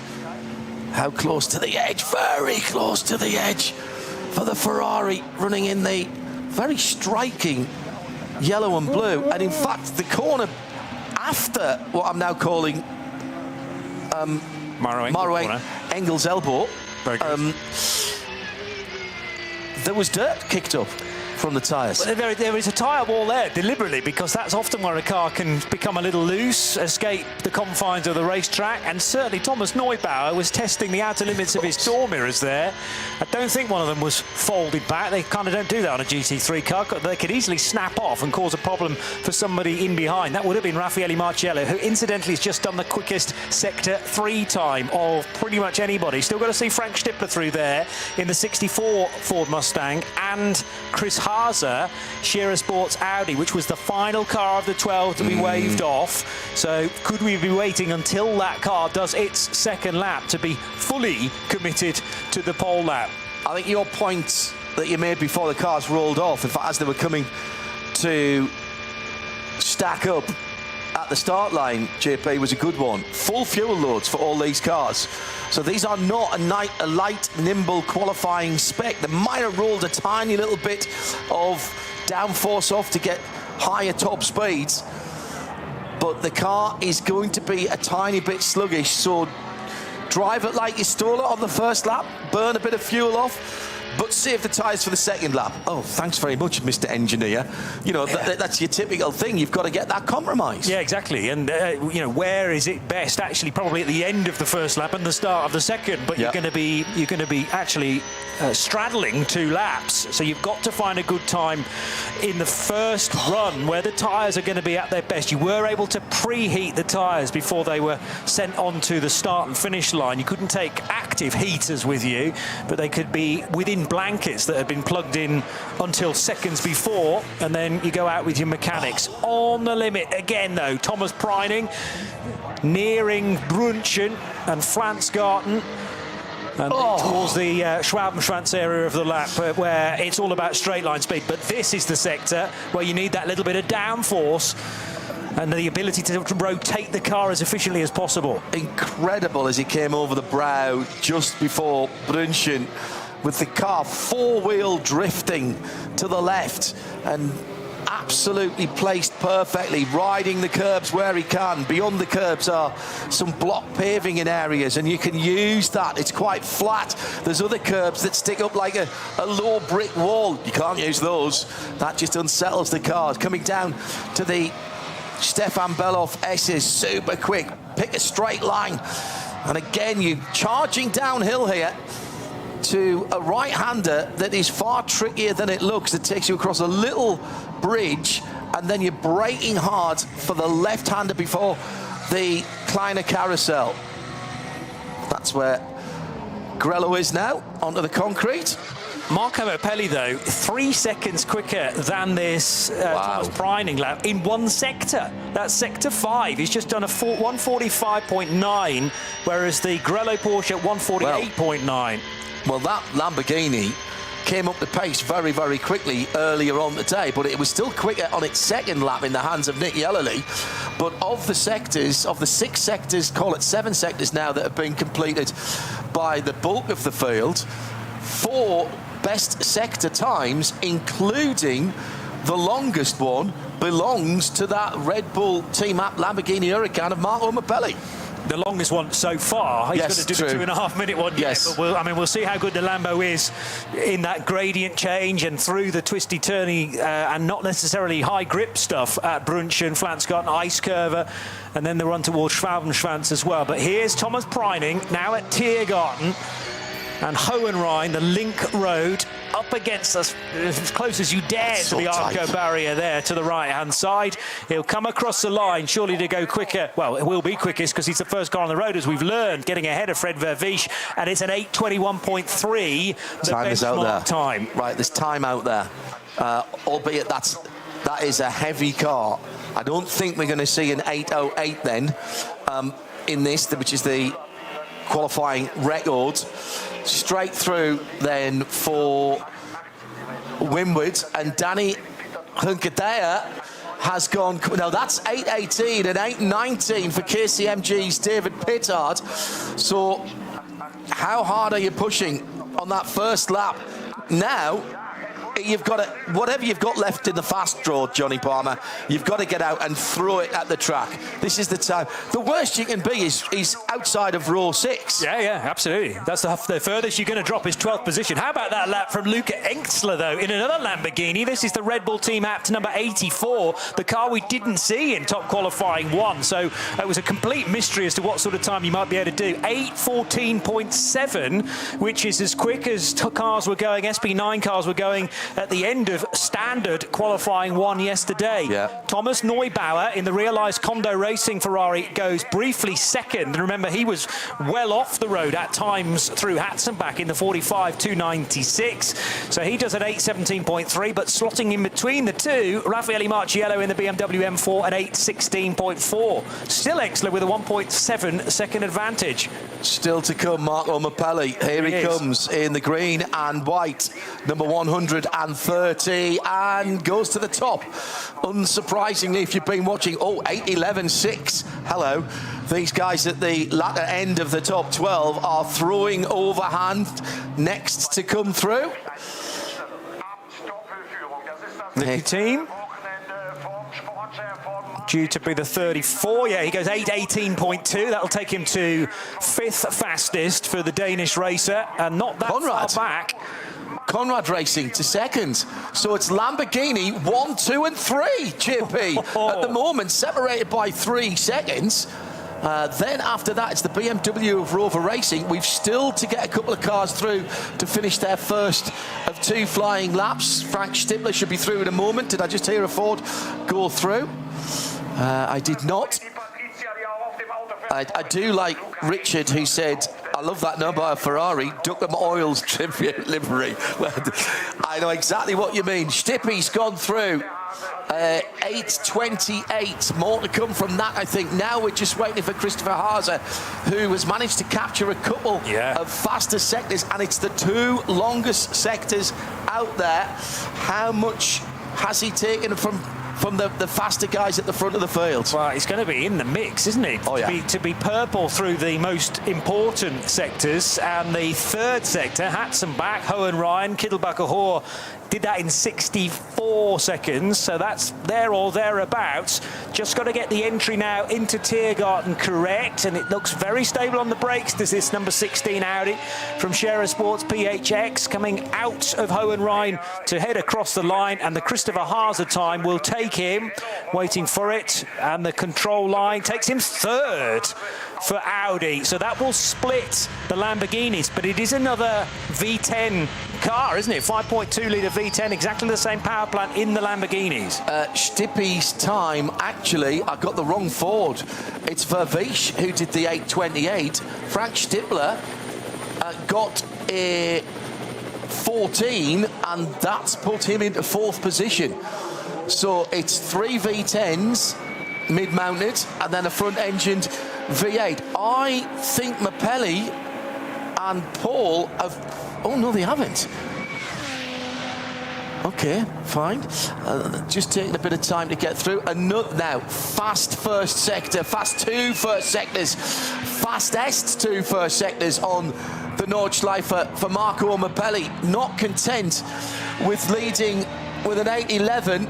Right now, he's looking at something about a sub 8:10. So maybe we will get close to that 8:08. Yeah, even though it's 2 laps in of fuel burn, but perhaps an 8:08 is possible. Certainly closer to an 8:10 than we currently have. That would only be shaving a second and a half from it. But Maximilian Paul's lap in the Conrad Lamborghini, mightily impressive as well. So as things stand, it is a Lamborghini front row with not that far away, only half a second back, or 2.2 actually from the Mapelli time. Chris Haase in his Audi from Scherer Sport. Then, as you say, the best placed so far are the Ford Mustangs of Frank Stippler and Luca Engstler in another Lamborghini. 3 of them currently in the top 5 positions. Incredible for the Raging Bulls. Now, Danny Hunkadea with fast times towards the end of his second lap currently. That number 3 AMG Mercedes GT3 sits in 9th position in the full Red Bull colour scheme. 8:18 is what he's got. He's going to need, I think you need a sub. You're going to need a sub 12 certainly to be on the front row. Possibly for first position, you might need a sub 10. And although the sector times are fairly close, he's lost about a second compared to, well, Junkadere on this lap in the 5th sector. Keeping my eyes peeled for Preining's efforts, which will come through very shortly, actually, towards the end of the long sector 7. But I just don't think he's close enough to, well, the cars that are much higher up on the timing screen so far to being able to break into, let's say, the top 3 rows. So Mapelli from Maximilian Paul, Chris Haase and Frank Stippler is the order right now, with Thomas Preining in that balancing act of better weight of car, but the tyres aren't quite as good as they were on the first lap. And he's having to, he's a little bit offline there as well, working his way out of Brunchen. A big squirm, in fact, from the Manthey car. Well, the theory coming from a number of teams, including the Aston guys, you press the tyre harder on lap 2 when the fuel lighter. And that Aston Martin is Nicky Team's. That was Nicky Team's first dry lap of the weekend. Okay. And they are now pushing. And Simon Strang, thank you for passing that on from the team. I mentioned Simon's son Finn Strang. Remember that name. Watch the karting results. He's doing very well indeed in British karting, and particularly for a young driver who effectively Simon's running him as his dad, not running with one of the fancy teams, and certainly not running with the fancy team budgets. So I'm watching you, Finn. I'm watching your times next time out. Mapelli's going quicker again here. There's a 10 There's definitely a 10, possibly a 9. I'm not sure there's an 8. But my goodness me, he's taken time again in the sectors that count out in the country. Here comes the 911, the Grello car, about to pass us from our right to our left, and the first one to complete 2 laps, and it is an 8:13, 9:39. So for the moment, Thomas Preining puts the Grello 911 of Manthey Racing into 3rd position. Can he hold on to the inside of row 2? Here's Danny Juncadella as Fred Vervisch goes 7th fastest in the 67 Ford, but Juncadella will go 2nd fastest to split the 2 Hurricanes. It's an 8:12 on the nose pretty much from the Spaniard to put a Mercedes back on the front row as things stand, and that is the Verstappen racing car, the Team Verstappen racing car to the front row, but no longer, because Luca Engsler in another Lamborghini Huracan does an 8:11.123 to pip Marco Mappelli, who still has chance to finish this lap, remember. Here's Marco Mappelli on the Dottinger Hohe, and he is up comparatively to his teammate Engsler. Neubauer up to the outside of the 2nd row with the yellow and blue Realize Condor Racing with Rinaldi, the number 45 car. I tell you what, it's an 11 for the front row. I thought a 12 might do it. And Juncadella puts the 12 in, but at the moment, he's only on the inside of row 2. Who was that going through? Marciello, 8th. Ooh, okay. Rover Racing, last year's winners. Outside of row 4 at the moment. Who's still to complete? Well, what about Mappelli? Because I still think he's got enough in hand to jump ahead of his teammate, switch sides on the front row, but it could very easily be a Red Bull team app. No, just falls short by not much at all. It's 0.3 of a second. So Luca Engsler in the 84 car, they've done barely any running in top qualifying. It's not decided yet, but Lamborghini look to be in a very good place. It was a better lap than his first lap from Mappelli, and he captured 3 fastest sectors, but falls 3.5 tenths behind his teammate. Valkenhorst goes through. Nicky Team improves his first lap time, but it's only a 15.2. That'll be the inside of row number 6. And is that everybody now? Well, Maximilian Paul's just crossed the line in the Conrad Lamborghini, and he stays in 5th position. Yeah. Again, that was an improvement. Looking very good down the straight. The Dottinger Hohe gone purple through that final 2 sectors for Maximilian. But an 8:12.256. Yeah, he was close to Nicky Team, and I wonder whether he might have been picking up a bit of a turn from the Aston. Yeah. Oh, we were missing... who's that? Stippler. That was Stippler. Where's Stippy gone to? 6th division. Again, it's an improvement for the Mustang, but only good enough for the outside of the second usually, JP, for these events, we didn't see anybody make any major mistakes. Nobody's clattered the barriers, and everybody improved on their second lap. And that's not always the case here. How high up is Christopher Haase going to get? Because he's quicker than anybody else through Sector 5, quicker than anybody else through Sector 7. The Audi's finding the pace in all of the very useful positions. They were talking it down. They were saying, we haven't got the 1 lap pace. We might be all right on the longer run, but we need it wet as well. We're not got all the pace in the dry, but where will the Scherer Sport PHX Audi comes through now and crosses the line, goes to the inside of row number 2. 8 tenths of a second away from Paul, half a second from the front row, and 11.984, excuse me, and it doesn't put him on the front row by half a second. That's incredible. It's mid-engine V10s to the 4, 3 of them Lamborghinis for the Red Bull team app, lock out the front row, then the Scherer Sport PHX Audi Evo 2 of Christopher Haase, the number 16 car, will share row 2, subject to all the post-qualifying checks, with the Windward Verstappen Racing Mercedes, the number 3 car. Behind them, it's Ferrari and Lambo again. I mean, that tells you something about that number 3 AMG. That's the only front-engine car in the top 6. Yeah, that's a good point. And we never know whether the full speed is being able to be extracted by the relevant qualification drivers, because remember, it's a shared effort as well. That's been deliberately the case. If you were taking a car through top qualifying 1, 2 and 3, it had to be 3 different drivers. And how much do you risk leaving it late for not actually getting into top qualifying 3? But Frank Stippler is quick in anything. He used to be quick in that very Audi, the Scherer Sport PHX car that's just gone 3rd, now part of the Haupt Racing Team program, though, for the Ford Mustangs. He finishing 7th fastest, but as you say, beyond that, the interloper is the Mercedes as the only front-engine car getting as high as 4th. That's a good lap by Thomas now, not by the way, the sole Ferrari.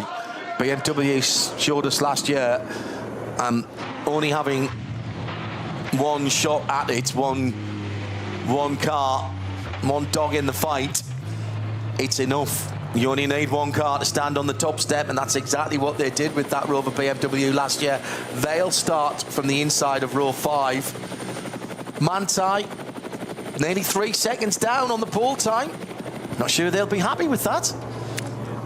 They struggled on that second lap. I expected Preining to be in more control of that car, if you like, and that was nothing to do with his skill set. Just the car was moving around beneath him a bit too much. He'd pushed very hard on the opening lap. I just wonder whether he would have ideally wanted a bit more tyre performance beneath him. Whether he'd spent the tyre by that point, difficult to say. But he was running up curbs. He was just a tad away from the odd racing line, and that cost him some time in that long 7th sector. So yes, 8th will be a disappointment as they celebrate 10 years of that paint scheme. Well, I think that built very nicely. We've seen that part of top qualifying before with a dozen or so cars out on the circuit. But I rather like what we did in TQ1 and 2. The pre-qualifying algorithm is still something, I'll be absolutely honest and say I have no clue how that is worked out. I just take what is on the paper in front of me, and thank goodness I don't have to properly explain it. It's presented to us by the time we get here, because it's from the early NLS rounds and from the qualifying weekend. Interesting to note, by the way, that the disqualification of the number 3 car from its win meant that that car wasn't pre-qualified. It would have been pre-qualified had it took that win. Yes. But all of its data was effectively gone. It's not that it was placed at the back or anything like that.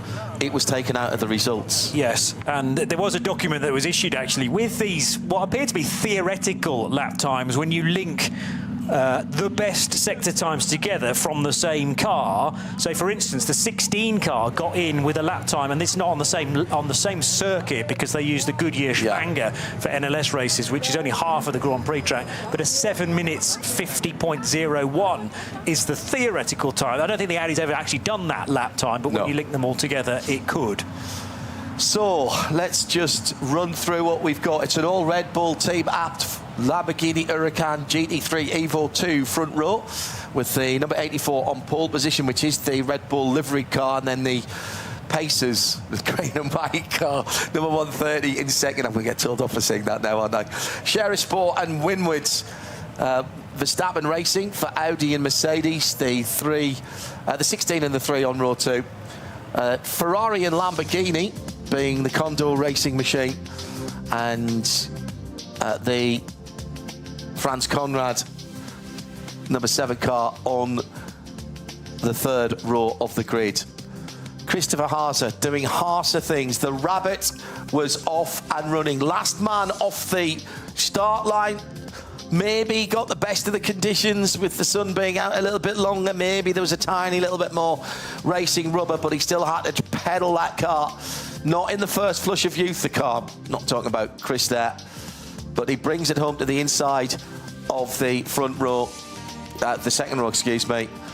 Then that fabulous green, reflective green and white, Marco Bappelli driven Lamborghini. Green and white Lamborghini, green hell. 63rd year of Lamborghini this year, is it? 53rd or 60th year? Fantastic. Joe Dunn's a huge Lambo fan, feeling good. Nice to be a see a win after the last year, the win at Spa. Another feather in the cap, and it is a front row lockout. How about Luca Engsler's time? 8:11.123 in the satin finish Red Bull livery, I noticed when I was alongside that car the other day. That's become a thing. Don't know what it does to the airflow of the car. You'd think you'd want it as slippery as possible. Well, I presume they've factored all that in. Luca Engsler then takes pole position for the 54th ADAC RAVENOL 24 hours of the Nürburgring. Lamborghini, Audi, Mercedes, Ferrari, Lamborghini, Ford, Porsche, BMW, Mercedes, Aston Martin and Ford Mustang. Those are the top 12. The rest of the 160 starters that we think we're going to have for tomorrow are locked in from the earlier sessions. That's close, you know, at the top of the field, JP. Half of that field is within 2.5 seconds, and the top 6 are within 1.1 seconds. That's nothing, isn't it? Yeah, and there's a gap of, what, 21 thousandths between the Danny Juncadella time and Chris Haase. That's how much, I mean, they both end up on the second row, but Haase switching sides to the tune of just 200ths, and then the gap between Neubauer in his Ferrari and the third of the Lamborghinis of Maximilian Paul was only 3.5 hundredths. So really small margins when you drill down into the data further back. And Thomas Preining only just missed out on 7th place by a couple of tenths as well. The thing is, that's one lap. You know, we're basing this on one lap. What are they going to be like over 8 laps as the fuel's burned off, the tyre wear, all very different cars. The idea of the balance of performance is to try and equalise the field across each and every stint, but it just doesn't fall like that sometimes. A couple of people asking on at RSL_studio using the hashtag RSLN24, how easy or difficult is it to get to the Nürburgring from, say, the UK? Hello, the UK, where it is, middle of the afternoon, isn't it? Oh, coming up on 22 minutes past 1, British summertime. You've got a couple of choices with where you could fly to and then pick up a hire car, but to be honest, you drive. You go across the channel in whichever your preferred way is. Our travel partners' first tickets sorted us out through Eurotunnel, and it's a pretty easy... Well, you caught a load of traffic when you came down. We were unlucky, but five and a quarter, 5.5. Yeah, round Brussels, you can go that way, or you can go a slightly more southern route, Lille and Mons, and then Liège, and then drop down. It's not a bad run. There's no toll charges on those highways, those motorways, and a number of different ways you can cut across to the track itself. A doable race from the UK and from most of Europe. It's from the UK, it's not that much different, maybe an hour longer from the channel ports than it is down to Le Mans, but what you losing time, you're saving your peage fees because there are none, and there's plenty of places around here to stay, even with a big crowd like this.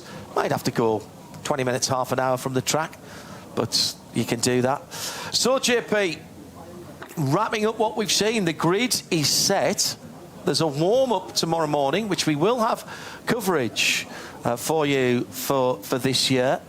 Coming up this afternoon, we have the DHL M race, the classic cars effectively, which comes up a little bit later on this afternoon. We'll have that on the English World feed as well. Your thoughts about what we've seen so far and the qualifying system slightly tweaked for this year and the grid as it stands, particularly at the sharp end? Well, I really enjoyed top qualifying 1 with nearly 50 cars circulating all that was at a good once, addition. and trying to find the track space here and there, because that was the other jeopardy, was, you know, would you be plunged into traffic? Might you have to drive through a yellow flag or even worse, a code 60 zone on one of your laps? And 30 minutes disappears so quickly around this place when you're trying to time your run to perfection.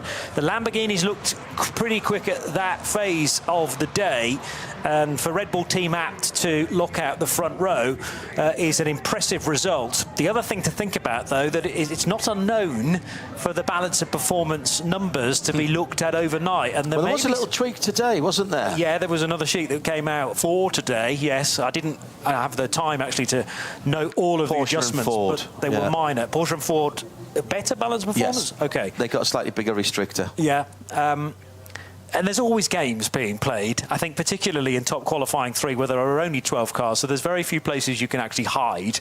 And Lamborghini have thought, well, you know, we got a quick car, let's actually not hide our light under a bushel and just go for it. And 0.3 of a second separated the two of them. They've ended up being half a second faster than anybody else. Is that going to put them at a disadvantage when we get to the race tomorrow? We'll just have to wait and see.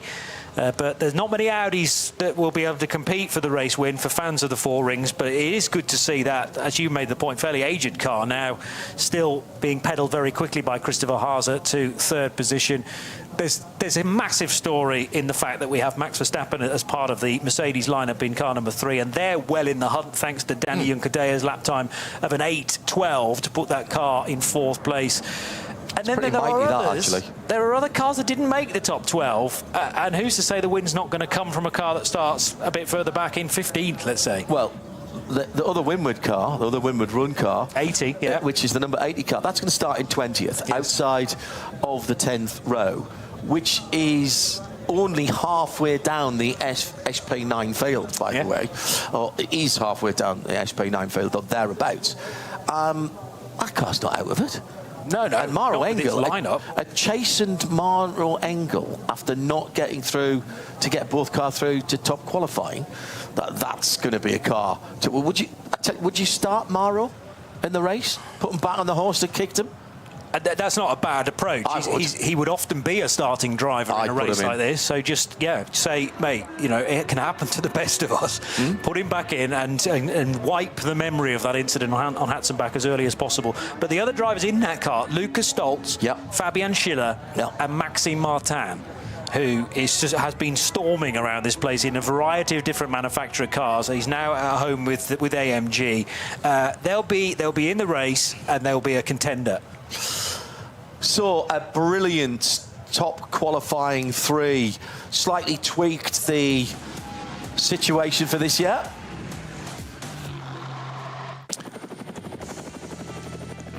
Cars being waved off at 20 seconds intervals, 2 laps, full tanks, new tyres, racing for pole position and the honour of having your name on the Glickenhaus trophy. And as they went off, it was HRT Ford Racing and Fred Vervish who led them away. But he either slowed down on the warm-up lap, or Thomas Preining decided he wanted to go first, because it was Grello 911 that came round to start the first flying lap first. And a good start from Preining, actually, although it was not as good as Marco Mappelli in the number 130 Red Bull Apt Lamborghini. The Lambos had looked very, very fast in the previous session when Nick Yellerly took it to the top of the times. It didn't matter on that occasion, but then we reached top qualifying 3 for these 12 cars, and the high fives began when Danny Juncadea crossed the line. But then the Lamborghini Huracans had their moment, and there is Luca Engstler, perhaps in the less fancied of the 2 Lamborghini Huracans. 84 had barely done any laps in top qualifying 1. They didn't have to, as per the regulations, and they decided actually to park that car up for the majority. It was quick, straight out of the box though, at 84 in the classic Red Bull colours, alongside the 130 car in the sister machine. So that is a dominant statement from the Raging Bull outfit, but Audi not that far away, nor Mercedes with their number 3 Winward Verstappen racing car. And is it another year that a Singleton manufacturer entry could be there or thereabouts? Ferrari's up there as well. We're back tomorrow for warm-up. Bye-bye.